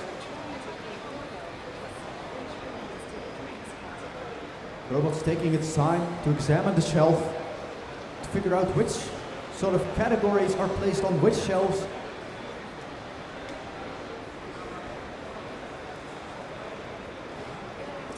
Now I've been told that this particular shelf, because it's so dark, it actually makes it quite hard for the robot to see the object there. Because the robot itself is also casting its shadow on this cabinet. But the robot's still looking, and it's giving instructions to the referee to grab the object and to place it in the shelf. Now the referee has not placed it on the correct shelf, so we can only assume that the robot has not figured out where the category of drinks are. But that is alright, because teams get points also for the partial elements of the test. So for picking up the milk, Team Aston Villa has already scored some amount of points. And now we'll see if the robot can do this about 4 more times. The robot's going for its second pickup, this time for a can of sausages. But it's getting close to the table and the referee has to intervene. And that is it for Team Aston Villa. The robot got too close to the table and the referee, for the robot's own safety, had to shut it down. Still an excellent performance, grabbing quite a heavy object. Please a big round of applause for Team Aston Villa.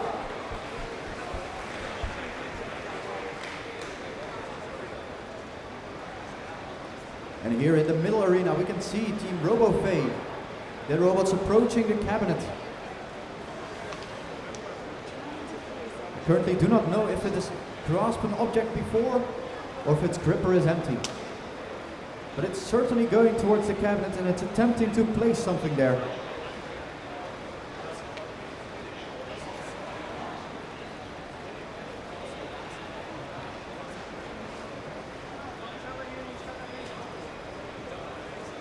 Now Team RoboFay and their robot Hera are going for at least another object.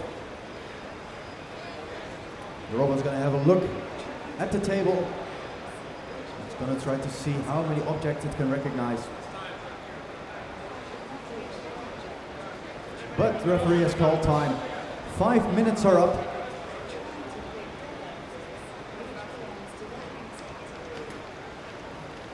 And that is it for Team RoboFay. We're not able to witness all of this test.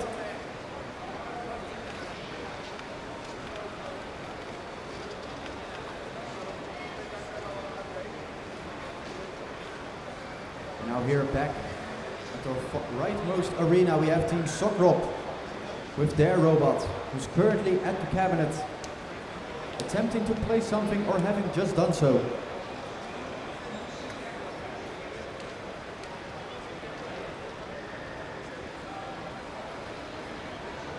The robot's currently trying to place something, but its gripper is empty, so probably it's missed its initial grasp. The robot also does not appear to reach the cabinet entirely. But it's going in for a second attempt to place an object. It's twirling around with its arm a bit. But the time is up for Team Sokrop as well. 5 minutes is a very short time for these robots. So even if teams are able to reliably pick and place objects, they're expected to do it fast, because we want these robots to be able to be helpful to us. And that requires some amount of efficiency.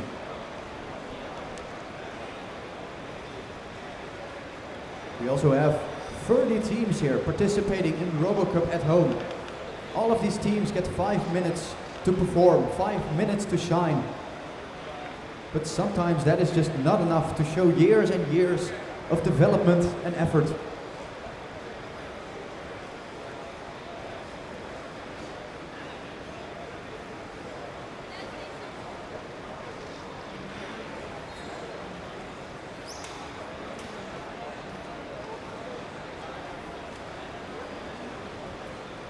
In between the takes of different teams, the referees will mix up the objects on the table because they don't want to make it too easy for the different teams. Up next here in the DSPL arena, we have another robot getting ready to start. The referee only has to give the start signal by opening the door.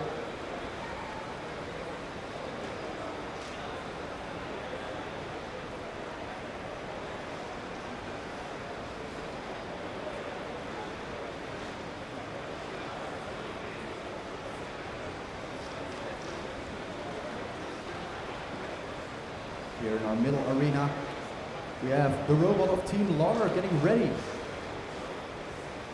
The robot's making its way to the kitchen area.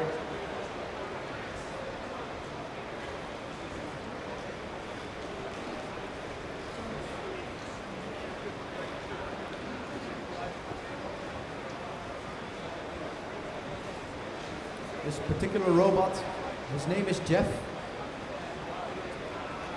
Wearing a nice body warmer with his own name on it. It's always nice to see the teams here give their robot a name to give them some form of identity. And the robot of Team Lar is getting quite close to the cabinet itself.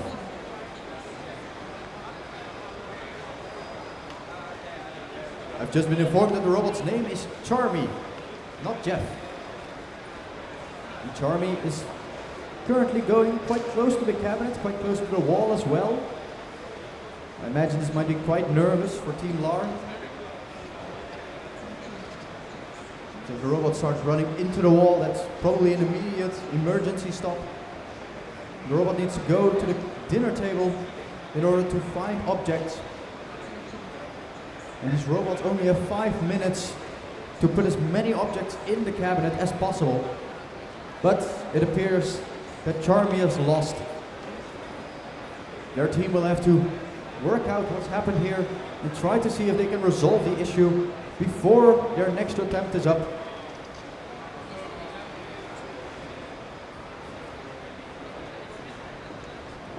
And here we see Team Tidy Boy, the currently defending world champion. And their robots returning to the dinner table, getting ready to pick up another object. I can see that there's a big bottle of Coke on the table. This big bottle of Coke is considered a heavy object and it's worth bonus points because it is so heavy. A lot of robot arms are not able to actually lift it. But Team Tidy Boy feels confident enough to have this big bottle of Coke placed on their table.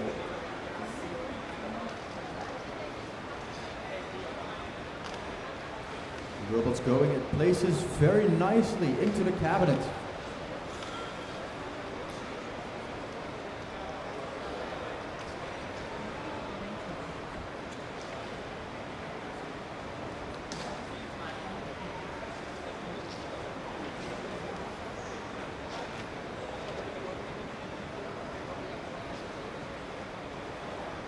You can see the robot reaching for the double fist, getting an excellent grasp on it. And the robot faces towards the cabinet, ready to place the object on the shelves. And with a lot of control, the robot places the double fist on the shelf next to the other drinks. An excellent performance by Team Tidy Boy. Now the question is, will the robot also attempt to pick up this big bottle of Coke, which will give it additional points? The robot's going for the iced tea, another drink. Now as the robot's placing objects in the shelf, there will be less and less time or less and less space for the robot to actually place the objects. So will this robot still be able to find a spot for this iced tea in the shelf with the drinks? It appears to do so. It finds an empty spot, places it very neatly. It's not touched or any of the shelf or any of the objects already in the shelf. Very well done by Team Tidy Boy. Their robot does not look like a traditional humanoid. It is a robotic arm on a mobile base. But here is Team Tidy Boy is showing that you don't need to look like a human in order to be as smart as a human. It's going for the orange. From my perspective, it looked like it was going for the big Coke, but it's grasped an orange. Now the robot must find the shelf with the apples and the peaches and place it next to the other fruits. Oh, but it appears the robot has missed the shelf with the other fruit and it's placing it on a somewhat empty shelf in order to make a new category. Now if time permits, the robot can attempt to have another object and pick that up. And if it does so better than the previous ones, it will receive points for that.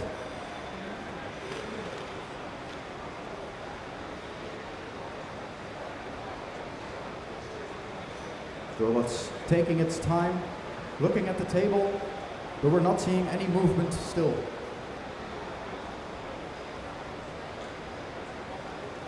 Team leader of Team Tidy Boy has indicated that is it. And time is up, but still excellent performance by Team Tidy Boy. Very well done.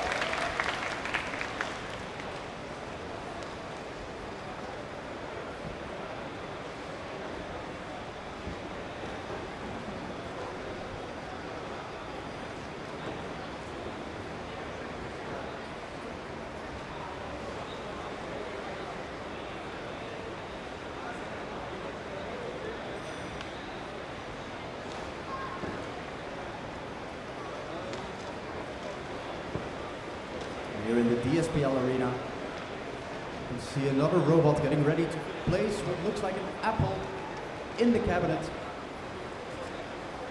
Currently there's already some fruit in one of the shelves. And the robot's attempting to place it there, being very careful.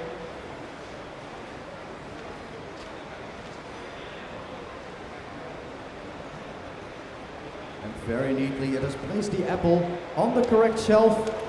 Very close to the edge, but the apple is staying there. And that is enough. The robot's going back to the dinner table. We will see if the robot will pick up other objects and where it will place this.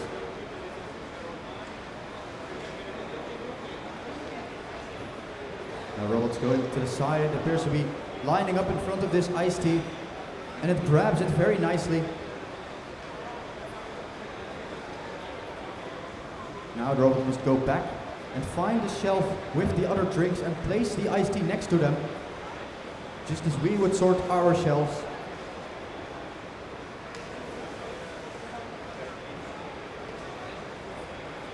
The robot's getting ready to approach the shelf. It appears to be aiming for the correct shelf, but it's going quite low. Where has it placed the iced tea? The iced tea has ended up on the floor and the robot's running into the table. Ooh, but the referee is quick with the emergency stop to prevent the robot from damaging itself. At least a successful placement of the apple. The iced tea was successfully picked up. That is at least some points for this team. Very well done.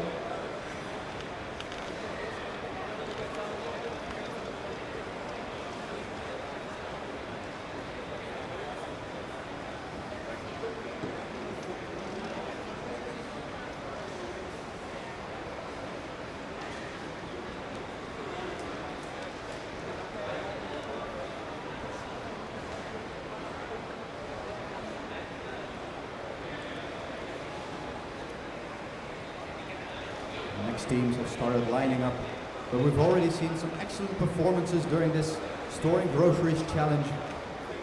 The robots have been able to pick up objects, they've been able to categorize them correctly and place them at the right spot in the shelf. We've also seen some difficulties. Some robots have managed to drop the objects, or they've somehow missed the correct categories, and then therefore ended up not knowing where to place the object in the shelves. There's a lot of steps to this whole challenge, and all of those steps, something can go wrong. This is a nerve-wracking challenge for both the audience and the participants. So even though the participants have programmed everything on this robot, even they sometimes do not know why the robot does the things that it does. The referees are mixing up the objects on the tables. You can see here in my rightmost arena, the referee has placed the heavy object, a big bottle of Coke, on the table, which indicates that this team is confident that they are able to pick up a heavy object with their robot. And while a big bottle of Coke might not seem too heavy to us humans, for robots this is actually still quite difficult to manipulate. We often think that robots are very strong, but that is only the case if they're able to put that force in the right direction. In a lot of configurations, the robots still struggle with a lot of force on their grippers.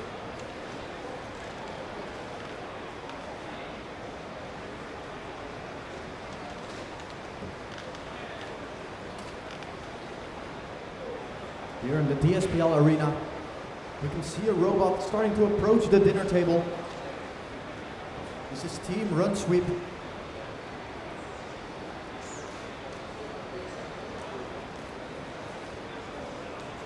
The robot's taking a look at the dinner table. There's a lot of objects here, including a banana, a packet of milk, a kitchen sponge, a plate, several cans of Coke or iced tea. There's bottles of condiments. Which of all these objects will the robot decide to pick up? The robot's taking quite a while to look at the objects on the table. Now on these tables we also have some decorations. In this case, a vase of tulips and a cookie jar. Oh, it appears that this is it for Team Run Sweep. The robot somehow got stuck, and the team leader indicated that this is it.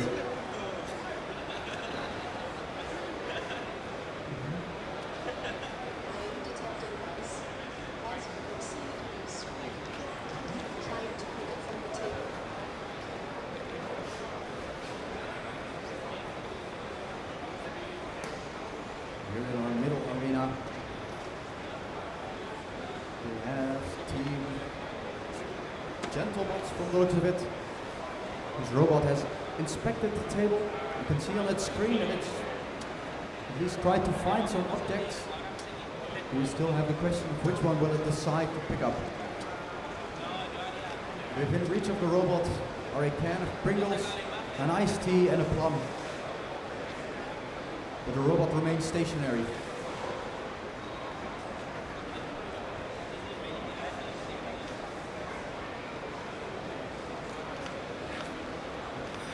So the robot is showing the referee that it has been able to identify the objects.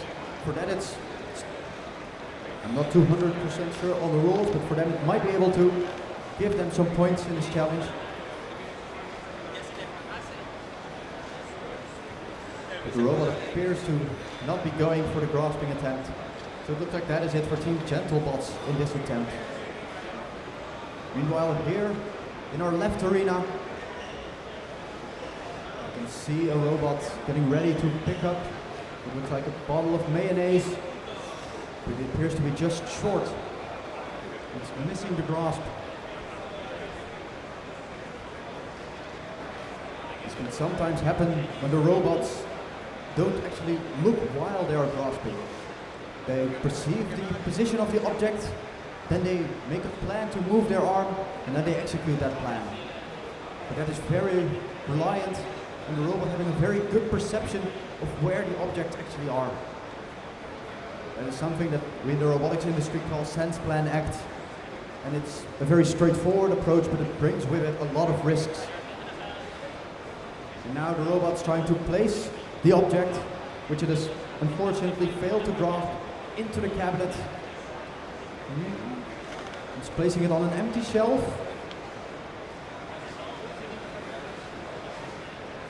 The robot appears to be scraping the cabinet slightly.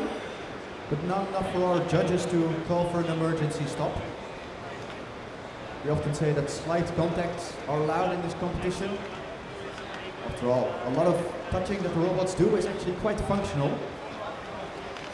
But we'll see if the robot has more luck on his second attempt. This is the robot of Chief Scientist's office.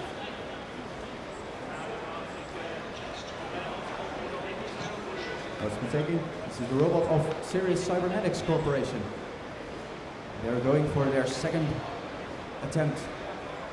Robot's getting into position. Looks like it's going to pick up a packet of double frizz, which it does so very nicely. The packet is lifted off the table and is now in the robot's possession. It knocks over a big bottle of Coke.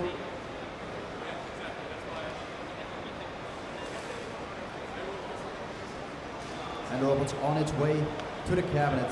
Now the question is, will the robot be able to recognize the other drinks in this cabinet, and will it be able to place the packet of double frizz next to these other objects?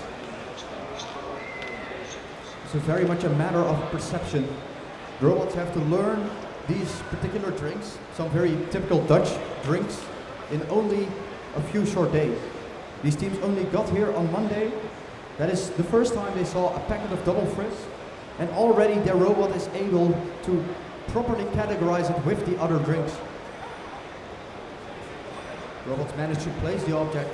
It slightly touched some of the food items in the shelf, and the judges have called time. So that is it for Team Syria Cybernetics Corporation.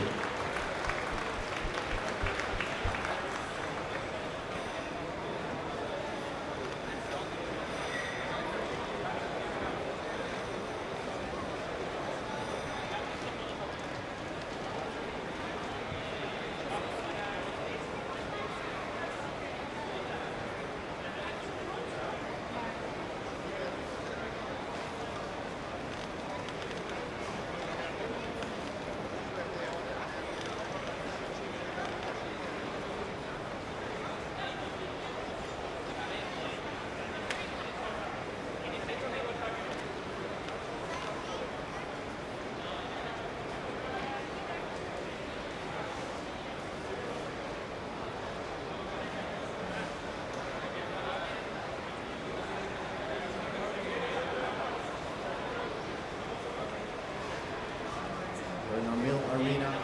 You can see Team Pumas getting ready at the door. The robots entering the arena.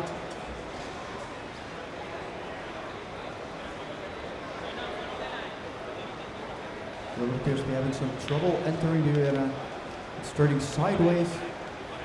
Perhaps it fits better through the door frame, but it's going back and forth. It's having a lot of trouble entering the arena, which is very unfortunate. So as a result of this, they cannot show us how well their robot can actually store the groceries. As mentioned before, in robotics, there's only a small thing which has to go wrong for an entire sequence of actions to fall apart. It's one of the unfortunate realities of our field.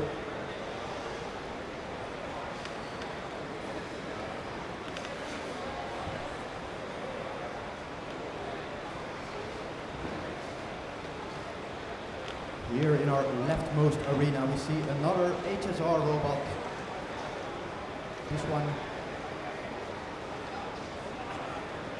belonging to Hibikino Musashi, if I am not mistaken. The robot starts by going to the cabinet and trying to first identify all the different object categories that are there.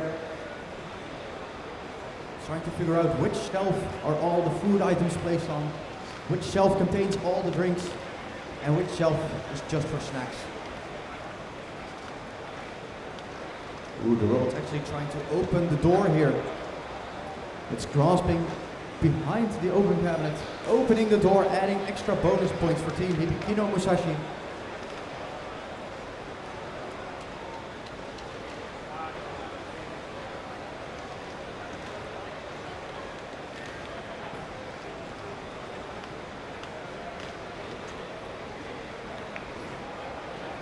Now the robot of Team Hibikino Musashi is getting ready to pick up its first object. Team Hibikino Musashi has also requested the big bottle of Coke to be placed on the table. Again, this is a heavy object, very difficult for most robots to grasp. Team Hibikino Musashi is going for a grasp, going from the top down. The robots grasp a banana. A delicate piece of fruit, the robots grasp it, but it has not crushed it. Now the robot has to find out where all the fruits are placed and place the banana on the right spot. The fruits appear to be placed here on the left side of the cabinet.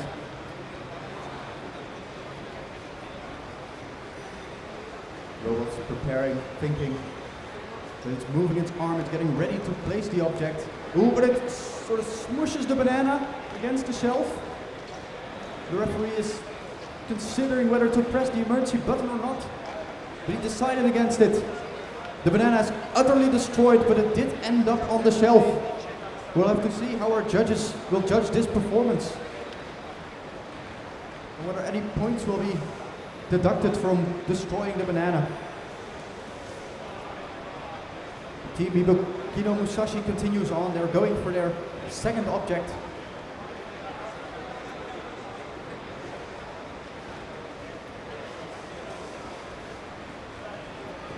The robot's providing the referee with a lot of information before it's starting for its grasp. It's informing the referee what it plans to do, so that in case it fails, the referee might still give it some points for knowing the category of the object. It's picked up a can of pea soup. It's picked up a can of soup, which it will now bring to the cabinet where it should be stored with the other food items. Will the robot be able to figure out where the food items are placed? And will it be able to place the can without crushing it like it did the banana?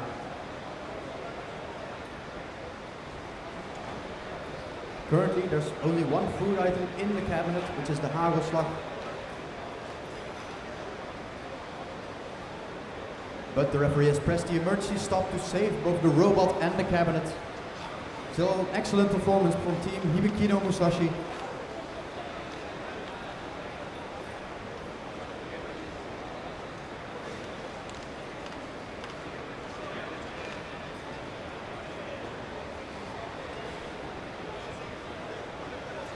Meanwhile, here in our rightmost arena, you can see the robot getting ready.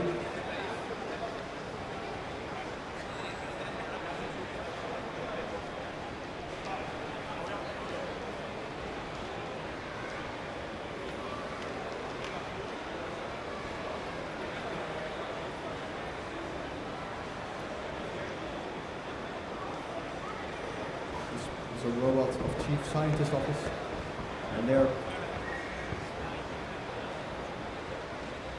the robot is moving, it has a plan.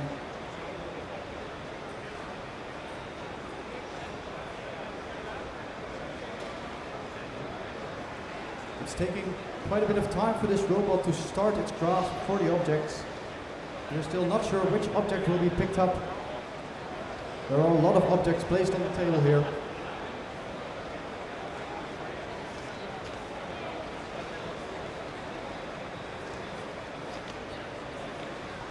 But the robot does not appear to be making a move just yet. It's getting its arm back into its position. Maybe whatever plan it had, it determined it would not succeed, and it's decided to give up. Maybe try a different object.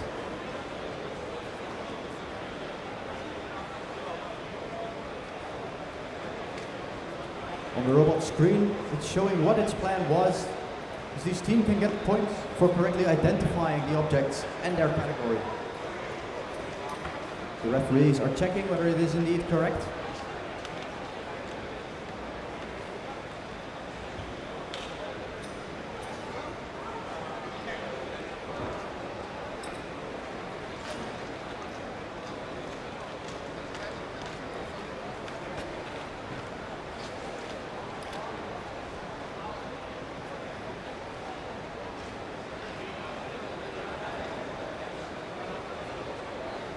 You can see the robot of Chief Scientist Office getting ready to place an object, even though it doesn't have one in its grippers.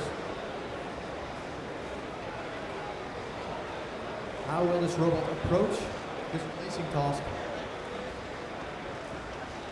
It's going up and down, looking for the correct shelf.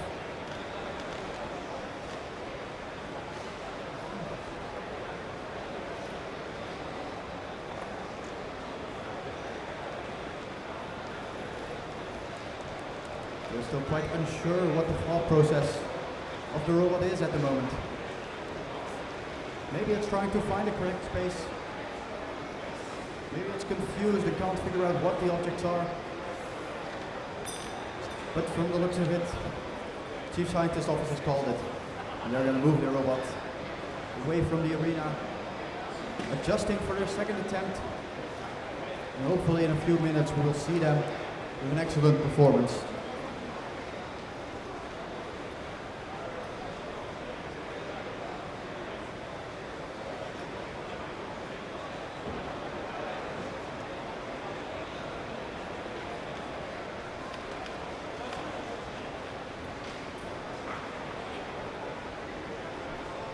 Meanwhile, here in our leftmost arena, you can see the robot of Team Robo Kanes, if I'm not mistaken, getting ready for their attempt, the storing groceries challenge. But the emergency button has been pressed. The robot appeared to be making a move as if it was already at the table. And the members of Team Robo Kanes have decided this is not going to work. They'll have to work out the kinks in the short amount of time they have for their second attempt.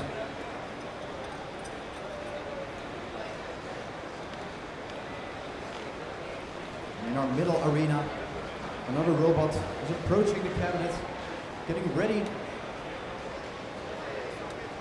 to inspect the table, figure out which objects are present here.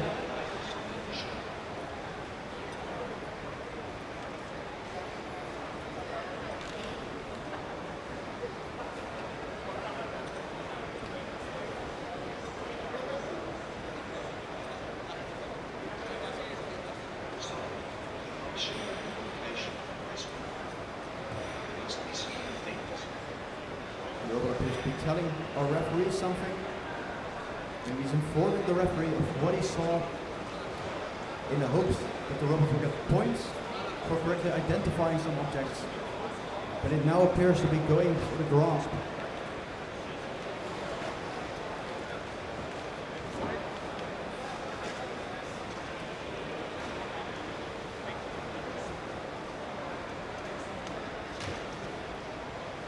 The robot's attempting to pick up a piece of cutlery. Going from the top down. The robot's arm is not moving down. It's going now. It's going very slowly and deliberately. So probably the robot's waiting to sort of feel the table underneath its fingers to know when it has reached the table and therefore also the cutlery. It's closing the gripper. But it appears it was just a little too high. The robot lifts, but the cutlery remains on the table. What a shame. It looked so promising. It was at the right position. It just didn't move down far enough.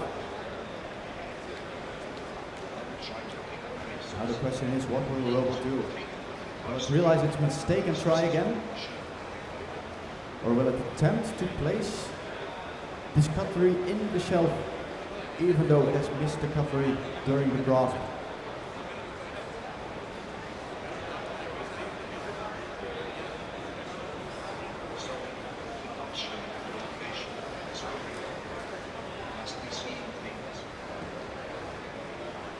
The robot's turning towards the cabinet with in its hand an imaginary piece of cutlery.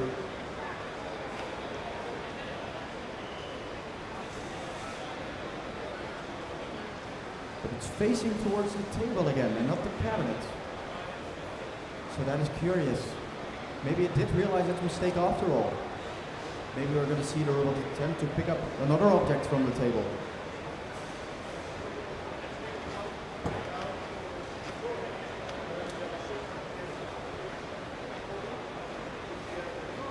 Robot appears to be going for a pickup. Yes. It appears to be going for a packet of crisps that are lying flat on the table. This is a difficult object to pick up.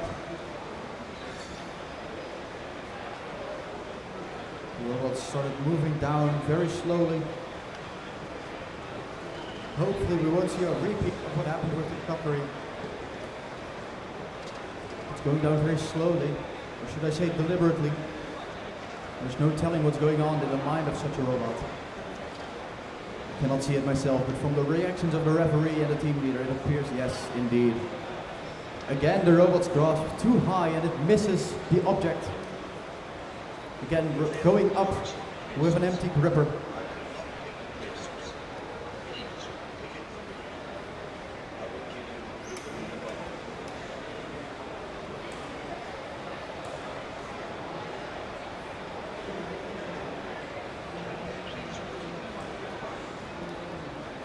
The robot is now asked for an object to be handed to it by the referee.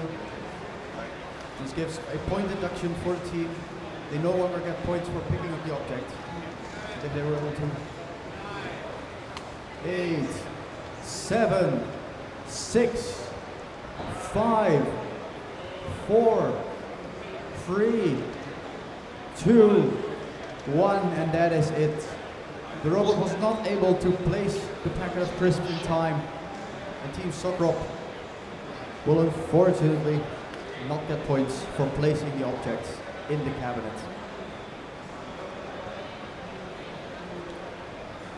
The teams here only get 5 minutes to store as many groceries as they can in the kitchen cabinet.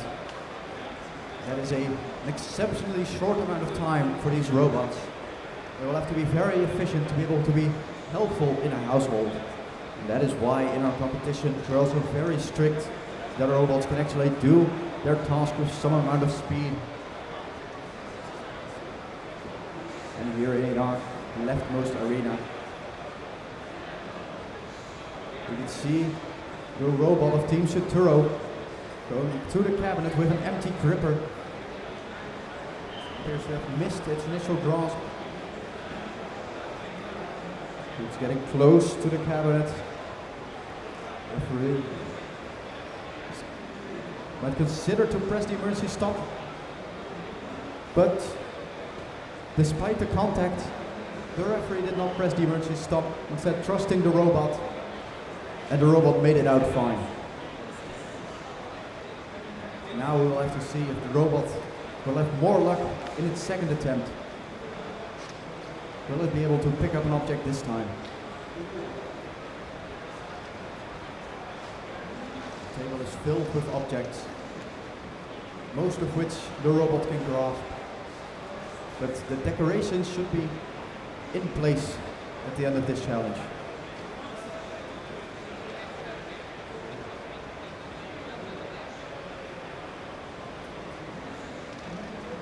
You can see the team leader of Team Suturo grasping their hands together. The robot appears to be going for a grasp at a weird angle. Appears to be going for a cup. The gripper is quite high. Will be able to... No, unfortunately it misses the grasp. It was so close, just a little too high. The robot's heading towards the cabinet, confident that it's holding a cup right now. But unfortunately, as we all saw, that is not the case.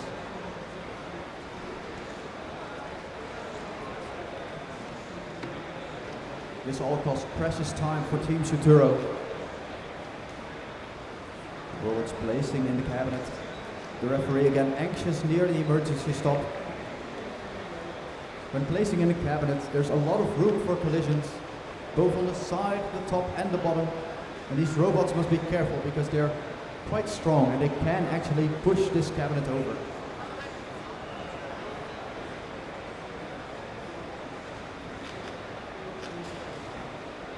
Will we see Team Suturo go for a third pickup? And will this third attempt succeed?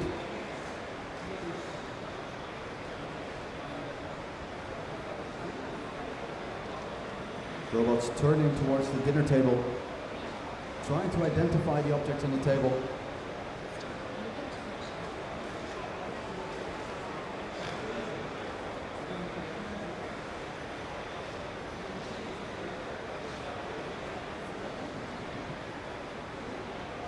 But that appears to be time. And that is it for Team Suturo.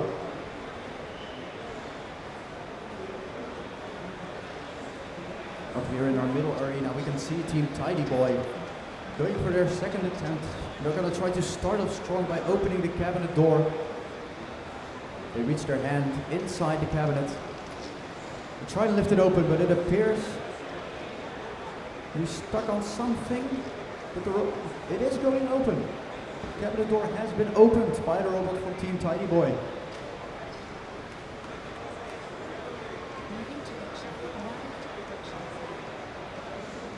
The last time in the arena, we saw an excellent performance from Team Tidy Boy, getting, I believe, 4 out of 5 objects. Let's see if they're able to improve their score on this run. You can see the robot pick up a very tiny object. It's barely visible, but it is a little candle. It's very impressive of the robot to be able to see this object and then also to pick it up so reliably.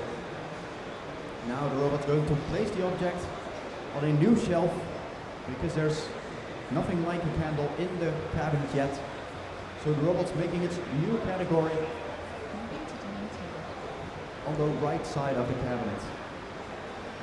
An excellent pick and place by Team Tidy Boy, and very fast as well. They might actually be able to do all 5 objects in one go. They're going for a second object, but it appears they missed something. The robot has an empty gripper and is taking that empty gripper to the shelf, all costing precious time for Team Tidy Boy.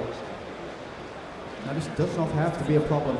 If they're able to do 5 objects within the time, then they can still get maximum points and get no reductions from this failed grasp. But they must be very fast if they want to accomplish that. Let's see the third attempt for Team Tidy Boy. What object will they choose to pick up, and will they be successful? They're going to what looks like the same spot on the table, and there's a piece of cutlery within the robot's gripper. The robot's taking it towards the cabinet. The robot will place the cutlery with other dishes or place it on a new shelf if there's no dishes yet.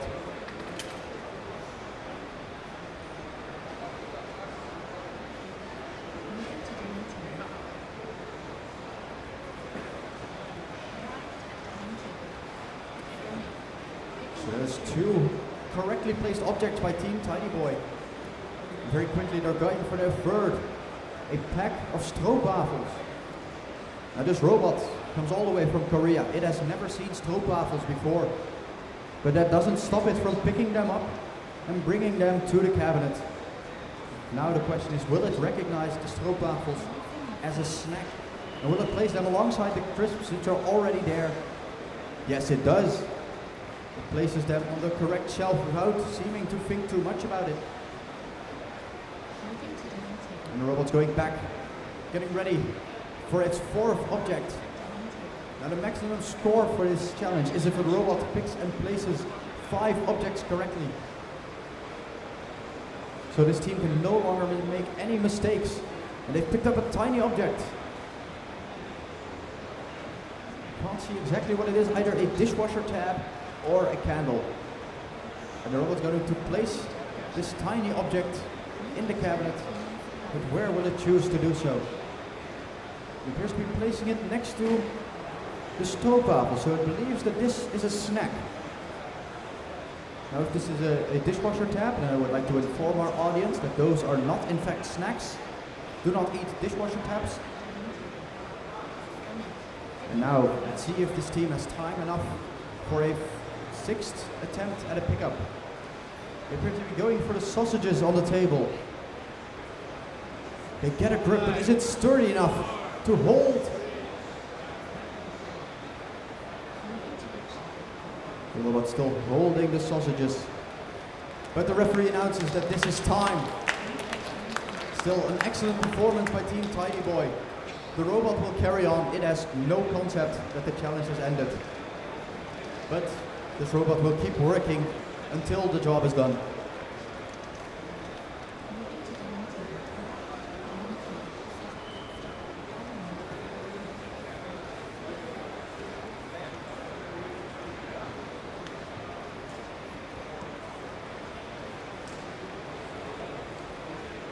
Here in our rightmost arena, we have Team RoboFay with their robot called Hera.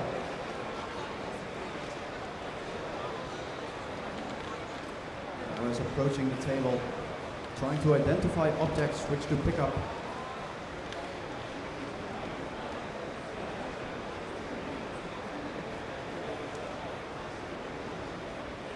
Hera is attempting to pick up a packet of double frizz, but it touches it from the top. Will still be able to get a good grip from this angle. It pulls, it lifts, and yes, the packet of double frizz goes with it. But will it remain? No! In transit, the packet of double frizz slips from the robot's grasp and ends up on the floor.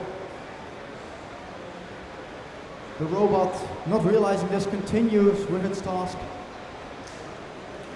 Now let's see if it will actually attempt to place the object near other drinks. But it does not. It places it near the snacks.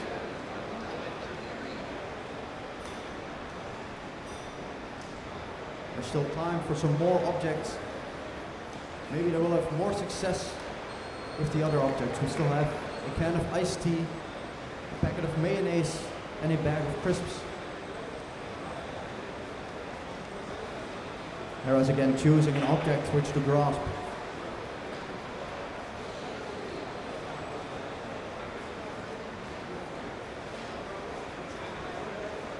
She's going for an orange or a pear. Appears to be going for the orange. Closes her gripper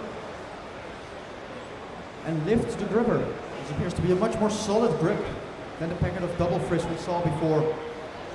Let's hope it makes it to the cabinet this time. And now the question becomes, will the robot realize? Ooh.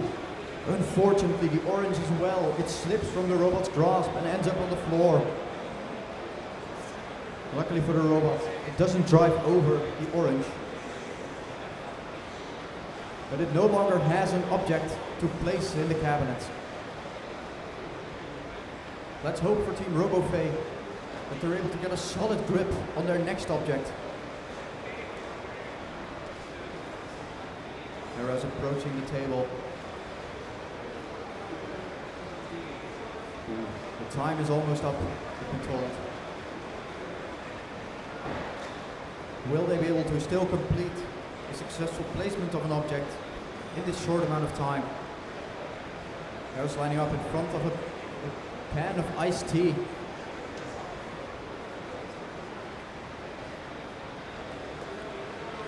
They're going. They're closing the gripper.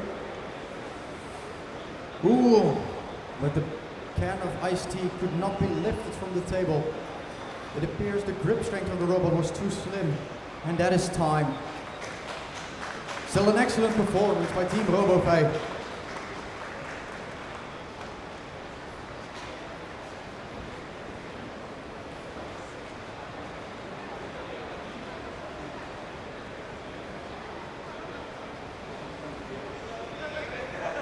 Now here in our leftmost arena, we can see our home team, Team Tech United, going for their attempt at storing groceries.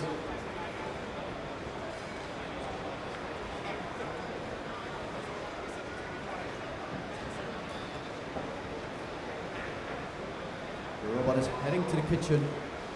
On the table are a variety of objects, including a can of sausages, a can of Coke, a cup, some hagelslag, some soup, some cereal, an orange, a can of iced tea, and much more. The robot has all the choice in the world on which object to pick up, but appears to fiercely be going towards the cabinet to learn what objects are where.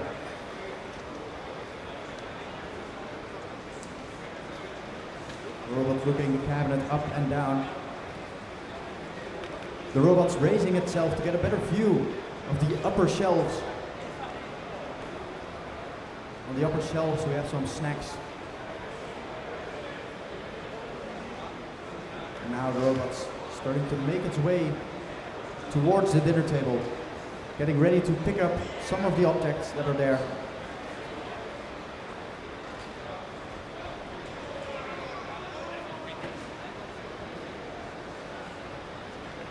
The robot appears to have seen something.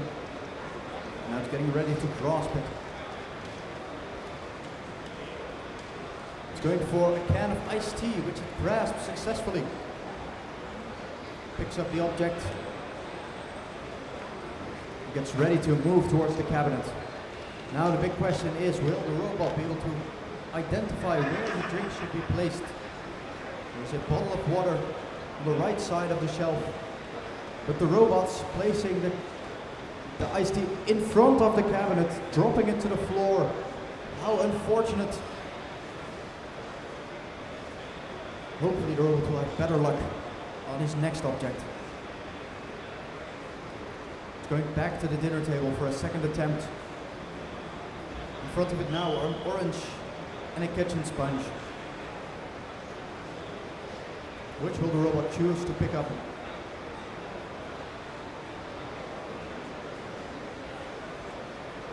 The robot's turning towards the orange.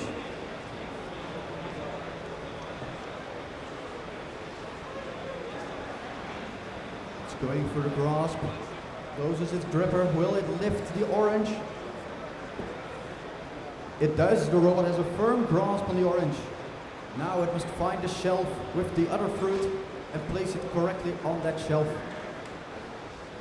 You can see the shelf with the fruit is on the left side of the cabinet. Will the robot be able to place it in its correct spot?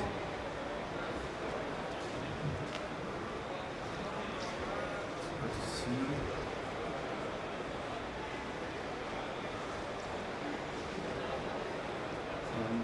We're trying to have a look where the apple has been placed.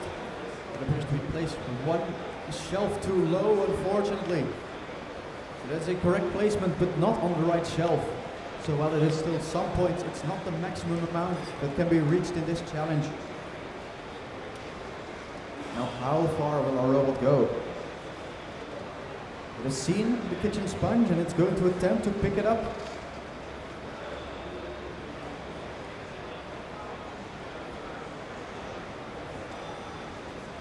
But the robot moves back down. What could have happened? Maybe it thought the kitchen sponge too risky to pick up. What will the robot do now? It appears to be going to a different spot on the table. Maybe it's trying to find a different position from where to grasp the objects.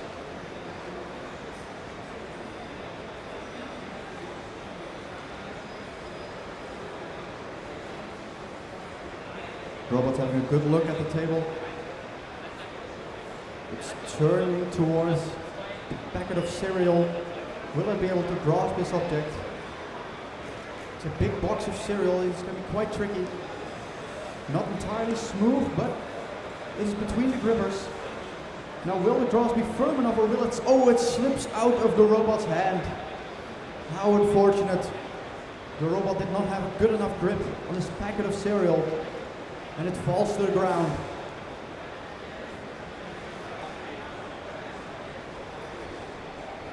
Now the robot's still trying to place the object. This pack of cereal, which unfortunately it doesn't have in its fingers. This all costs precious time for Team Tech United Eindhoven, our home team. And the robot's going back to the dinner table.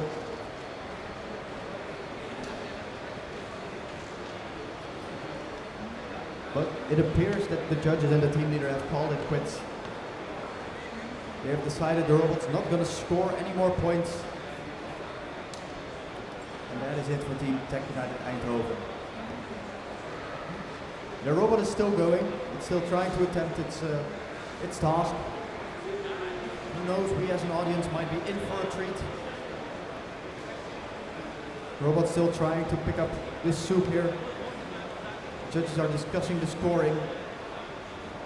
Maybe they're discussing whether the can of cereal was successfully picked up or whether it actually dropped it during picking up. The robot's going for a pack of soup. The challenge is over, but the robot keeps going. There's a job to be done and the robot will do it. It's placing the soup on the cabinet. An excellent picking up and an excellent placing. A shame this did not happen during the challenge itself.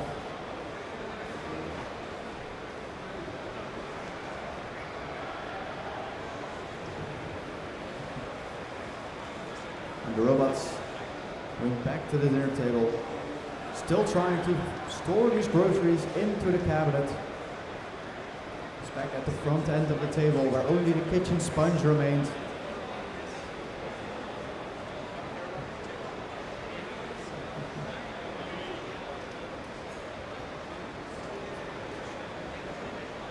The robot's attempting to pick something up, but there doesn't appear to be anything there.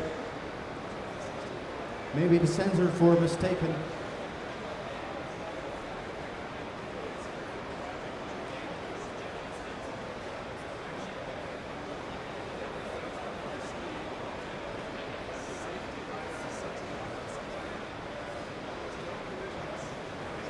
We're going to have a look at the other arenas. This challenge was predicted to last until about 6 today. Started a little later. Now the teams are getting ready for their second attempt. They've done their first attempt and now they're learning.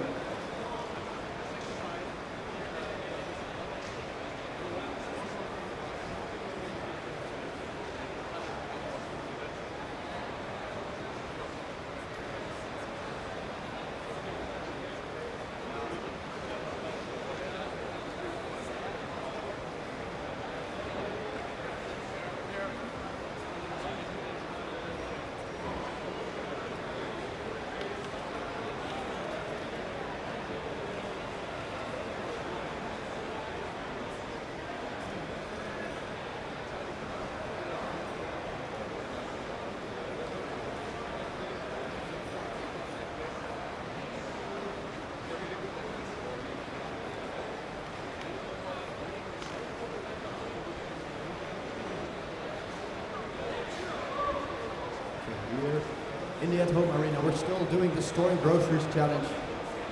Another team has entered the domestic standard platform arena.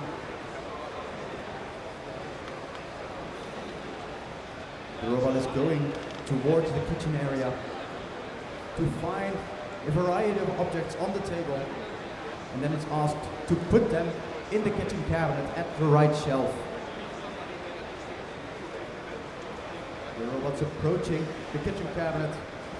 And good look, what objects are already in the shelf to try and figure out which categories are being stored. Up next, it's going to the table. It's having a good look at the objects there and it must decide which of these objects is it going to attempt to pick up and place in the cabinet.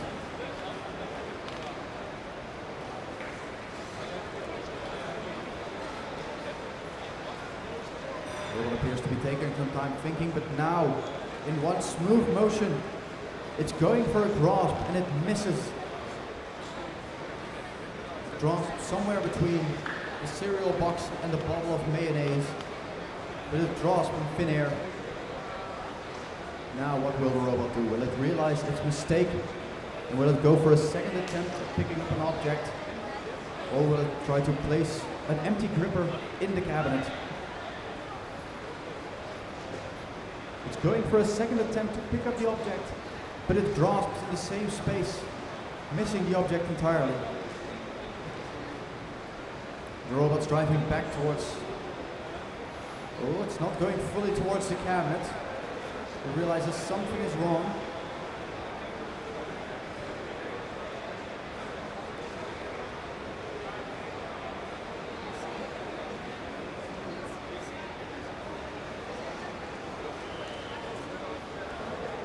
The robot's attempting a third object. This time it's getting quite close to the hagelslag, but it pushes it aside, not achieving a full grasp. But this robot has already realized twice when it has missed a grasp. So maybe this robot will realize again that its grasp was not successful. Maybe it will try again, but it only has 5 minutes for this particular challenge. It's a painfully short amount of time, but they're going for the curry and they've managed to pick it up.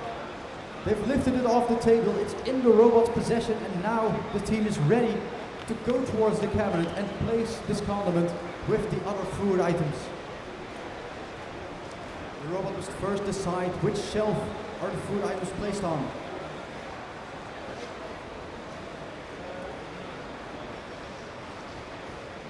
Now we wonder, which shelf has this robot chosen to place this bottle of curry on? It's making a move. It's going up to a seemingly empty shelf. And there it places the curry. I believe that is a correct placement, as there are no food items in the cabinet just yet. So the robot has now decided that all food items will be on this shelf to the left. And now the robot's going back.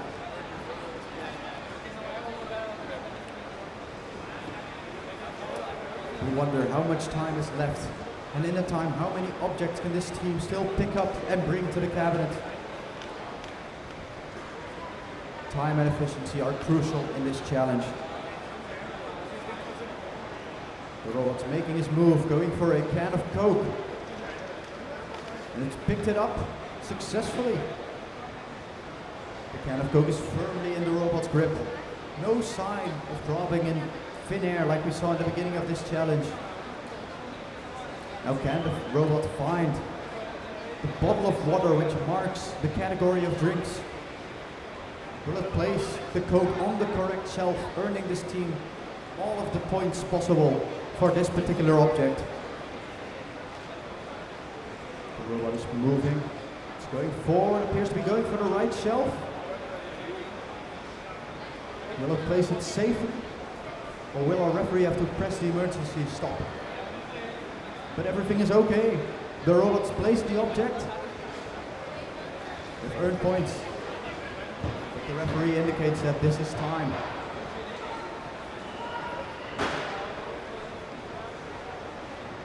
The referee seems to have allowed the team to continue their performance even though time has passed. So they're able to show off their robot to us, the audience. The robot's going for a bottle of mayonnaise. Now, there wasn't a food category before, but now there is. It's one the robot made themselves. So will this robot be able to place in the correct spot? The robot's deliberating, moving up.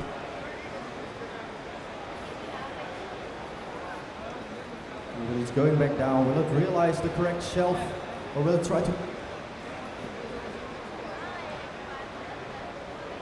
It's going, it's getting quite close to the back edge of the cabinet. It's not placed at the right spot.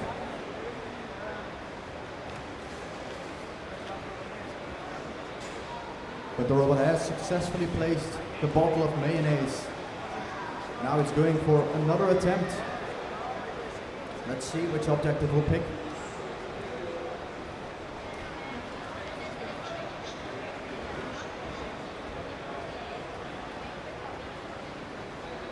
The robot's going for what appears to be again going for this spot in mid-air where there is nothing.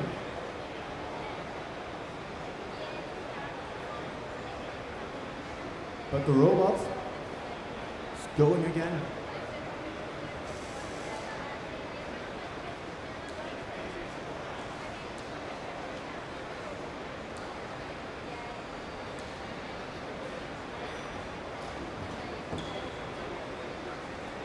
Attempting to pick up the cornflakes again. It has touched it, but it doesn't have a solid grip, and the cornflakes remain on the table.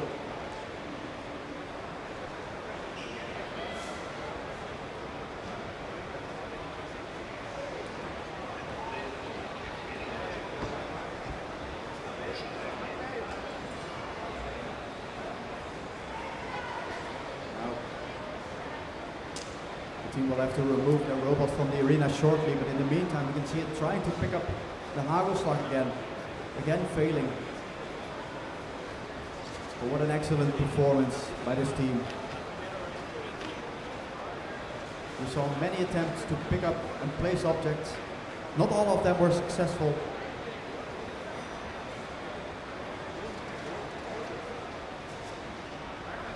And the next team is already queued up.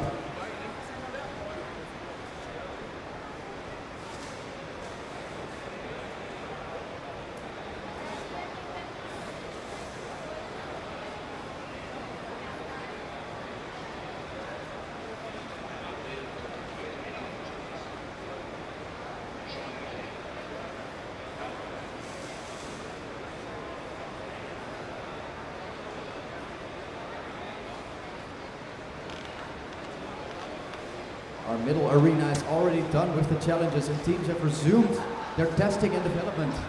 But we will keep an eye here on our rightmost arena, where the next team is getting ready for their attempt here in the OPL League.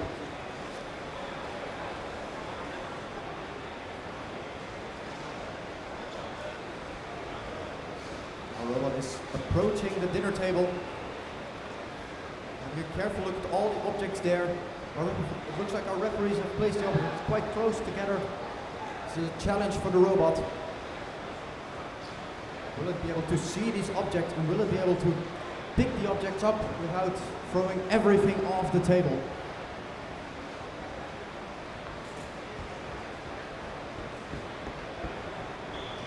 The robot's taking its time, it's deliberating.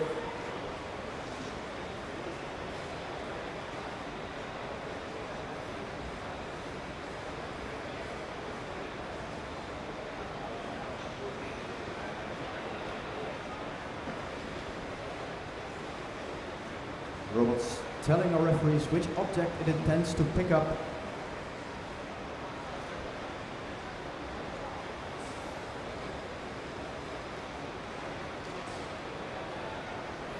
But the robot does not appear to have started moving yet. Who knows what the robot is thinking? Maybe it's trying to figure out which of these objects is the best to pick up. So the robot's indicated that it's not able to pick up the objects, but it would like them to be placed in its gripper. So our referee hands the object over to the robot.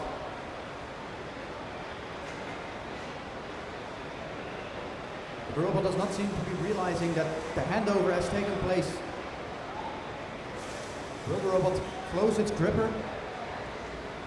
Or will our referee here get a sore arm from holding out this packet of Hagelslag?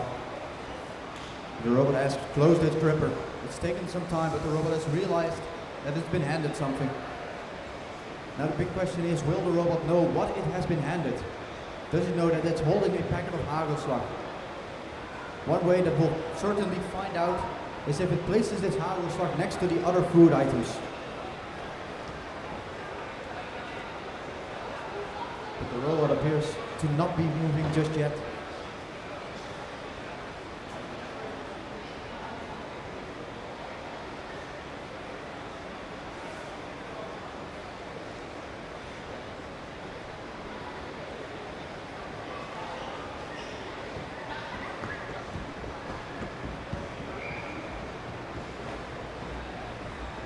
It appears that that is it for this team, Team Elcaster.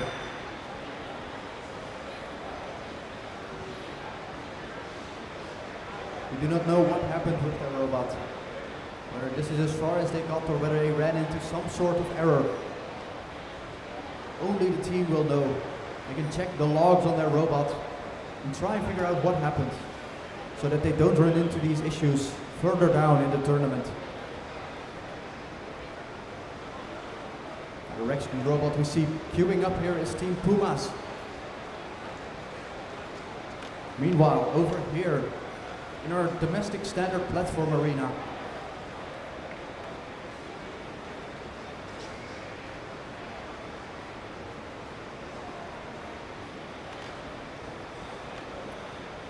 you can see a robot approaching the cabinet. doesn't have anything in his gripper. Maybe it's just checking out what all the items on the shelves are.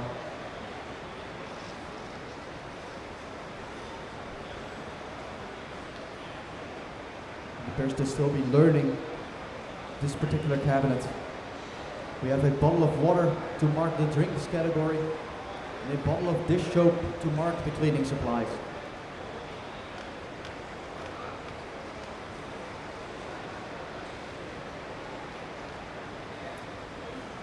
Now, the robot's heading to the dinner table.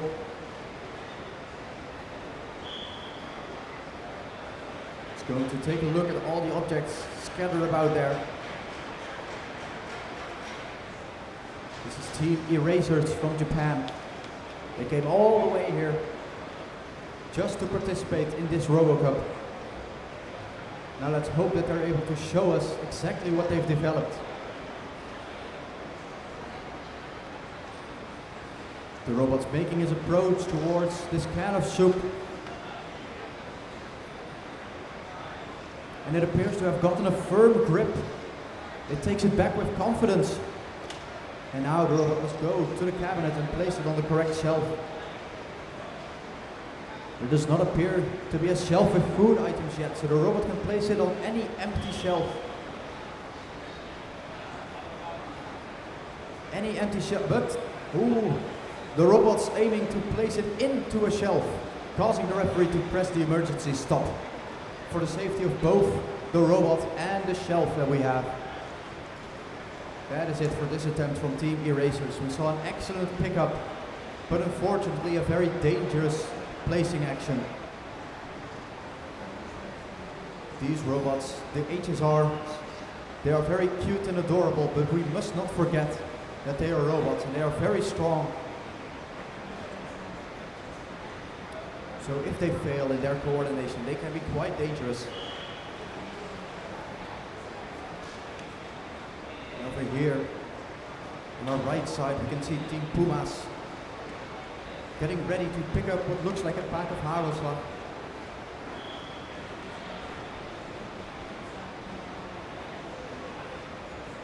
The robots asked for the hagelslag to be handed over to it.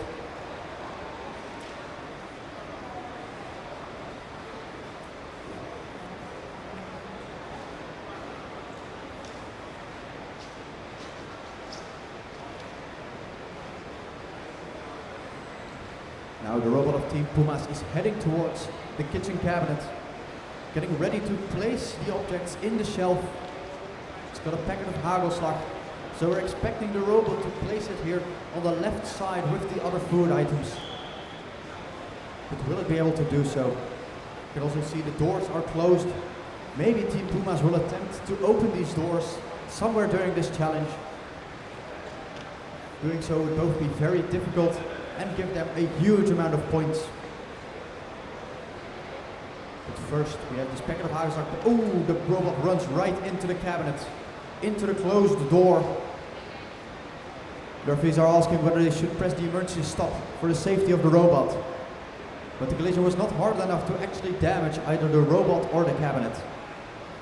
For this, the robot is very lucky that it's compliant, which means it can exert some force, but not too much.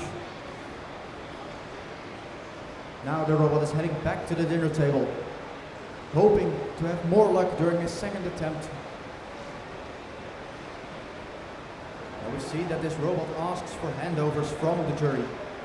But in order to ask for a handover, the robots first have to identify the object on the table. They can't just ask for any random thing to be handed over.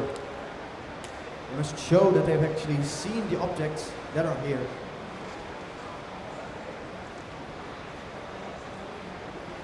So we wait in anticipation for the robot of Team Pumas.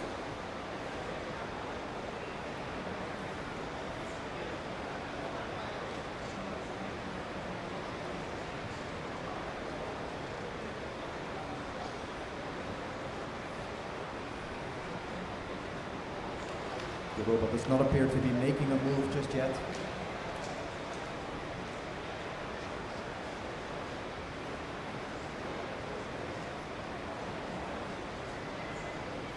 Looks like the robot is giving information to the referees.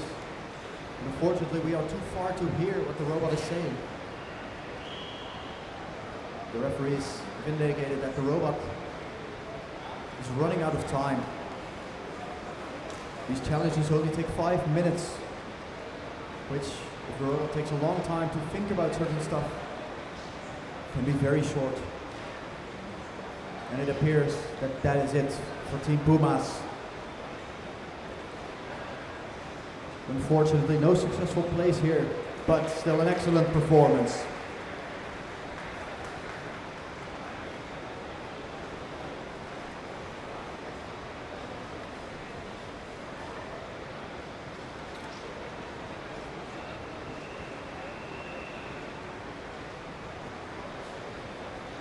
Meanwhile, here at the DSPL League, we have Team Hibikino Musashi getting ready for their second attempt.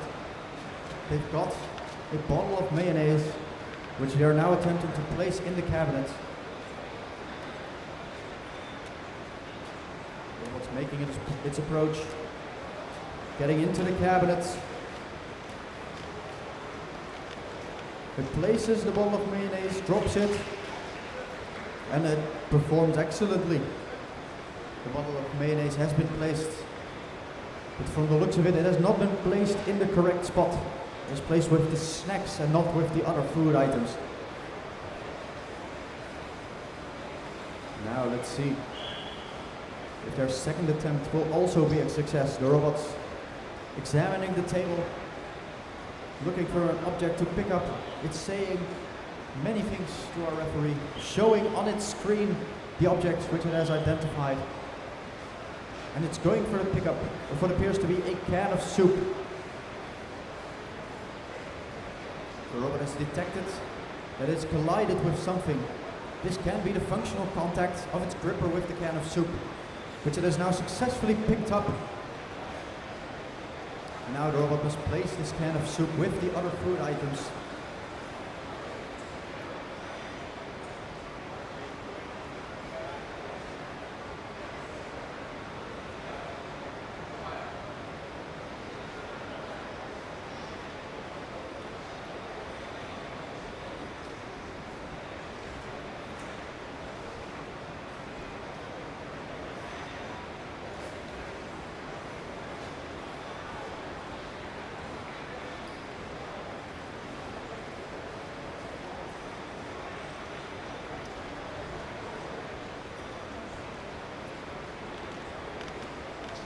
So we have the robot of Team Hibikino Musashi getting ready for another pickup attempt.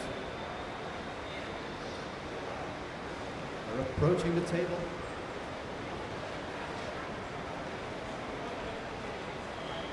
The robot has closed its gripper and it's starting to grasp towards the next object, which appears to be this pear, a piece of fruit on the table.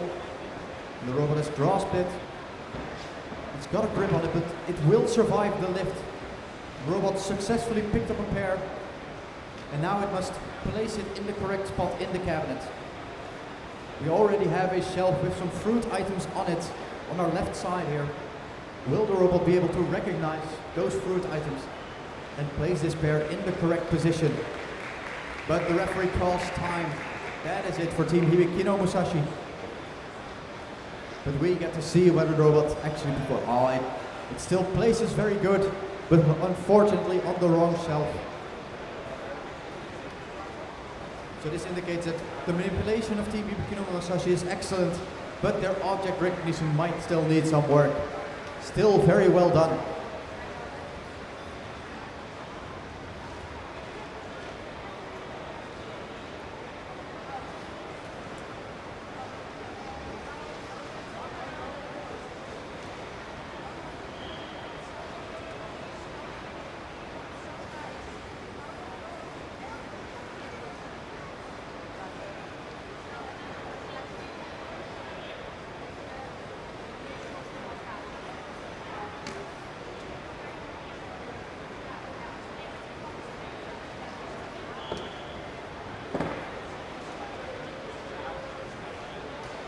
We still have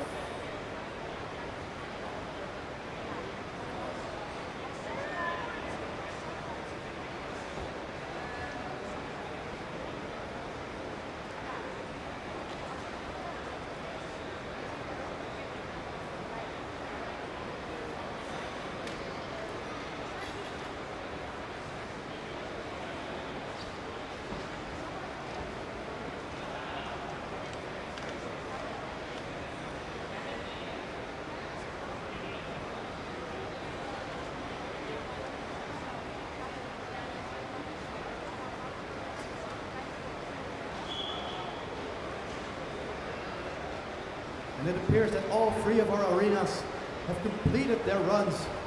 We have seen some excellent storing of groceries by our various teams. Many objects were placed correctly in the cabinets. Many objects were placed incorrectly in the cabinets, but still solidly. One banana has not survived the ordeal. We will be back here in the at-home arena tomorrow morning at 9 a.m. We hope to see you there again soon. And in the remainder of this evening, you will see teams developing and getting ready for tomorrow. Thank you all very much. And again, we hope to see you again tomorrow at 9 a.m.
I see. What do you want me to do?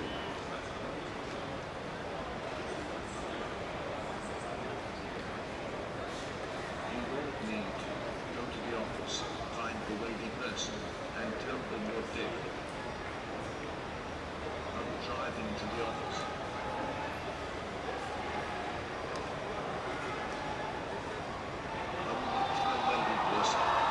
Let's check who's here.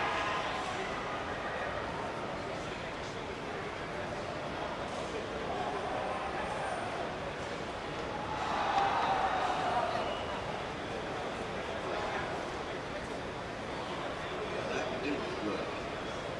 Let's proceed anyway.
Thank you for helping me through. I will now enter the arena.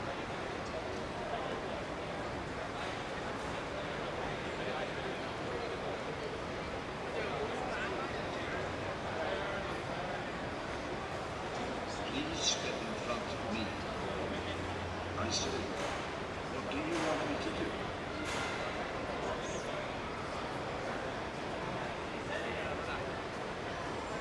You won't need to. Guide the person wearing a yellow shirt in the library. Destination.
Thank you for opening the door.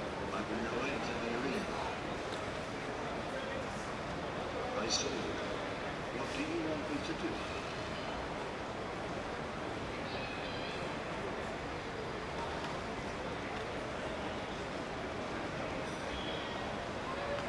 You won't need to.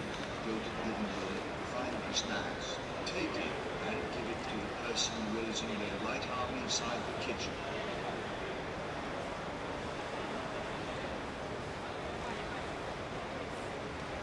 That I will drive into the living room.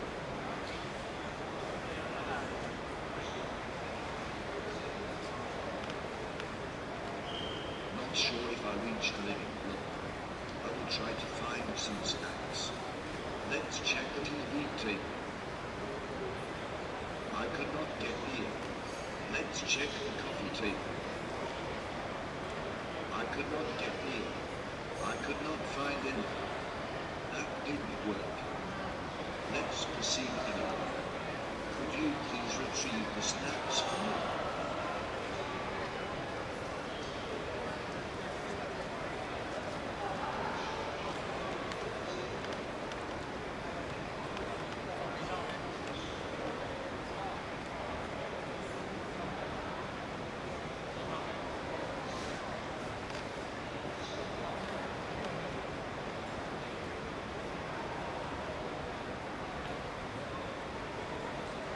Thank you for opening the door.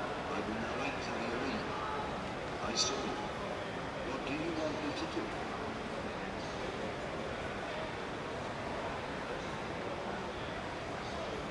I did not understand which object, person, or group you need. Please repeat. I don't know the intent behind the look. Please give me another time.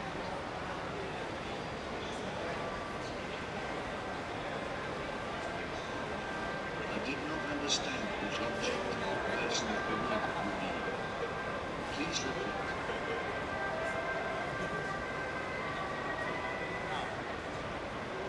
You want me to find the cleaning supplies in the kitchen, take it, bring it to me in the kitchen.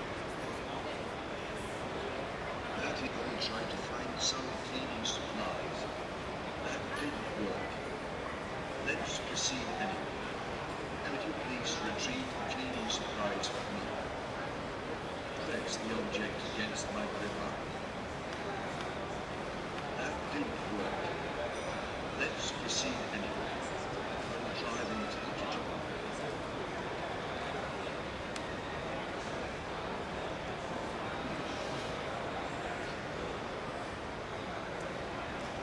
I am now at the kitchen.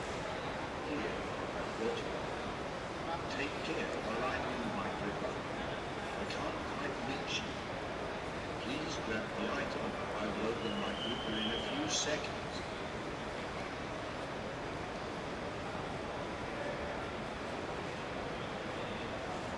Press the object against my gripper.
see you. Yes, so please give me a number.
Thank you for opening the door. I will now enter the arena.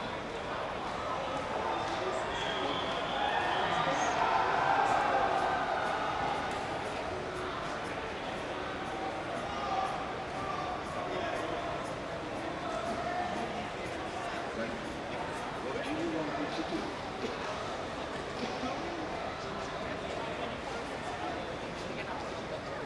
I did not understand which object, person, or will you need. Please repeat.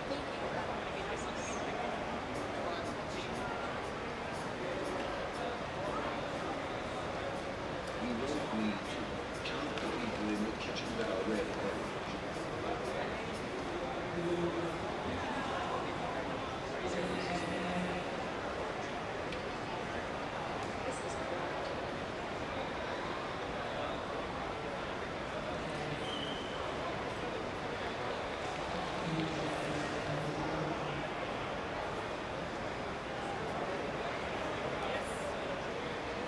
Let's check who's here.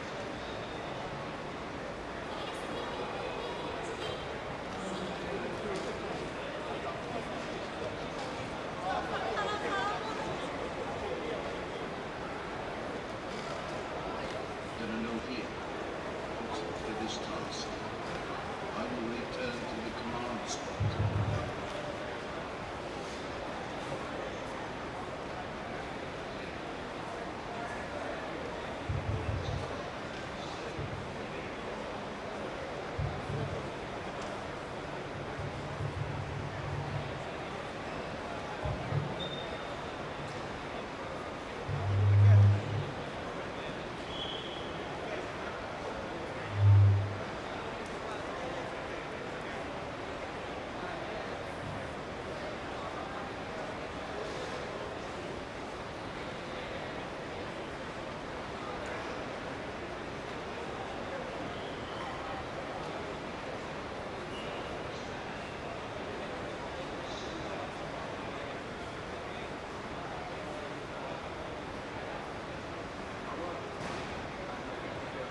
Thank you for opening the door.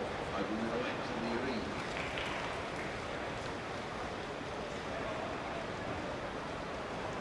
I saw you. What do you want me to do?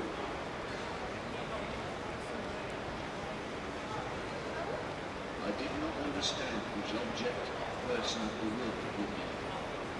Please repeat. I did not understand which object, person, or will you need. Please repeat.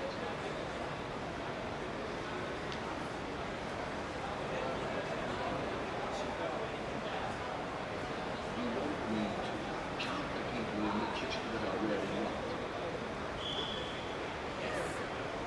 That's it. Let's check who's here.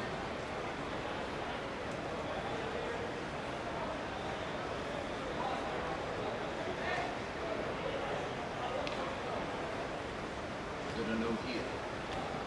For this task, I will return to the command spot.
check. Okay. Please remember this team leader meeting. We're going to be doing the TC elections. So each team leader will get a vote. You will get a piece of paper. Make sure you have a pen with you to do your ballot.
Okay, let's start. So we're going to do the TC election. So so if you want to join TC this year, you give us a very short introduction of yourself. Yeah, just tell us where you're from, your name, which team you're affiliated with, and give us like a bit of a background of your experience at RoboCup, a RoboCup at home, and if you want, give us like one sentence of what you want to change in the rules in the future, or what you want to work on for RoboCup at home going forward. How this works is each team gets one ballot. So what you need to do is you need to write your team name on the top of the paper. Then when the people are introducing themselves, you write their name down, and then afterwards you make ticks or X's or whatever besides the names that you want to vote for, and you have 5 votes. So you can vote for 5 people each. Okay, any questions for the TC elections?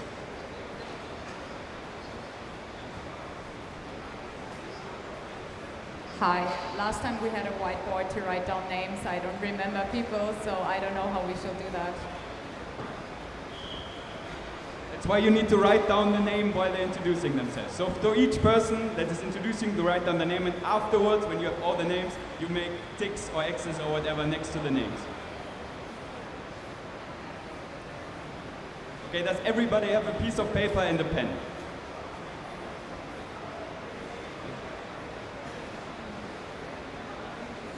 One per team.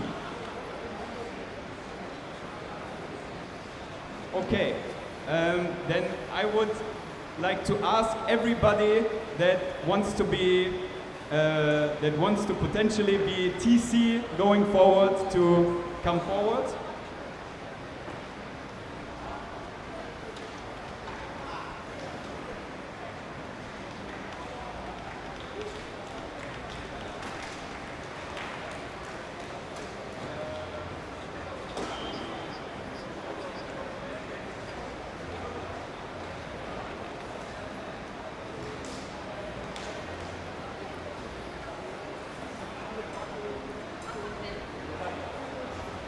Okay.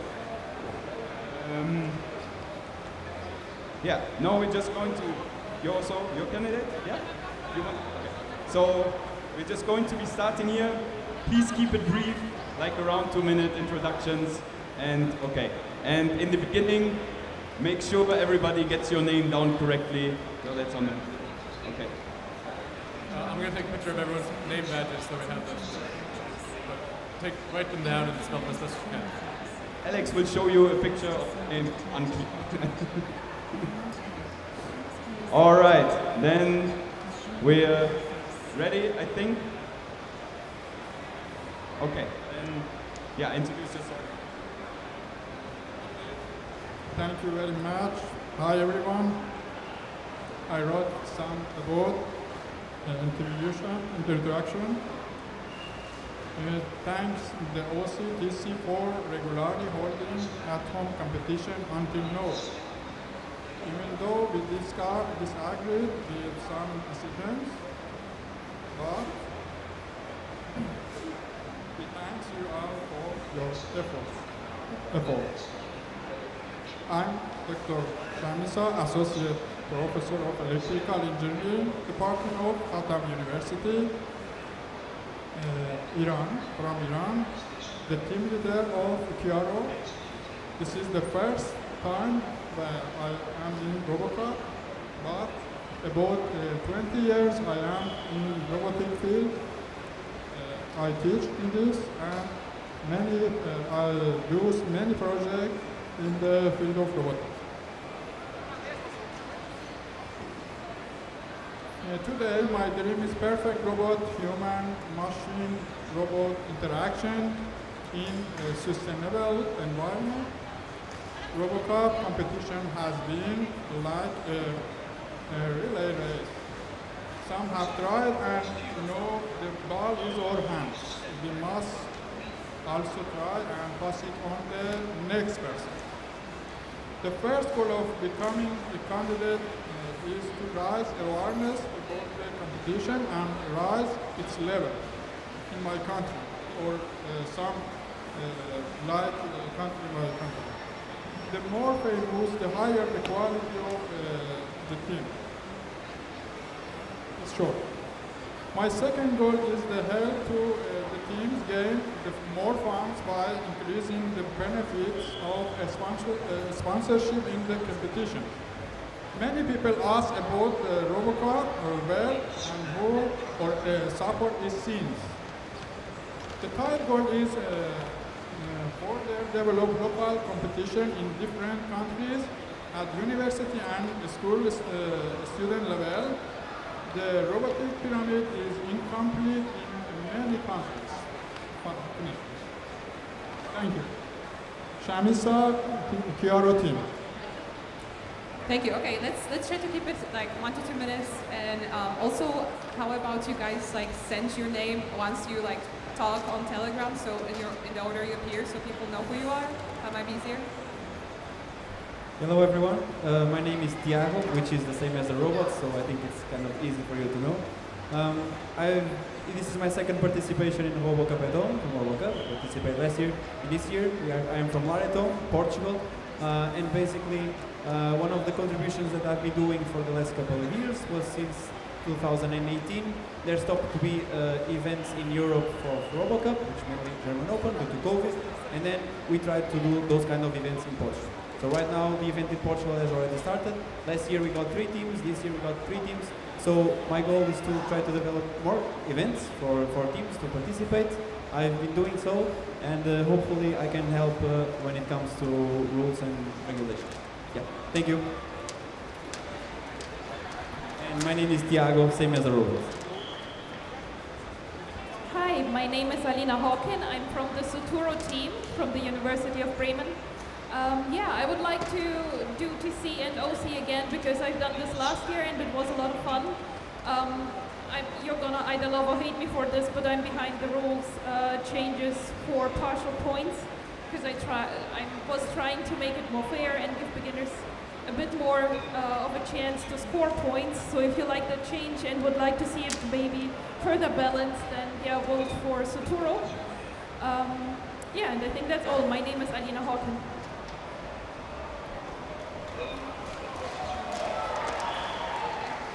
Hey, I'm Vanessa. I'm also from Suturo at Bremen, and I would like to be TC again since I've been doing this last year and I had a lot of fun as well.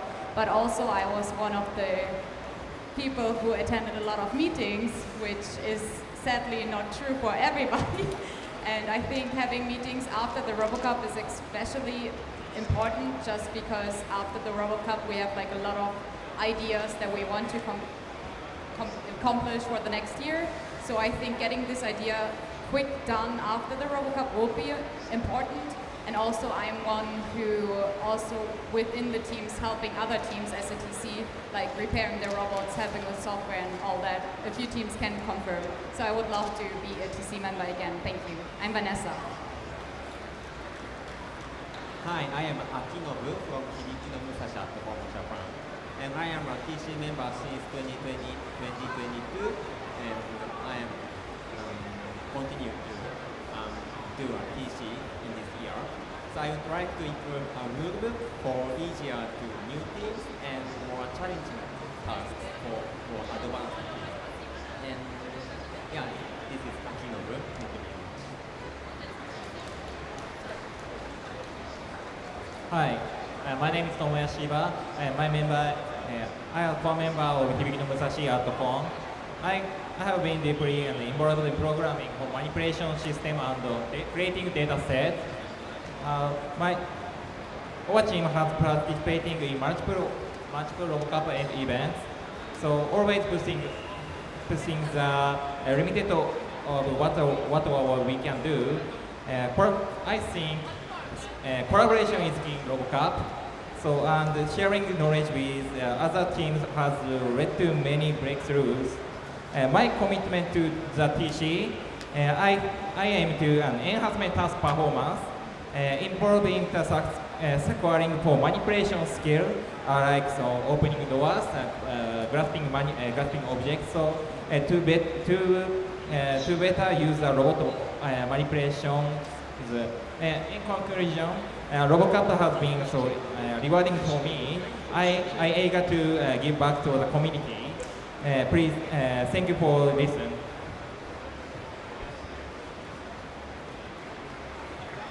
My name is Tomoya Shiba. Good evening, everyone. So my name is Sansei Tori from Tamagawa University Erasers team in Tokyo. So I have attended a lot of RoboCup competition. In the World Cup, so I have attended Nagoya and Montreal, and also I attended the Japanese RoboCup competition. So about 10 years, every year, and so all days I also attended the RoboCup 3 years. So I'd like to join the TC member to make the RoboCup more be interesting and more be challenging and be scientific in the RoboCup. So please vote, and I want to join the TC member. So thank you for listening. Sure. My name is Sansei Kori. Thank you. Hi, my name is Leroy. I'm from Team Toby. This is my fourth RoboCup, I think. I started TC last year, and I pretty much started TC because I was always somehow helping. I needed a way to explain to my team why I'm not hacking on the robot. I also participated in the meetings. We would like to have more people that have time to actually help. And so if you join the TC, please join us in our meetings. And yeah, for the next year, we had some plans already to improve the scoring, make it fairer between the different skills. Like for example, grasping is currently a bit low in the points you get, and like talking is maybe a little bit too much scoring in Receptionist. So I plan to equalize the scoring and make it more fair for the harder skills in the RoboCup. So my name is Leroy.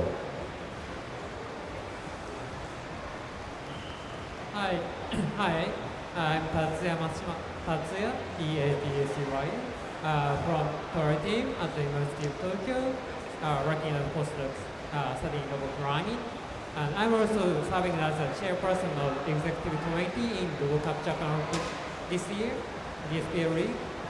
In Japan, we are working hard to balance the new teams and competitive in RoboCup worldwide competition. So I would like to use this experience to foster the innovation in robotics from RoboCup at home. I'm also interested in connection building competition and academic advancement. So for example, we published a paper in ICAR this year about the extension of GBSR tasks, as you may see in the last night poster session. So I think I can contribute in RoboCup at home in standardization of service robotics and raising academic impact of the competition. So thank you so much. So my name is Tatsuya. Good evening, everyone. I'm Lim Song Chuan from Tinker from Tsinghua University, China, and I'm an undergraduate student, and this is our first year in RoboCup at home.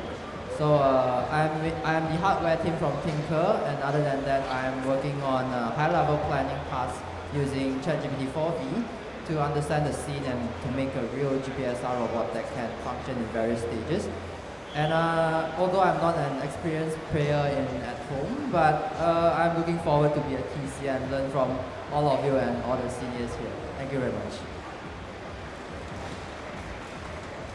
Hi, I'm Leander von Seestrang. I'm affiliated with Toby, and I would be interested in more consistent scoring and maybe collecting statistics. Yeah, that's basically it. And we did these videos for explanation and tried to make scoring visible. Yeah.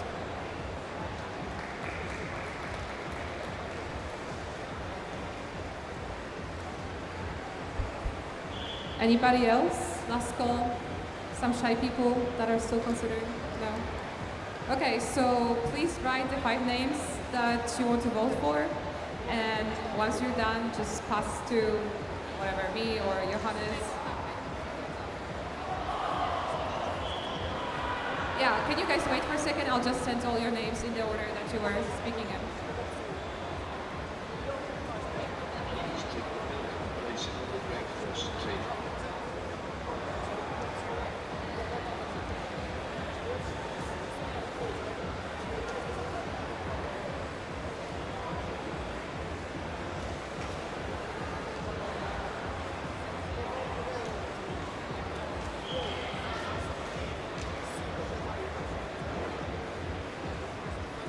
Okay, someone already sent it, so.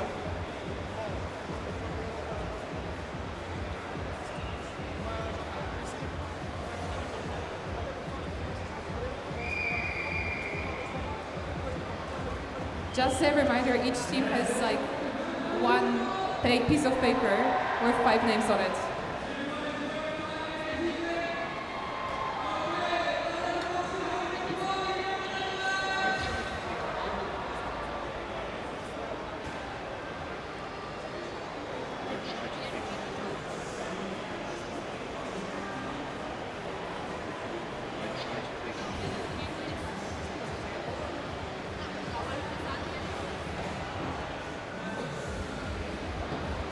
Please put the name of your team on the top. We promise that we don't judge, we just want to make sure that we got a vote from every team.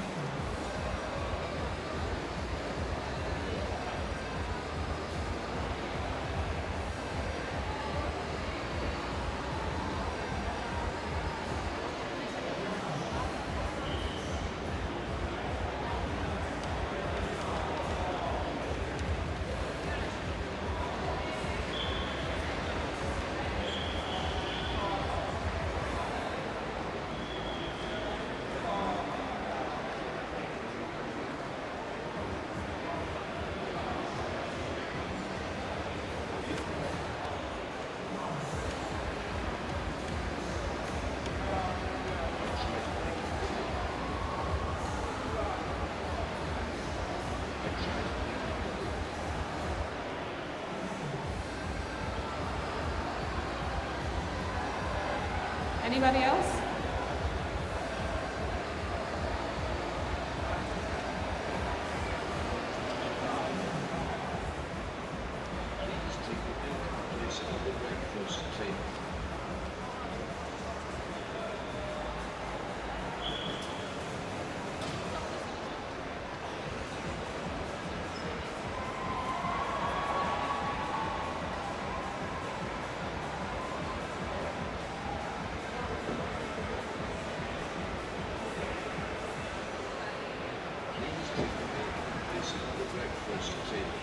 Okay, did everyone give the paper back? We're good? Cool. Okay, so let's move to the next part and I'll sit in the corner quietly and count those seconds.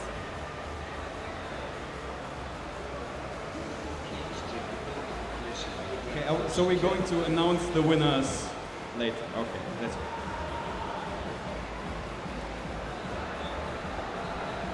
We're electing five people. All right. Okay, let's try to do this quickly. We had the first challenges today. I think it went all right. How are you feeling? Should be fine. Let's talk about the tests tomorrow. Try to answer any questions. And tomorrow the first test is going to be serve breakfast. Makes sense. Okay. So for serve breakfast, the robot will start at the entrance, door opens, robot goes inside. The robot is supposed to serve the breakfast on the dinner table. All the breakfast items are in their default locations, right? So milk is going to be where drinks are supposed to be, cutlery is where cutlery is supposed to be, and the cornflakes are where the food is supposed to be. You get the items from their default location, place them on the table. If you want to ask for handover of an object, you need to clearly show perception of the object, the same as in storing groceries. Yeah, if you want to show perception, you want to show an image, show the context of the scene, the object you want to show, and the bounding box around that object, and that is the only bounding box on that image. Okay, if you point at an object, that is fine. Yeah, if you want to attempt, let's start. So for the cereals, pouring the cereals, we will open up the cereal box, open up the plastic, and refill and fill some of the cornflakes into the box. Let's say like roughly 100 grams.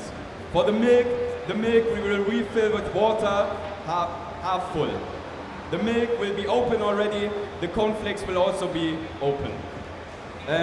If you want to attempt pouring the milk and are worried about spillage, for this test we allow an additional team member to be inside the arena with a towel in case something goes wrong.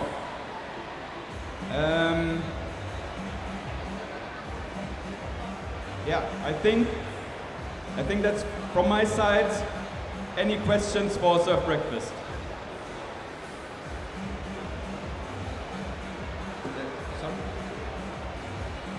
And the milk is only open when you want to go for the bonus goal.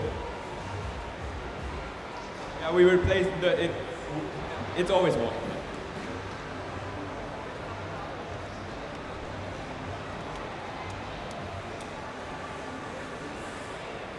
Can we request the milk to be closed and then the robot can talk to the referee and request to have it opened?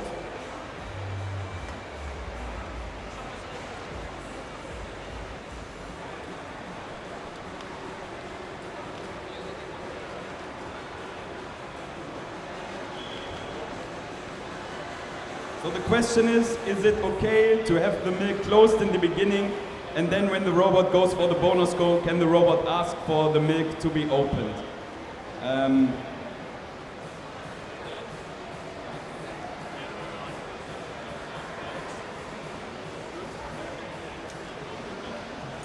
So can the team request can the team in the beginning say the milk, we want the milk closed, and then later on, hey, can you open it for us so we can attempt the pouring? Is that fine?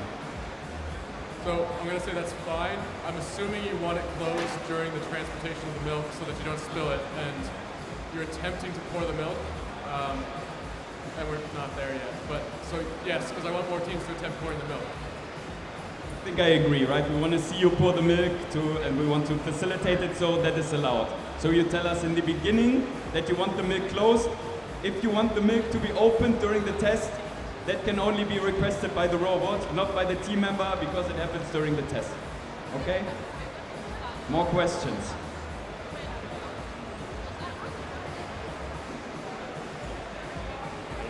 Will there be only the object that we need to handle in the arena? I mean, is there any other object instead outside? Different object of the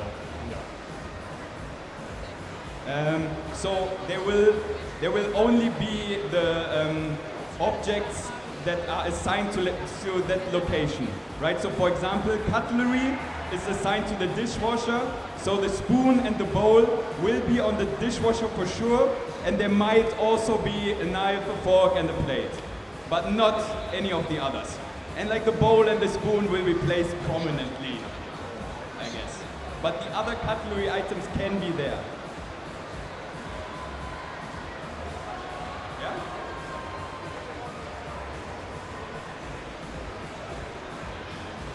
Then about the milk, we want to pour the milk. So can you assign which floor of the shelf will be used?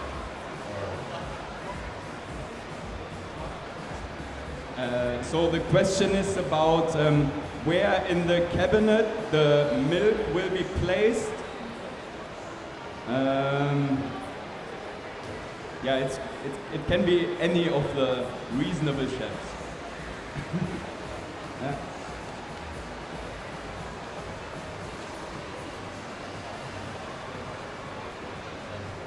So there are chairs around the dining table, and the rulebook writes that the chairs will not be moved. Can the robot ask some referee to move the chairs, or will they just stand there all the time? So if the robot asks for the chairs to remove them, but there will be a penalty applied later, which then needs to be discussed among the TC and EC. So it can request it, but there will be a penalty. Are the positions of the chairs on the table predetermined or randomly placed? So the positions of the chairs around the table are not exactly set, but it will be very similar to how it was during the setup days, like during the mapping slot.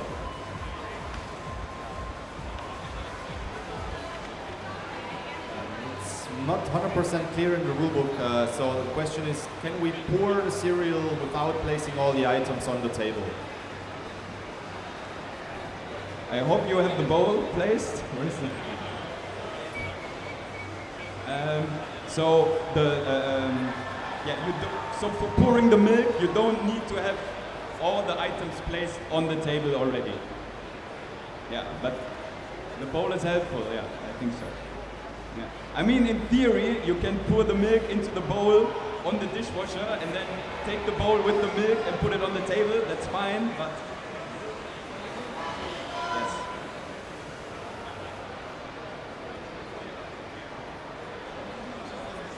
Yeah, I have two questions. Like one is like the supposed places. I heard that the cutlery will be on the dishwasher, milk on the shelf, but the cereal and the bowl, where will they be?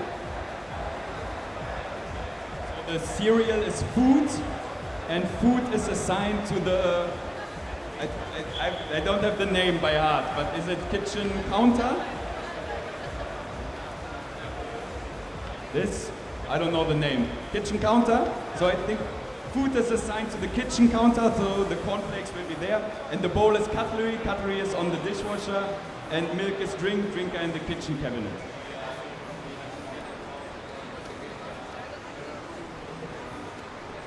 A follow-up question on this chair thing. Can we announce the entrance already that we want to have no chairs being placed and directly get the penalty? The robot can ask for the chairs to be moved at the entrance, not the team. So when the test starts, the robot goes in, it can ask for assistance, but yeah. The rules actually specify that chairs may or may not be there, but they will likely be there. And they can be there.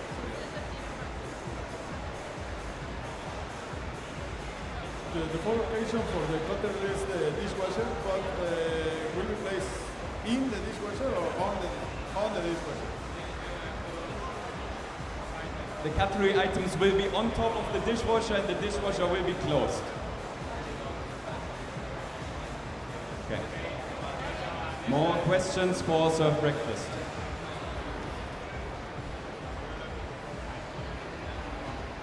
For pouring milk, like, is there a bonus point for like keeping it open the whole way? Is there some bonus point for keeping the milk cap open the whole time during that? For example, like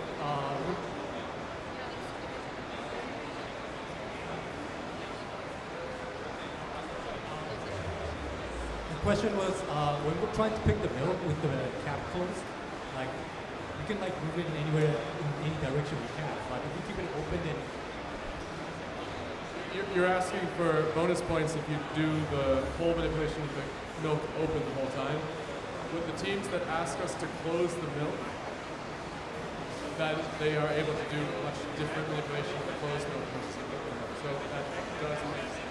I think like because the team that wants the milk to be open during the test, that is asking for assistance, so that will be a penalty applied already, right? So when the robot is asking for it to be opened, right, you can still get the points for pouring, but there will be a penalty applied because the robot asks for assistance. So if you don't need that, you get full points. If you need it, then you get less points.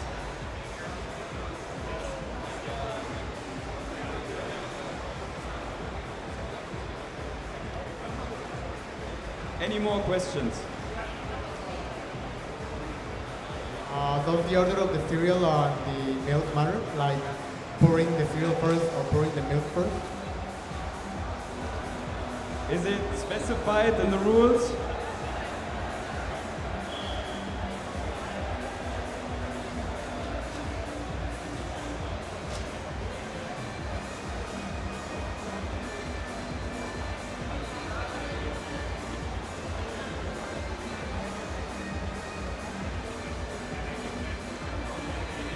So to get the bonus points for pouring the milk, you need to pour the cereals in first.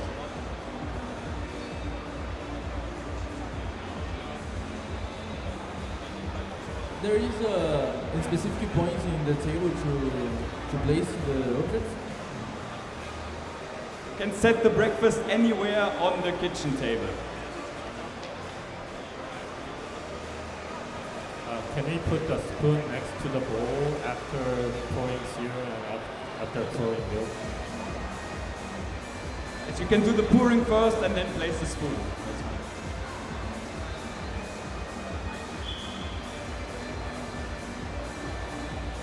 If we want to request for the TC to hand me the objects, we have to be in front of the objects, or do we just be far away? Yes, it's like I said, if you want a handover of the object, you need to show perception clearly in the way as it's in the rules, right? So for example, you can point at the object, or you can show an image of the scene with the object, with one bounding box around the object that is labeled, and the robot is talking to the referee where to look and what it sees.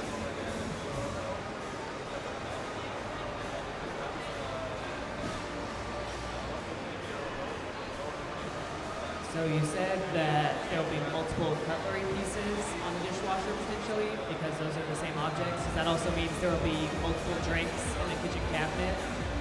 Yeah, so there can also be other drinks in the kitchen cabinet, and there can be other foods on, what did I say? There can be other drinks in the kitchen cabinet and other foods on the kitchen counter. But the important objects for this test will be placed more prominently.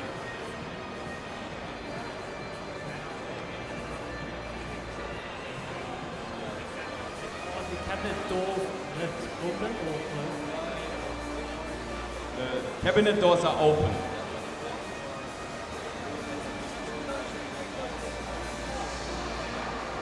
Okay. Any more questions?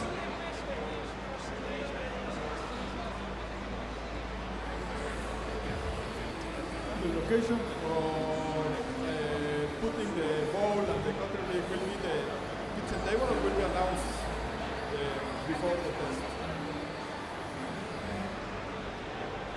Always put the breakfast on the kitchen table.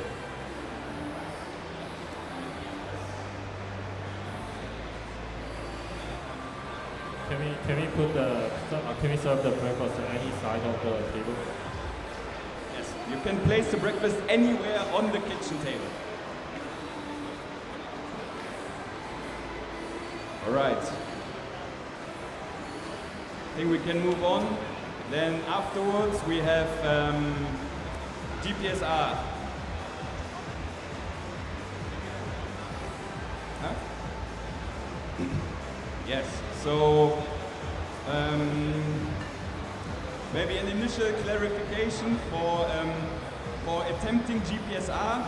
So if you want to be eligible to move on to stage 2, you need to attempt GPSR. If you want to use the time slot for GPSR and say, hey, I want to redo one of the other stage 1 tests, you can request for that, but then you are not eligible to move on to stage 2. If you want to do that, talk to the TC and OC beforehand, okay? So that's one thing. Then for GPSR itself, GPSR, again, we start outside the door opens, the robot moves to the instruction points, the robot gets a command, executes the command, goes back to the instruction point. Because it is kind of difficult for the referee to set up the arena in between every command, what we will do is, when the robot returns from executing a test to the inspection point, we will pause the timer, set the arena for the next command, and when the operator steps in front of the robot to give the next command, we will resume the timer, and that will be your 5 minutes. Okay. Yeah, the command generator is in the GitHub. It should use all the object rooms names that are here. Yeah, and the referee, I think there were already a couple of questions for GPSR. The referee will make sure that the command that gets out there is like sensible. So yeah, taking a lemon from the kitchen counter and bringing it to the kitchen counter, you won't give you that command, right? We will like generate something that makes sense. And yeah, all the objects will be in their default location. If it is requested from the robot, hey, bring me a food from the TV stand, then there will be food on the TV stand that you can bring. Okay, any questions for GPSR? I could not recognize the context of moving. Can we choose a custom operator, right? And can we set it as our default? Okay, so the way using a custom operator works is, by default, the referee will give the command and the referee will try a couple of times. Then if you want to use a custom operator, you tell the referee, hey, stop trying, we use a custom operator. And then you give the command. But you give the command as the referee instructs you. Right? Okay.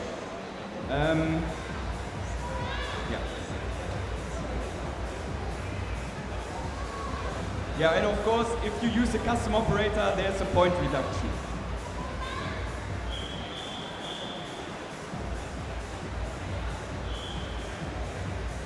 I have a question about inferring the objects. In the GitHub, we say the big code is the heaviest object. Let's say if the robot detects the desk and we see there's a globe there. If the robot say that the heaviest object is a globe, will it still count or will it strictly follow that? Okay, so the question is about, can the robot when the robot is asked about describing a scene of like, hey, what is the heaviest object on the desk? Can the decorations that are there be part of the description? So for GPSR, only the objects that are known objects are considered like usable objects. Okay. More questions? There are bonus points for understanding a command by an expert operator. How can we prove like that bonus point that we understood? Yes, so if you want to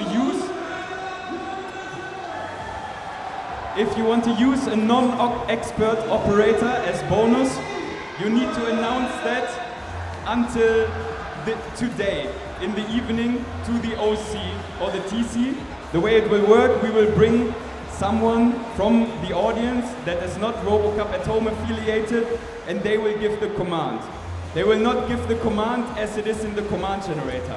I will describe them what they want from the robot, and they can choose to give the command in their own words. Okay? But like to obtain that that point, do we need to complete the task because they say understand? I mean, so you need to at least score in the main section to be eligible for bonus points, but I think understanding a command does give you score in the main section. So then you are eligible for bonus points.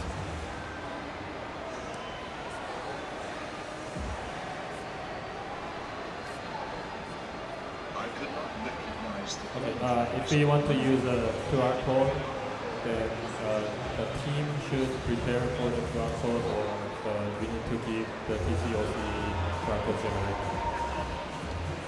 Yeah, so when you want to use a QR code to give the command, the referee can use the QR code on the laptop. If you give us a QR code that you generated, that is fine to use. Then we use that. Yeah.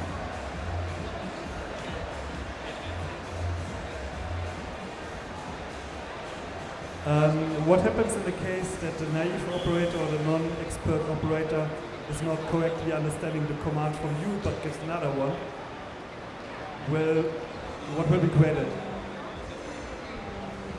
So the referee will make sure that the way it works, the way I do it at least, I will describe the command to the person and then ask him, how would you say this in your own words?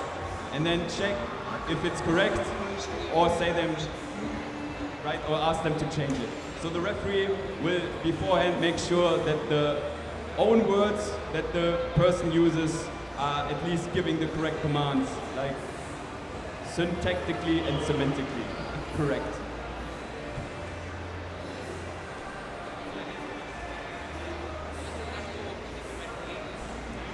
So in the rulebook it says you get 400 points for executing the task associated with each command.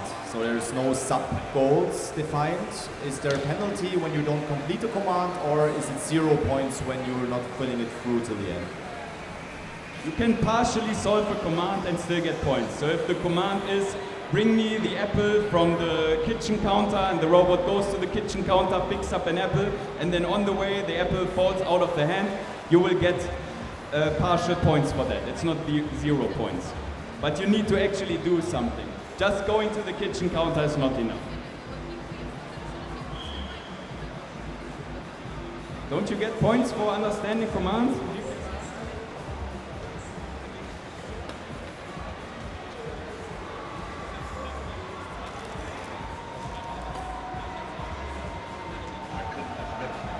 Okay. I think what we said, maybe Raphael can correct me, I think in puzzle we said understanding the command is also already partial. No, we said 0? Okay.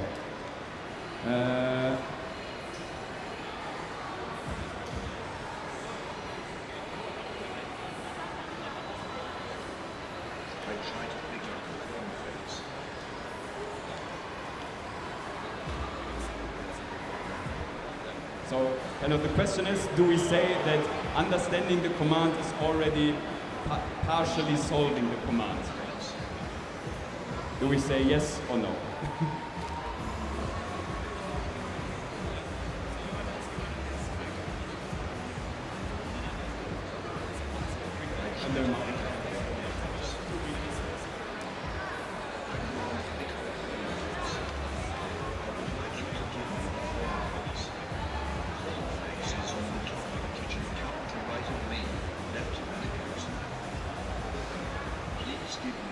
Okay, so I think just for understanding the command, you will not get partial points, right? You need to at least, the robot needs to show that it understood the command, right? By showing like a plan, at least part of the plan.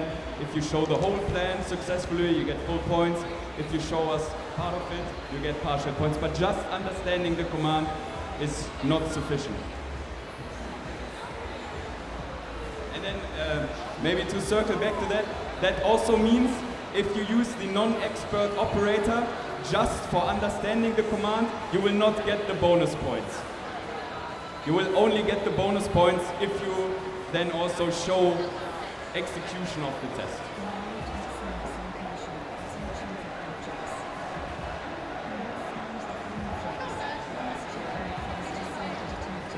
Can we collect tasks to be executed in GPSR one after another? So can we first ask for all the tasks and then afterwards execute them one by one?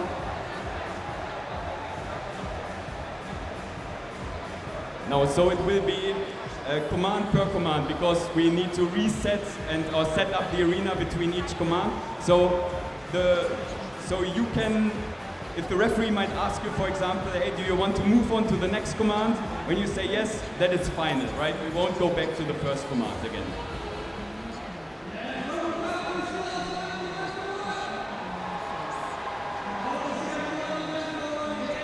If the robot fails at the entrance, does this still count as an attempt of GPSR? This attempting GPSR just means you need to not show something else. If you decide I want to show one of the other stage 1 tests in my GPSR testing slot, that means forfeiting GPSR. Not doing that means attempting GPSR.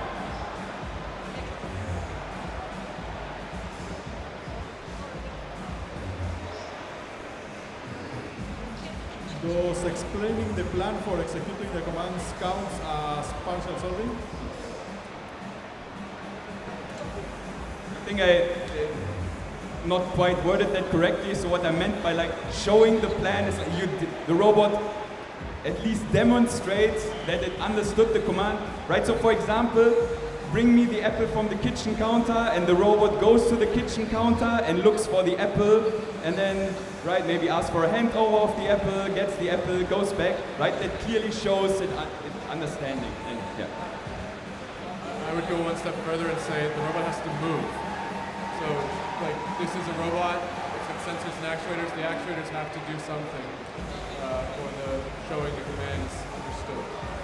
Otherwise, you could just run your planner and print off a plan. That's not quite enough. We want to see enough demonstrated in GPSR to show us that you have the capabilities to go to stage 2. Yeah?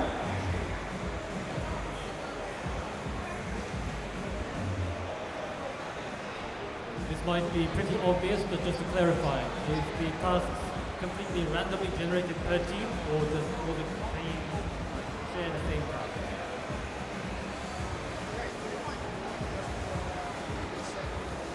So, does all the teams like use all the same task? No, that's randomly generated, but there's a batch generation of commands. So among the 3 commands you will get, they will be like, it won't be like 3 commands that have to do with human-robot interaction, or only commands that do manipulation. But there will be a distribution of different skills being asked. So I think I didn't get it correctly. In the command generator, there are options for generating non-manipulation commands or some kind of commands. So can we choose the kind of commands, or no? Okay. No, that's just options for you to test. For the test, we will do a batch generation and then use those commands.